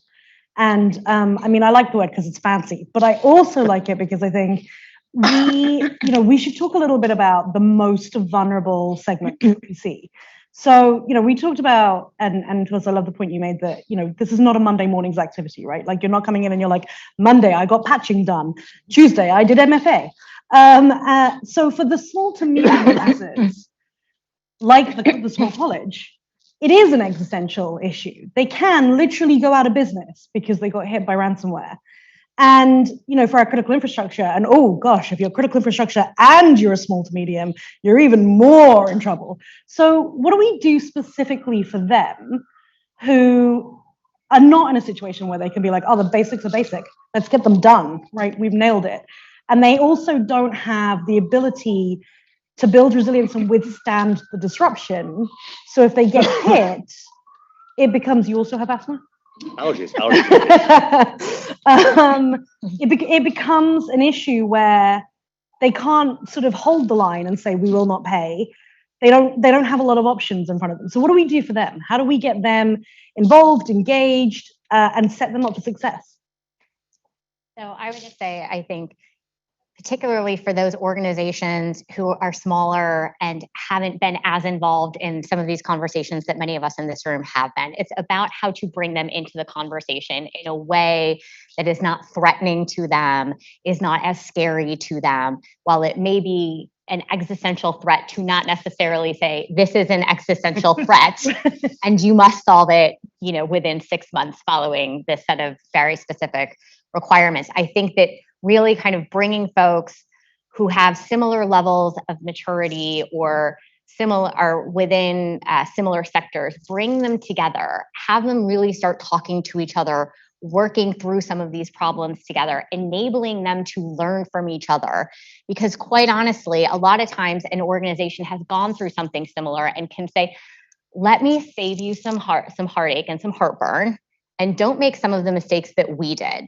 So here are some, not to overuse the term best practices, but here are some of the more effective ways to implement some of the best practices and really bring them into the conversation and show them kind of manageable steps based on their level of maturity, their capacity, their resources from both the financial and human resource perspective to be able to tackle some of these things, so that when they're thinking about an existential threat, they are not utterly overwhelmed.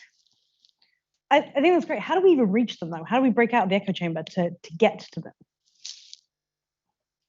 Yeah, I mean, I think you have to think, I mean, this is actually a scale problem that we have in the US that is, and you see this in a few other really super large economies. And I think you actually have to use the principles of the internet in and of itself. I mean, how do you scale out? How does the internet allow you to scale, right? And reach multiple different audiences. And it's really about using nodes of nodes, right? And communicating through every different channel that you have, using every different node of communication that you can use. And so if that's, you know, local chambers of commerce, for example, reaching out through Better Business Bureaus, anywhere you can go that you can reach pieces of those audiences that you don't have. You know, for in the legal profession, right, using bar associations and other things to actually reach out through those channels, because, you know, getting yet another email from some, government entity you may or may not pay attention to, a law firm, it comes from the bar association, you're going to pay attention to it. And so I think we have to be much more creative about the channels that we use for reaching out to people, to use all of them that are available to us. So Eric, is it on the government to create that network of networks? Like, is it down to the government to, like, you know, say to these entities, hey, you need to be part of this and help us and help get the message out? Yep, this is a national, indeed global challenge, and it needs to be a national and global solution. And so I think there's a lot that the government can do to help get the message out. Obviously, the government has some unique platforms, but I think it's really incumbent on all of us in the security community, building on a prior point, to make sure that we are not only talking within the community of like-minded individuals who all understand the importance of this work. And the more that we can be talking about cybersecurity, not just at cybersecurity conferences, but also at education conferences and real estate conferences and healthcare conferences, the more that we can be talking to local chambers of commerce, local school boards about this issue, and actually breaking out of the silos that we're in, that will make a real impact. At CISA, we have regional cybersecurity experts who every day are out there talking in communities around the country, but it still can't scale government alone to meet the need. And so it's something where really all of us need to come together and take those steps to make sure that we're reaching not just security pros, but individuals who can make decisions for their organizations, public and private sector across the country. Also just want to build briefly on a good point that Chris made, which is, how do we make this easier, right? Recognizing that a lot of organizations, small school districts, small hospitals, small credit unions are just not going to have the resources to be able to deploy, even if we prioritize controls, they're still not going to be able to do it alone. At CISA, one thing we did during the Russia-Ukraine conflict is roll out a list of free cybersecurity services that groups can use to make up some of that delta. But the more that we can think about creative ways to help entities that are resource constrained get some basic controls in place, will make a real dent. Because if we rely on folks to just do the right thing, in many cases, they're not going to have the resources or the maturity to do it themselves. That's great. And I think the free services have been really helpful. One of the other things you did sort of, talking about the conflicts, is we saw multiple governments, I think the sort of Five Eyes nations, all kind of collaborate on putting out guidance to people saying, hey, shields up, like time to go. How much impact do you think it has when you all do it together and you kind of create that groundswell? Our hope is that it has a huge impact. And it is not just our Five Eyes partners, but also within the U.S. government, CISA, FBI, and the NSA really moving in lockstep. And I think that sends a real signal across the world to say, this is the authoritative guidance. This reflects something that is really urgent. But then the key point, though, for this conversation is how do we make sure that those advisories, that guidance is not still hitting the same organizations that might be doing it anyway? How do we get that guidance to the organizations that might otherwise be missing it and help them understand the importance? Part of this is also working with, local media outlets, making sure that, we are not just being picked up in, national press or the trade journals, but actually, somebody in a small community in the U.S. or elsewhere is reading about this risk, understanding it, and taking action. So how do we get both broader and deeper across different stakeholders? Awesome. The CIS is one of the things you're known for is helping organizations think about that prioritization and think about, how to break it down and make it easier. How do you think about that when you're looking specifically at ransomware and specifically at the small to medium sector? Right, sure. So, when we talk with small, medium businesses and we look across, even large organizations, not everyone can do everything at the same time, right? And so when you look at improving an organization's cybersecurity program, it's not a one-time thing. It's not I'm going to do these top 10 things and we're great, because no one can do that. It's really about continuous improvement over time. And here at CIS, what we did is we looked at across all the controls and we said, what are the most impactful controls that provide the best defenses against top threats, including ransomware, and that are achievable by small, medium businesses who likely don't have an IT staff and certainly don't have a cybersecurity staff. And the good news is, when you look at the attacker techniques that are used in a ransomware attack, they're not unique to ransomware. So implementing these defensive measures within the CIS security controls, we're calling Essential Cyber Hygiene or Implementation Group 1. I'll just say IG1 because it's easy. If you implement these safeguards within IG1, you can defend really against the top threats, right? Not just ransomware, because attackers are reusing these attack techniques. And I think it's important not just, hey, I'm going to implement this safeguard, I'm going to do MFA, I'm going to, use unique passwords, I'm going to count all my, know your environment, understand where my sensitive data is. It's also about measuring that, because you want to improve over time. We don't want to say do it once and it better be perfect.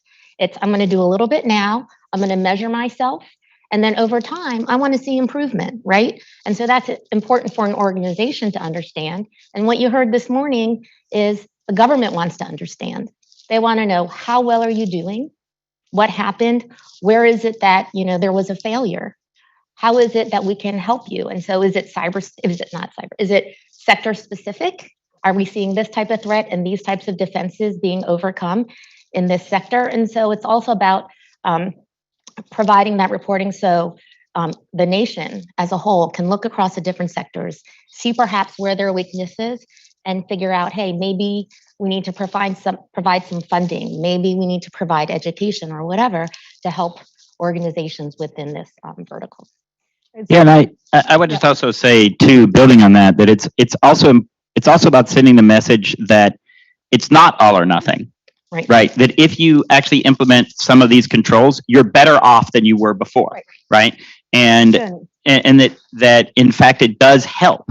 Right. And you can in fact actually reduce your vulnerability, and that most of the time the bad guys are not they're not using their most sophisticated techniques in 0 days.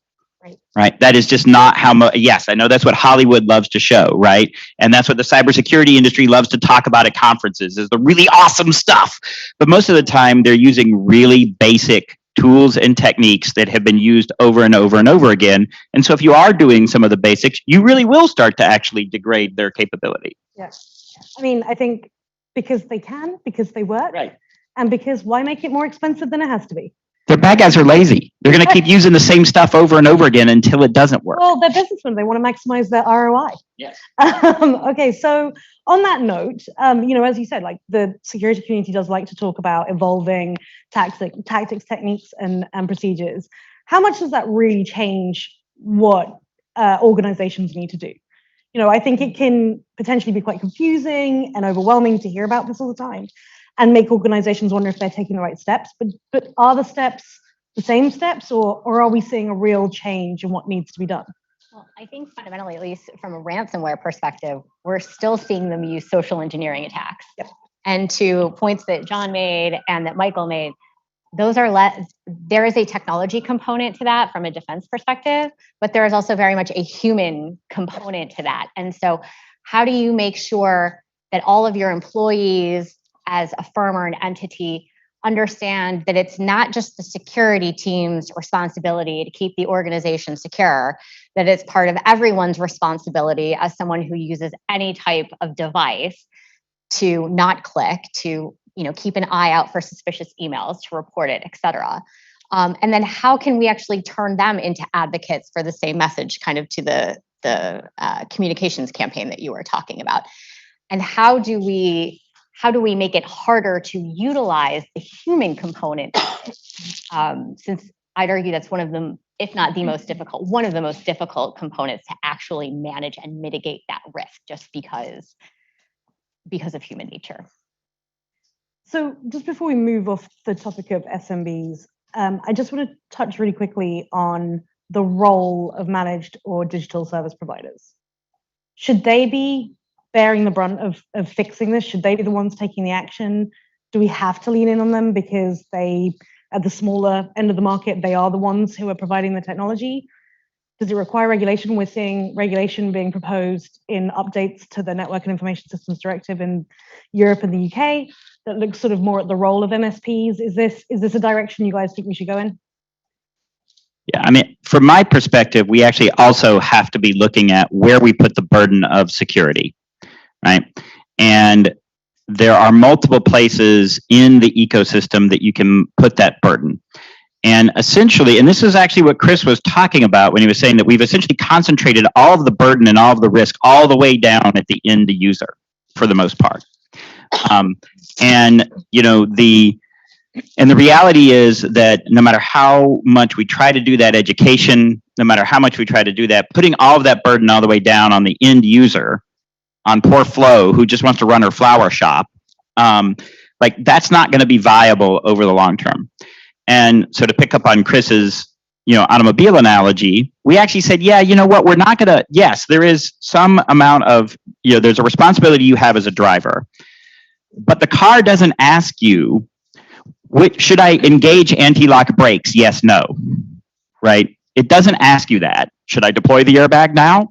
No, it doesn't. It just does it. Yes, do it now. Yes. We build that in and we put some of the burden on safety onto the automobile manufacturers. And so we decided that we were going to allocate different levels of responsibility across the ecosystem. And we haven't done that yet in cybersecurity.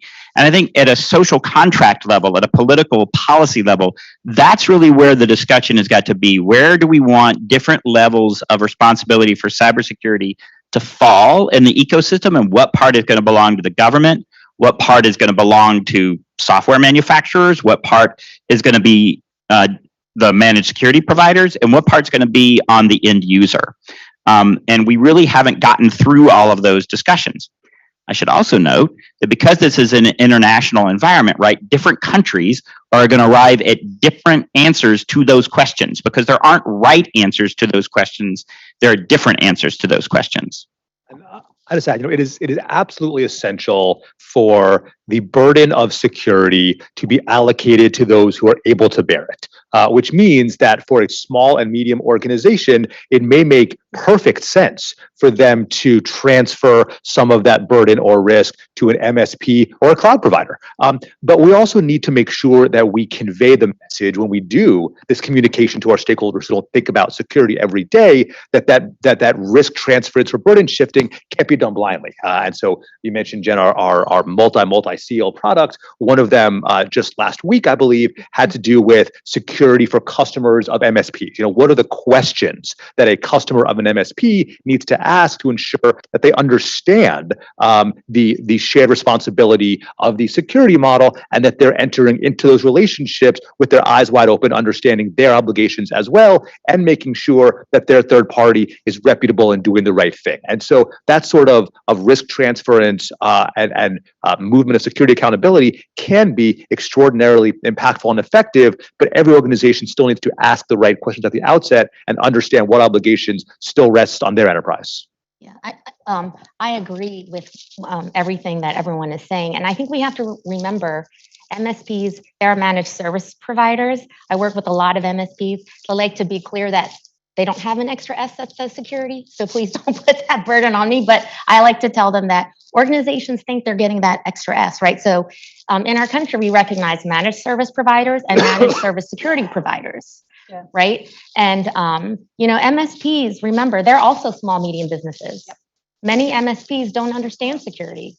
They don't know, they're not implementing it on their own network. And so we are saying, oh, well, if you're a small, medium business or enterprise, please offload to an MSP, right? And there is this built-in assumption that you're getting security out of there. And so we talk about this shared service model.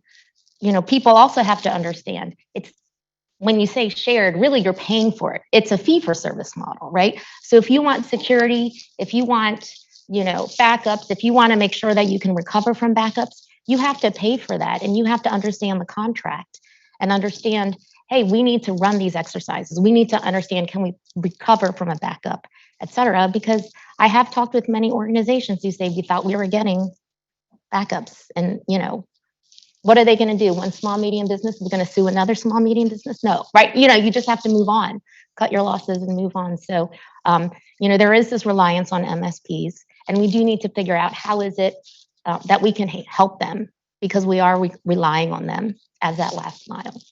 Awesome. We've talked a lot about prepare. I wonder why that is, John.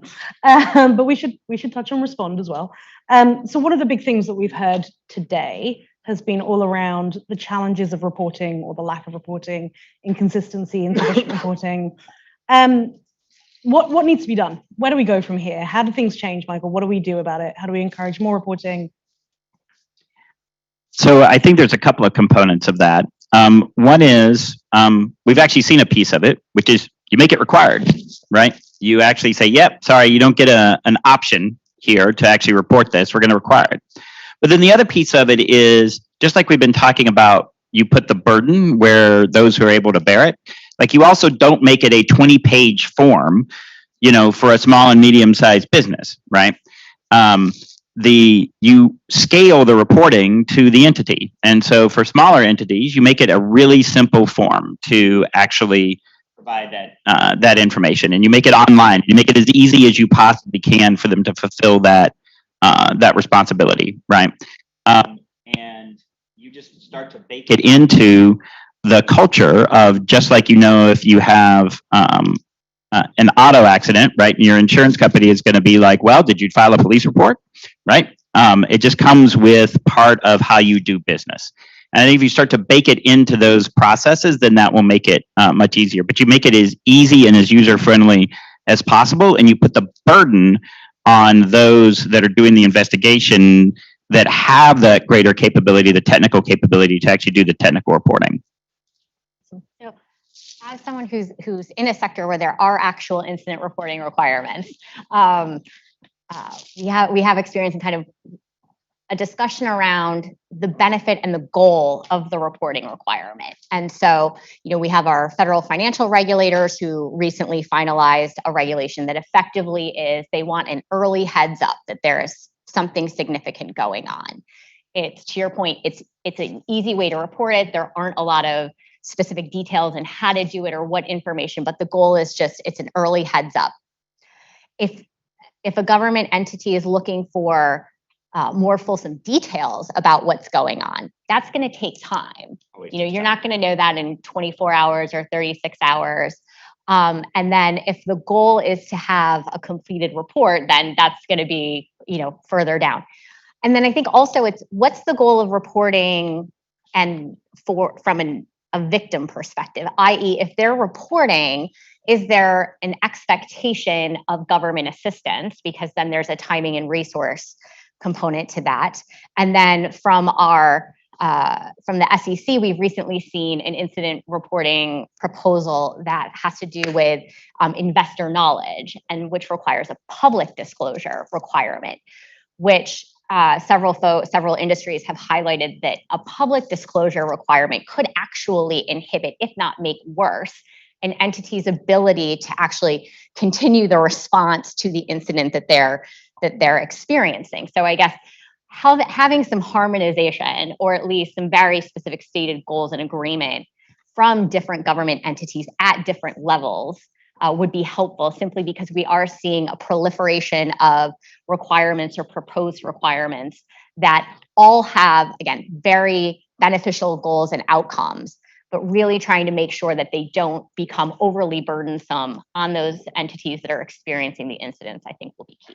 Yeah, and I would just like to reinforce, like, also you have to think about this not as one and done, right? That you want that to actually be the reporting and the discussion to actually be much more of an ongoing dialogue, right? Because certainly, we had several rules, right? When we were in the, on the NSC, all of us, and one of them was the first report about a cyber incident is wrong, right? Just whatever it is wrong. It is wrong in some form. It's wrong about the numbers. It's wrong about what happened. It's wrong.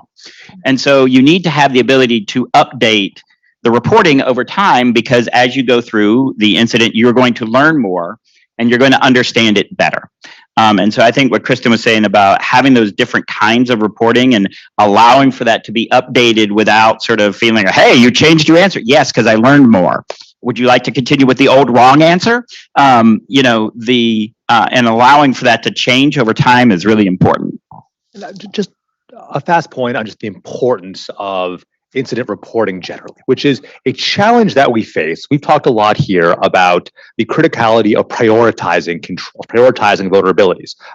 But the challenge that we face is we are making prioritization decisions and recommendations on a woefully incomplete sample size. And so the ability of any of us to say, we can say authoritatively, here's the most effective control, here are the top vulnerabilities, here's what the adversaries that we care about most are using today. Well, to some degree, that is inherently speculative, because the data we have from which to draw that conclusion is incomplete. And so even if the victim doesn't need or want assistance from the government, still the ability of us as a community to understand what's actually happening out there and how do we translate that into guidance and support that can reduce the most risk is really invaluable.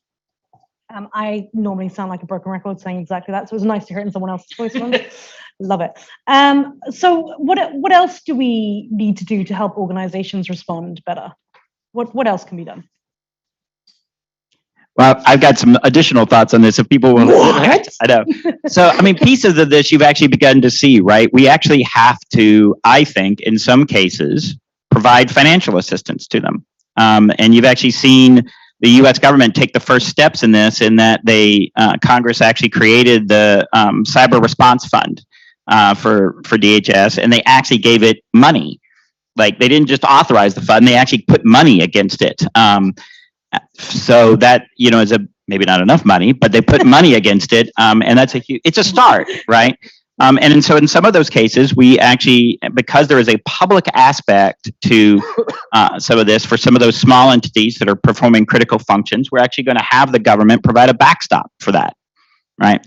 And so I think those are the kinds of discussions that we need to have. Where do we actually want to put the incentives in the system for people to actually make those investments? I think the other piece that we actually really need to wrestle with is what we consider to be a cyber standard of care. Right? What do we actually think the reasonable organization for that size and capability should be doing in terms of cybersecurity? Because that lack is not understanding there we go, I have to swallow the microphone. So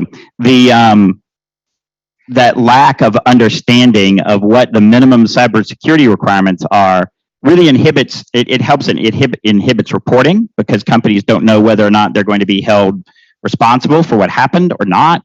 And they don't know, because they don't know what the standard is. And so we really need to work towards that idea of what a standard of care is. And that's going to vary from industry to industry, and it's going to vary depending on the size of the organization. Yeah, so, I mean, I agree. I think it's important to have that minimum bar, that what is that minimum standard? Coming from the CIS perspective, of course, I'm biased towards the CIS critical security controls and the work that we've done in this. But it's true, if you want to be able to measure across the nation, how well are we doing? How well are the different verticals are doing? You really need to rely on a standard so that you can actually do that comparison. Without that, then you're guessing. And so, I do challenge the idea of different verticals facing different threats and having to have different priorities. It could be that there is a minimum standard. Hey, know your environment. What's your hardware assets? What's your software assets? Count those. Make sure you're using the latest updates. Patch. Have a secure configuration. Use MFA, right? So you can go across the board and say, these are essential cyber hygiene type activities that every organization should be implementing. Is your latest version of software being supported, et cetera? Are you implementing essential cyber hygiene? And then can we, compare across the different verticals? Hey, this is your minimum bar, because, it is back to the basics. We're seeing the same thing over and over again. The story popped into my head. When I was at the NSA, we're like, oh my gosh, something happened in this theater. So we all fly down to Hawaii, and it's like, no offense, Microsoft, it's that same Microsoft port that's open, that's been open, that you should turn off.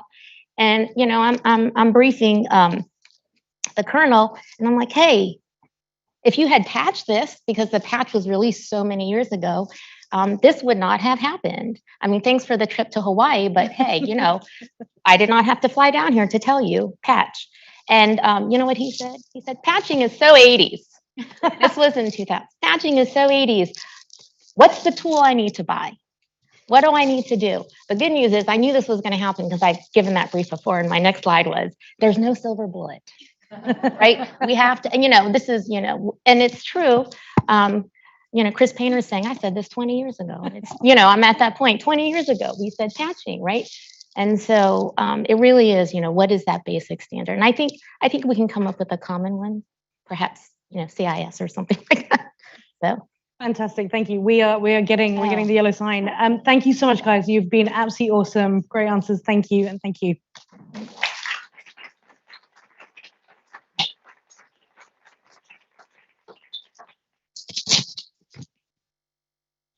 All right. So thank you, everybody. As I had anticipated, this has been quite the day so far. I would like to offer you all about a 5-minute break. So go refresh, grab some snacks, maybe get some more coffee. And when you come back, we'll have Megan speaking with Mr. Chris Krebs.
There we go. I'll turn this off. Turn it off for now. Yeah.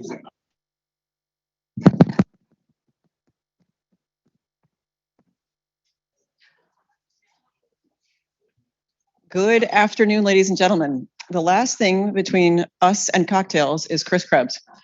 So, it's with great pleasure that I reintroduce the former director of CISA and one of the co-founders of the Krebs Stamos Group, Mr. Chris Krebs. I feel like that happened last time too. That I was the last thing between everyone and cocktail hour. Sometimes you cause cocktails. I don't know. Well, not you per se, but this is on. Let's see. Is it on? Can you hear me? Yes, you can. Okay. Is mine working? Ish. All right. All right. Thank you, Chris. I know it's been a busy time in your household and a busy time building a business. So thanks for making the time to come over and spend a few minutes with us this afternoon. When we conceived of this, when Philip called and we answered the call of the task force, you spent a few minutes with us and then a couple hours with us in some plenary meetings. So one of the things that I wanted to do is roll the clock back to May 5th, 2021. That's when John Davis, who's paying attention, and you and I and one other had the privilege to testify about ransomware. Of course, I think everybody in this room knows that 2 days later, Colonial happened. And I think that one of the questions is, if you were to think back to May 5th, 2021, are we further along than you thought we would be? Are we behind where you thought we would be? Thinking not only about the Ransomware Task Force recommendations, but just kind of as you were leaving CISA in the rearview mirror. So I think first thing first, like I had, prior to my untimely departure, I had two, which is I guess the most diplomatic way to put it. I had two kind of tasks left undone. That is, I was thinking about handing off to the successor areas to focus on and some ways to think through a certain couple problem sets. One of them was just the broader disinformation issue. And the Department of Homeland Security still apparently needs to work on its approach to countering disinformation. And the second was ransomware and how we needed to take a more strategic approach from a government perspective. I had been in the administration, trying to bang on doors up and down the intelligence community throughout government for a couple of years. And, it wasn't until I think the summer of 2019, where we made at least an initial breakthrough in terms of just changing the status quo about this just as a cybercrime issue rather than truly a national security threat. And that's where we had, as an election security team, had made the hypothesis or worked through a set of scenarios that said, look, it would be a significant problem if a ransomware actor a month and a half to 2 months before an election was able to get into a statewide voter registration database and lock it up, or just pull a NotPetya and just burn the whole thing down. And so that I think that caught a lot of attention. It drove a lot of action throughout the intelligence community in the run up to the 2020. So I felt like that was good progress. Still, I think we're still taking a little bit too much of a investigate and build the case type approach. So as I was thinking about what could be done next, it was more along the lines of what are the full resources and authorities available to the government? What should they do with a fresh sheet of paper and a new team and a new leadership team? That always gives you the opportunity to mix things up a little bit and kind of get out of a rut. And then to your point, Colonial happens, and where are we now as opposed to this time last year? I mean, I don't know about everybody else, but the level of attention certainly changed, particularly in the boardroom. That's where I think the biggest appreciable shift has happened. Is you now have boards of directors that fully understand that cyber in general is truly a business risk rather than just a technical risk. And the fact that there was a functional business disruption due to the ransomware attack, that got a lot of people kind of paying attention, wanting to learn more. Now they are learning more, but whether I think the challenge that still remains is translating that thirst for understanding of what the risk is into measurable risk reduction within an organization and prioritization of business resilience, I think that is still an area that we need to continue just purely on the business side, need to continue plowing a bunch of effort into. So I'm going to come back to different types of enterprises, if you will. But first, I want to ask you, if you were king for a day, and you sort of touched on this, but not quite, with your old hat on, what would you have done differently, if anything, if you're willing to say? So it's honestly not anything that I think.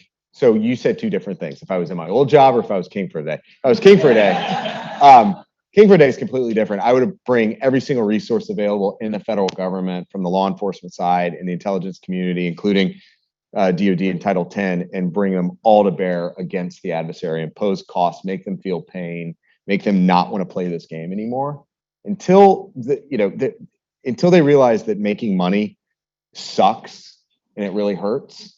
They're going to keep doing it. And I think that's been one of the shifts in the administration under the Attorney General, and Lisa Monaco was here, and she's talked about this, but that shift away from building the case into actually disrupting the C2 and the infrastructure that's enabling, whether including working with Treasury and sanctioning the exchanges, and just making it hard to make money and not want to play the game anymore. That's a solid halfway to the solution set. Off script question. You just mentioned targeting actors, so even in safe havens? So I was hopeful, not optimistic, but hopeful, that the improved dialogue, or the broadened dialogue between the National Security Council and the Russian equivalent would bring at least some shift. And I think, in January, where we saw some takedowns, I thought that was it was also a little suspect at the time. And, I've called it, and others have called it, gangster diplomacy, where they were going to use that as leverage as they moved into invaded Ukraine. I think we overthought that perhaps a little bit, because I don't think anything in Ukraine kind of played out the way that people expected. But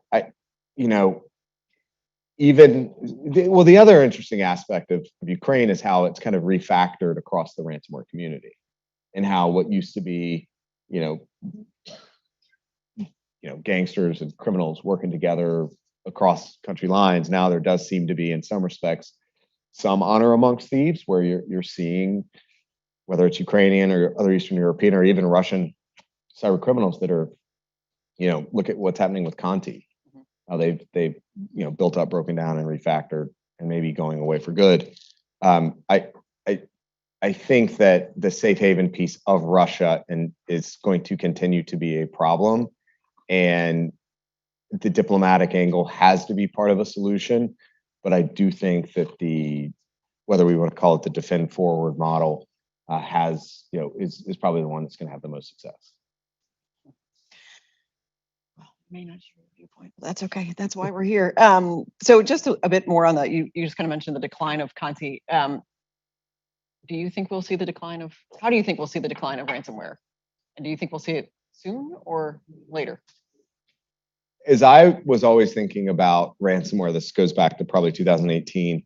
I saw it as a manifestation of three underlying problems. The first is the vulnerable and misconfigured install base here in the US, in the West, of course, in Costa Rica and Peru and wherever else. But it's just a problem in the install base. The second was the ease with which you could extract value from the vulnerable set. And then third is the fact that there are no costs to the safe haven. So it's us, it's the money, and it's them. And all, as I see it, this explosion of ransomware is just the fact that the bad guys figured out how to monetize vulnerable, misconfigured systems and stupid human tricks. And until we make ourselves harder targets, and that doesn't have to be kind of a holistic, a macro problem or a solution set. It can just be as simple as an organization making themselves a harder target than the next person. Just if they're going to continue using the same, bag of tricks, the same, exploit the same vulnerabilities, they're economic rational actors. They're going to use what they have until it doesn't work anymore, and it still works right now. So they'll keep plowing away at that. So you just got to take yourself out of that selection set. The cryptocurrency enabling the transfer of funds outside of the eyes of regulators. I think the last 6 months or so have been interesting in slowing it down a little bit through no specific directed action necessarily. I do know that from the market itself has presented some problems in the cryptocurrency market. Some of the actions against the exchanges like Suez, that was, those are good steps forward. Just again, imposing costs, making it harder to extract the value. Make it harder, make it harder, make it harder. I think the leadership, at least from where I understand, between the Secretary of Treasury, you saw Ben Bernanke today echo something, or the other day echo something I'd heard from Secretary Mnuchin and now Secretary Yellen, that the cryptocurrency is good for two things, speculation and illicit activities. That seems to be the mindset. I don't necessarily fully agree with that, but that's an interesting policy signal. As they put more regulatory oversight on top of cryptocurrency, it'll make it harder as an available tool for extraction. And then third is how do you stop the safe haven problem? And again, I don't know if it's going to be fully successful on the diplomacy side. So it's how do you take their tools away from them? Disrupt the activity. If you can catch them when they leave the safe haven, do it. But just put sand in there. Rob Joyce has talked about this, right? Just sand in their gears. Put sand in their gears, make them spend more time over there than they're spending here. You touched for a moment on exploiting insecure systems and vulnerabilities and the like, and we can talk about, and Director Inglis mentioned, sort of the good hygiene, but I feel like part of the conversation that's missing, or what's missing from the conversation in part, including in the legislation that most recently passed, but even for at least a year, is this question of what do we do about what's coming to market. So you and I had talked when you were at CISA about what is in the legislation around the Energy Star kind of model, or whatever we're going to call it, labeling and the like. What sort of time frame do you put that on, and actually making a difference in the marketplace? Trajectory, is it's 5 years? I mean, but it's not. There's not a silver bullet, right? There's not a single solution. It's not necessarily the products that are rolling off the line. It's how they're being used, how they're being implemented. I was having a conversation the other day with someone about the SVR issue with just SolarWinds, not related to ransomware at all. But had you put Orion behind a firewall, you wouldn't have had the larger problem. So a lot of this can just be solved with, not just be solved, but a good part of the problem is just the configuration and the discipline and good hygiene. Jen, I'm sure she mentioned multi-factor. I mean, it's just some of the basics and it's like, that's the aggravating part about it. You're starting to like, God, if you just do the basics, well, the basics are still really hard to do. So to the extent that we can just get back to focusing on the basics, discipline, making it easier to implement the basics. But more broadly, we're not talking about the big banks here, right? We continue to think about schools and hospitals and state and local agencies that are not resourced. They're lucky to have a single person on the IT team. So how do we make it easier for them? And that then does roll kind of back up the IT operations value chain, I think, where how do they make turnkey solutions for organizations just out of the box? And that's part of, I don't know how you legislate to that. I don't know how you regulate to that. Well, neither of us are in the fun position to have to deal with it at the moment. Good for everybody else. So two questions, sort of pivoting off of that. The first is kind of in thinking about the question of misconfiguration and day-to-day operations. Are there particular things, for lack of a better word, that you wish your clients would be less reluctant in doing, or sort of, is there, what do you struggle with most in sort of advising clients? And you're like, can you just do? Is it the MFA? Is it the people issue? Is it? So completely separate from ransomware. I think the last 6 months have been just fascinating.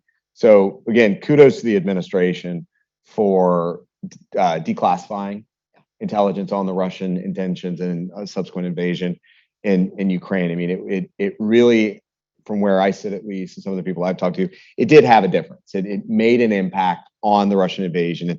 It stalled them out. They slowed down a little bit. They sat on the border of Ukraine. They ate through gas stores. They ate through food. They didn't replenish. It was just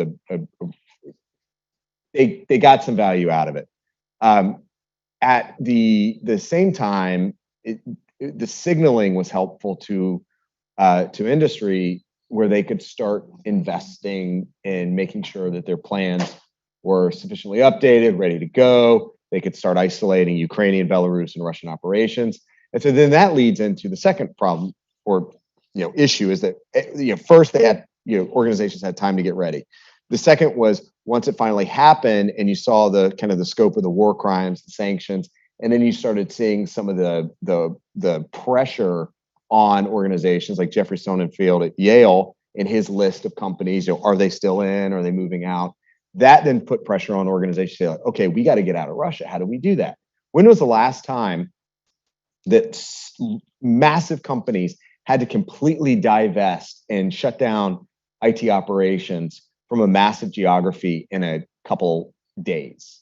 I think back, I don't know, maybe Iran, Iraq, or Iran in the 70s or whatever. Like, it's been a long time. It is not easy to do.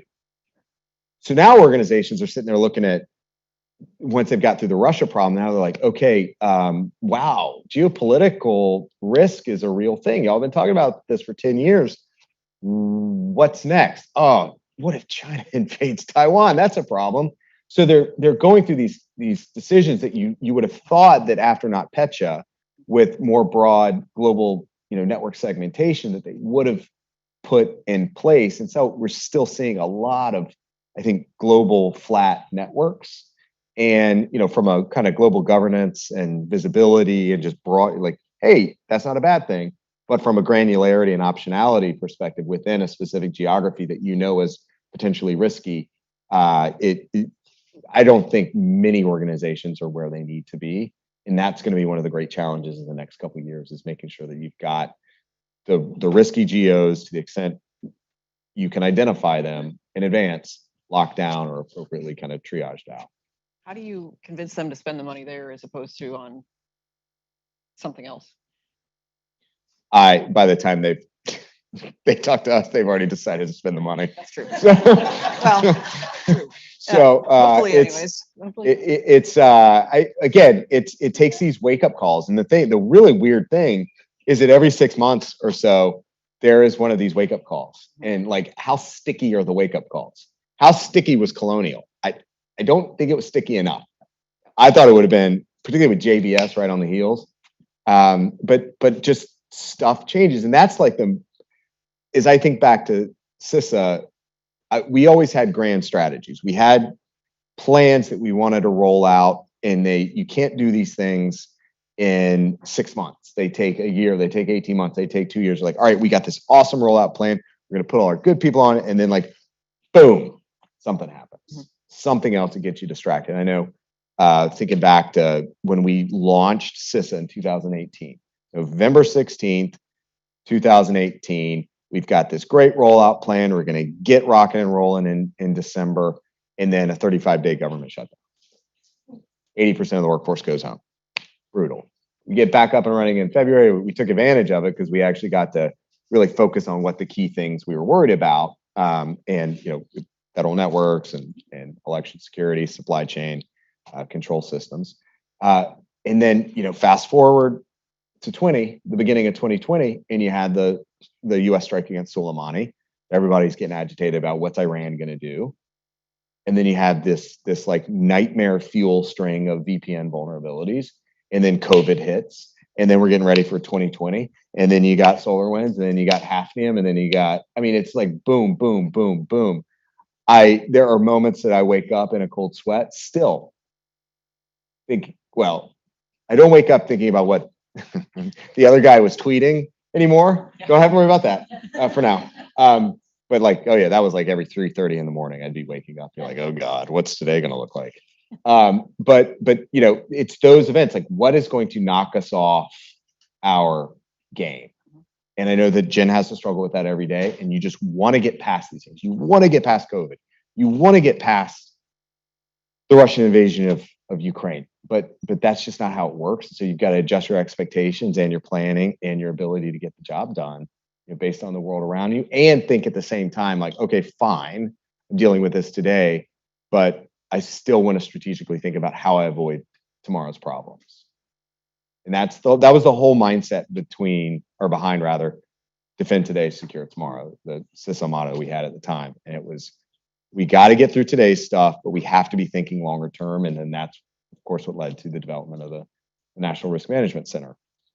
So it's just, that's really one of the hardest jobs, I think, in government right now, is keeping those two mindsets of dealing with today's problems, but also thinking far enough ahead where you can make life easier for you 2, 3, 4 years down the road. I have follow-on questions, but I'm told we're already at the end of our time. So,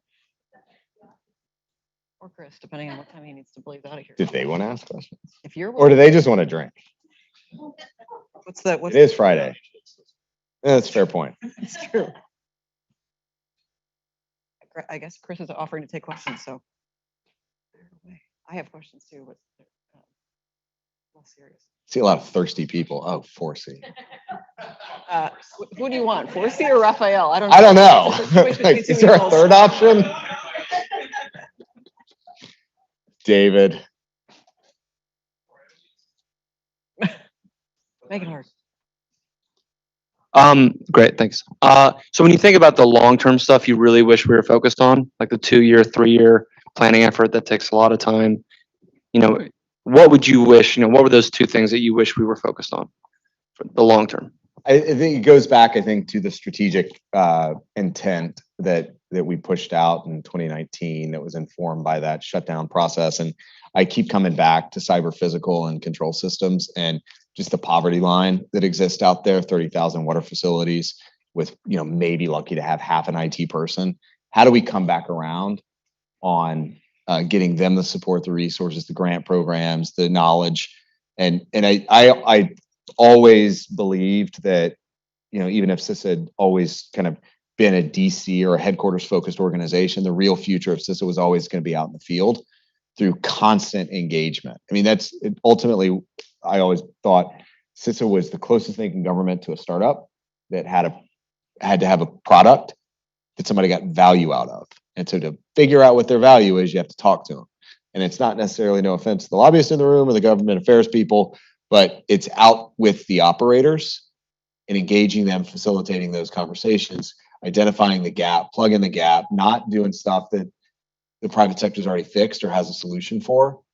And that, I think there's a whole bunch of room to run there. And one of the other challenges, I think, in this city, at least with the government, is everybody's focused on the wrong side of not the wrong side, but over focused on one side of the risk equation. Everybody's really intently focused on the threat side and not thinking enough on the consequence side and how do you manage consequence down. And I think that's where CISA has an incredible amount of future possibility, opportunity. And again, that was the concept behind the National Risk Management Center, the national critical functions, really understanding what matters, and then putting initiatives together that can draw down that risk. So before Raphael jumps in here, I'm going to follow on the question, and I'm not just doing it to be helpful, I promise. In thinking about, so you just talked about getting, I won't call it the heartland, but getting out to the States and the like. What advice are you currently giving to the States? How do we help them, given, as you said, well, they're not your customers because they can't afford you, probably, but.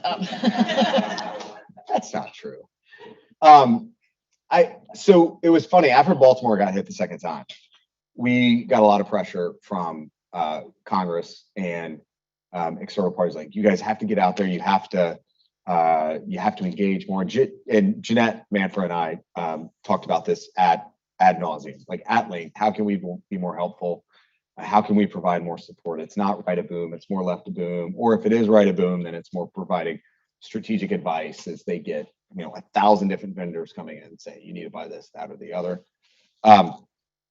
So what ultimately happened is I was thinking, we need to be able to train the trainer. We have to get more resources out there to help them be better, but not do the work for them. teach them to fish. And so in the second instance of Baltimore getting popped, Congressman Ruppersberger called and said, hey, you need to get out there and help them out. I was like, I can help them, but if you guys are going to keep calling us every time there's a ransomware event, I'm going to need more people. I'm going to need more money. I'm going to need to put advisors in every single city or every single major, two in a state. And I am not kidding. Like the next day, there was 10 million added into the CISA budget because we were right in the middle of the appropriations process that funded, I think, 47 statewide cyber coordinators. And I think that's what it takes. It takes just resourcing, getting people out there that can help. And, unfortunately, what happened, though, because we all know that there's a workforce shortage, what we were seeing was that we were actually getting state CIOs and CISOs that were applying to the cyber coordinator. I was like, that's not going to work, right? Zero-sum game. So that's a longer scale problem that we're going to have to deal with. But I still think that it's providing that on the ground resource. I actually wanted, and I have no idea where this stands, but my idea was I wanted either a MERS truck, which is in FEMA parlance, it's the dedicated communication satellite uplink truck that is also a command center. I wanted something like that for every region, where we could roll that out and for incident response. But then, there was some people that could be like, well, when they have incidents, they don't want to broadcast that they're working with the government or anything, or they have it. So I was like, fine, whatever.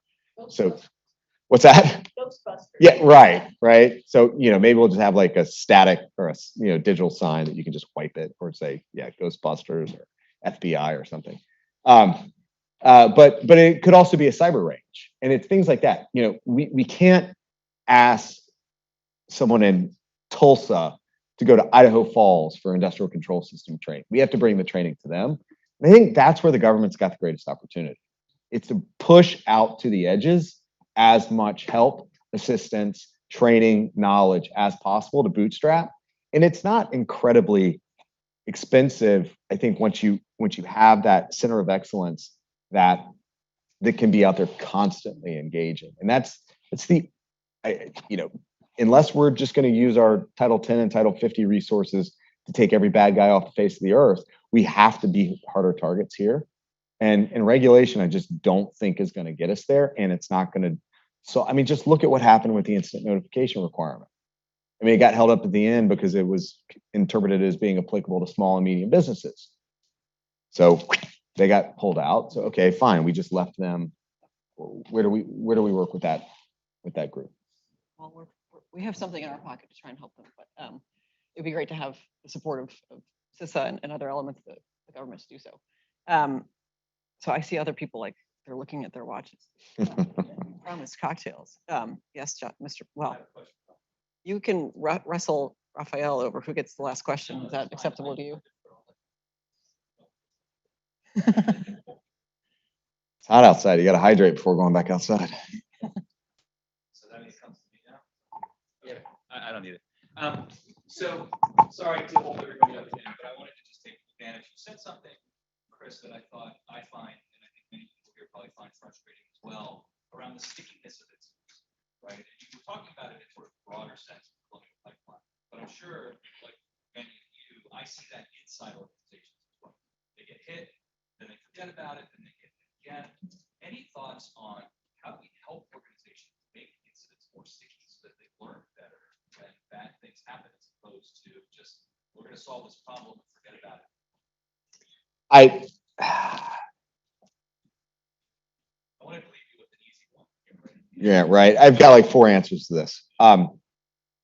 First is, I think part of it is, okay, so we're getting a question because you didn't use a mic and the live stream can't hear. But the question was, how do we make incidents stickier inside organizations? How do they learn? How do they continue to carry forward? And I don't think the government's good at this at all, right? When was the last time there was an honest lessons learned from an event that didn't require congressional hearings, but an earnest, honest, internal lesson learned process that includes the intelligence community, that includes all that. Obviously, gain loss issues all over the place with intel, but and these things are embarrassing too. Same thing happens in the private sector. It's embarrassing. Somebody screwed up. Every time an incident response happens and you bring an external team in, somebody's like, oh, great, I'm going to get fired because these outside guys are, going to say that we suck. I think one end we have to start at the top. I think boards really have to, whether it's more education and training at the boards, or it's as the board cadre and cohort continues to grow, and whether the SEC kicks that into gear with their proposed rulemaking, I don't know, but business school and just real world practice, you have to get more people that I think are informed, that understand the risks here. There's a second piece here about owning up to incidents and actually embracing them and being transparent. I think that's recently been a pretty, it's been instructive. You see the companies that try to hide it, and you see companies that actually embrace it and they talk about it and they have blogs and all this other stuff. I mean, I think, again, I worked with them on this, but I thought SolarWinds did a pretty good job of being transparent about what they were happening, keeping updates going and flowing. I think that's a big part of then instituting, or rather implementing in that security change. I think the thing we have to get away from, at least this is how I see the world, is that this is just a today problem. Like we keep just living in the same horrible episode of the TV show. It's just over and over and over. The way that we're using technology, the way that we continue to expand, the thing I keep saying is like, put yourself 5 years into the future. There's going to be more things that we rely upon, and more services that we're going to outsource. So the dependencies, the attack surface is only going to expand. That's really going to be for the rest of human history, right? I mean, it's like, it is only going to get more complicated on the defensive side. And so how do we start pulling that acceptance, and almost like an Eastern philosophy, accept your mortality and you make a different set of decisions. So I think if you bake that in, and that's where the movement, the DevSecOps and all that has a lot of promise, but that's down here. How do we get more in the leadership cadre, the decision-making ranks, to push against lines of business that say, no, we're going to use this third-party service. Well, have you assessed them? Anything about what their security policy? So more expectations up top. More expectations up top, I think, is a good place to close. Is that good for you? Works for me. Thank you again for Thank coming you. down and making the time. Before I turn it over to our board chair, Mr. Michael McNerny, to close us out, I want to just take a brief moment, since technically he's our board chair, not part of IST, to say thank you to most of the IST team who are not here in the room, and to Venable again for hosting us, Emma, Zoe, Andy, one of our colleagues who's not here. So thanks to Chris for coming. Thanks to all of you for sticking in here. Mike is going to take us home, and stay with us because there's lots more to do.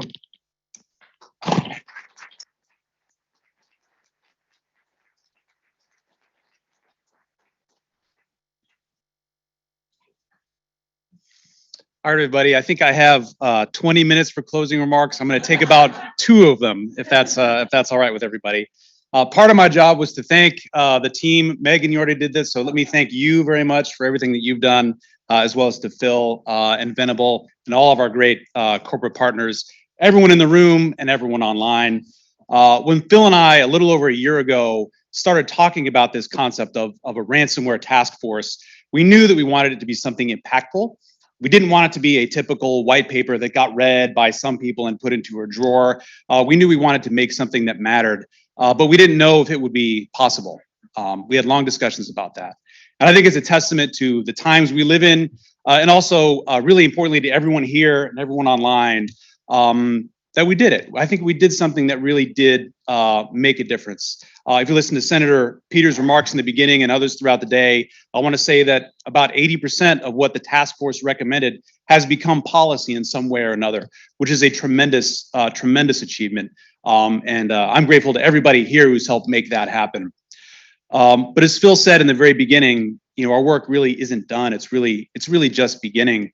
Ransomware hasn't stopped. We've gotten our ducks in a row. That's really important, but the threat is still out there. And so I'd like to focus on why we're doing what we're doing and a little bit less on what we've done up until this point. And I'm reminded of some of the comments of the very first panel that we had. I want to say that it was Bob from the FBI who mentioned that ransomware is a national security threat, but it's also a threat to everyday people, to everyday companies. If you can picture a mid-market manufacturing company, if they get hit with ransomware, and Michael Phillips in the audience, he takes these calls, he knows what I'm talking about. They're faced with $1 million, $5 million, $10 million lost per day.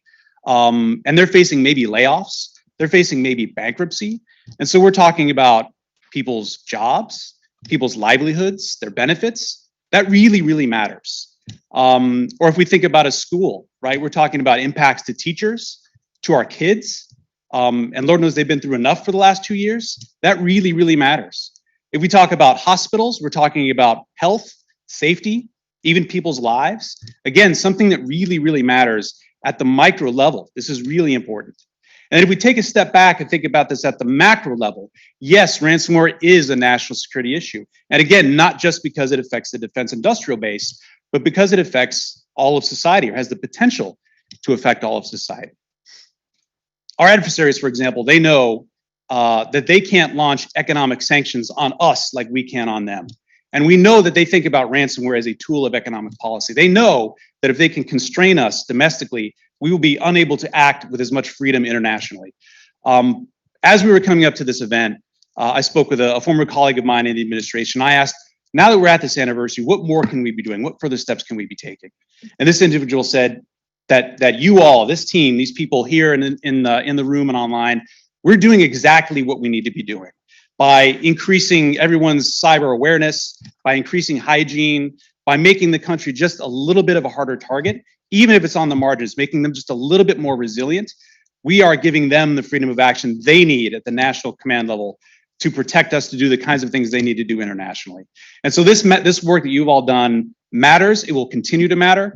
I implore you, stay vigilant, stay focused, keep up the fight. And thank you again so much for what you've done and so much for being here.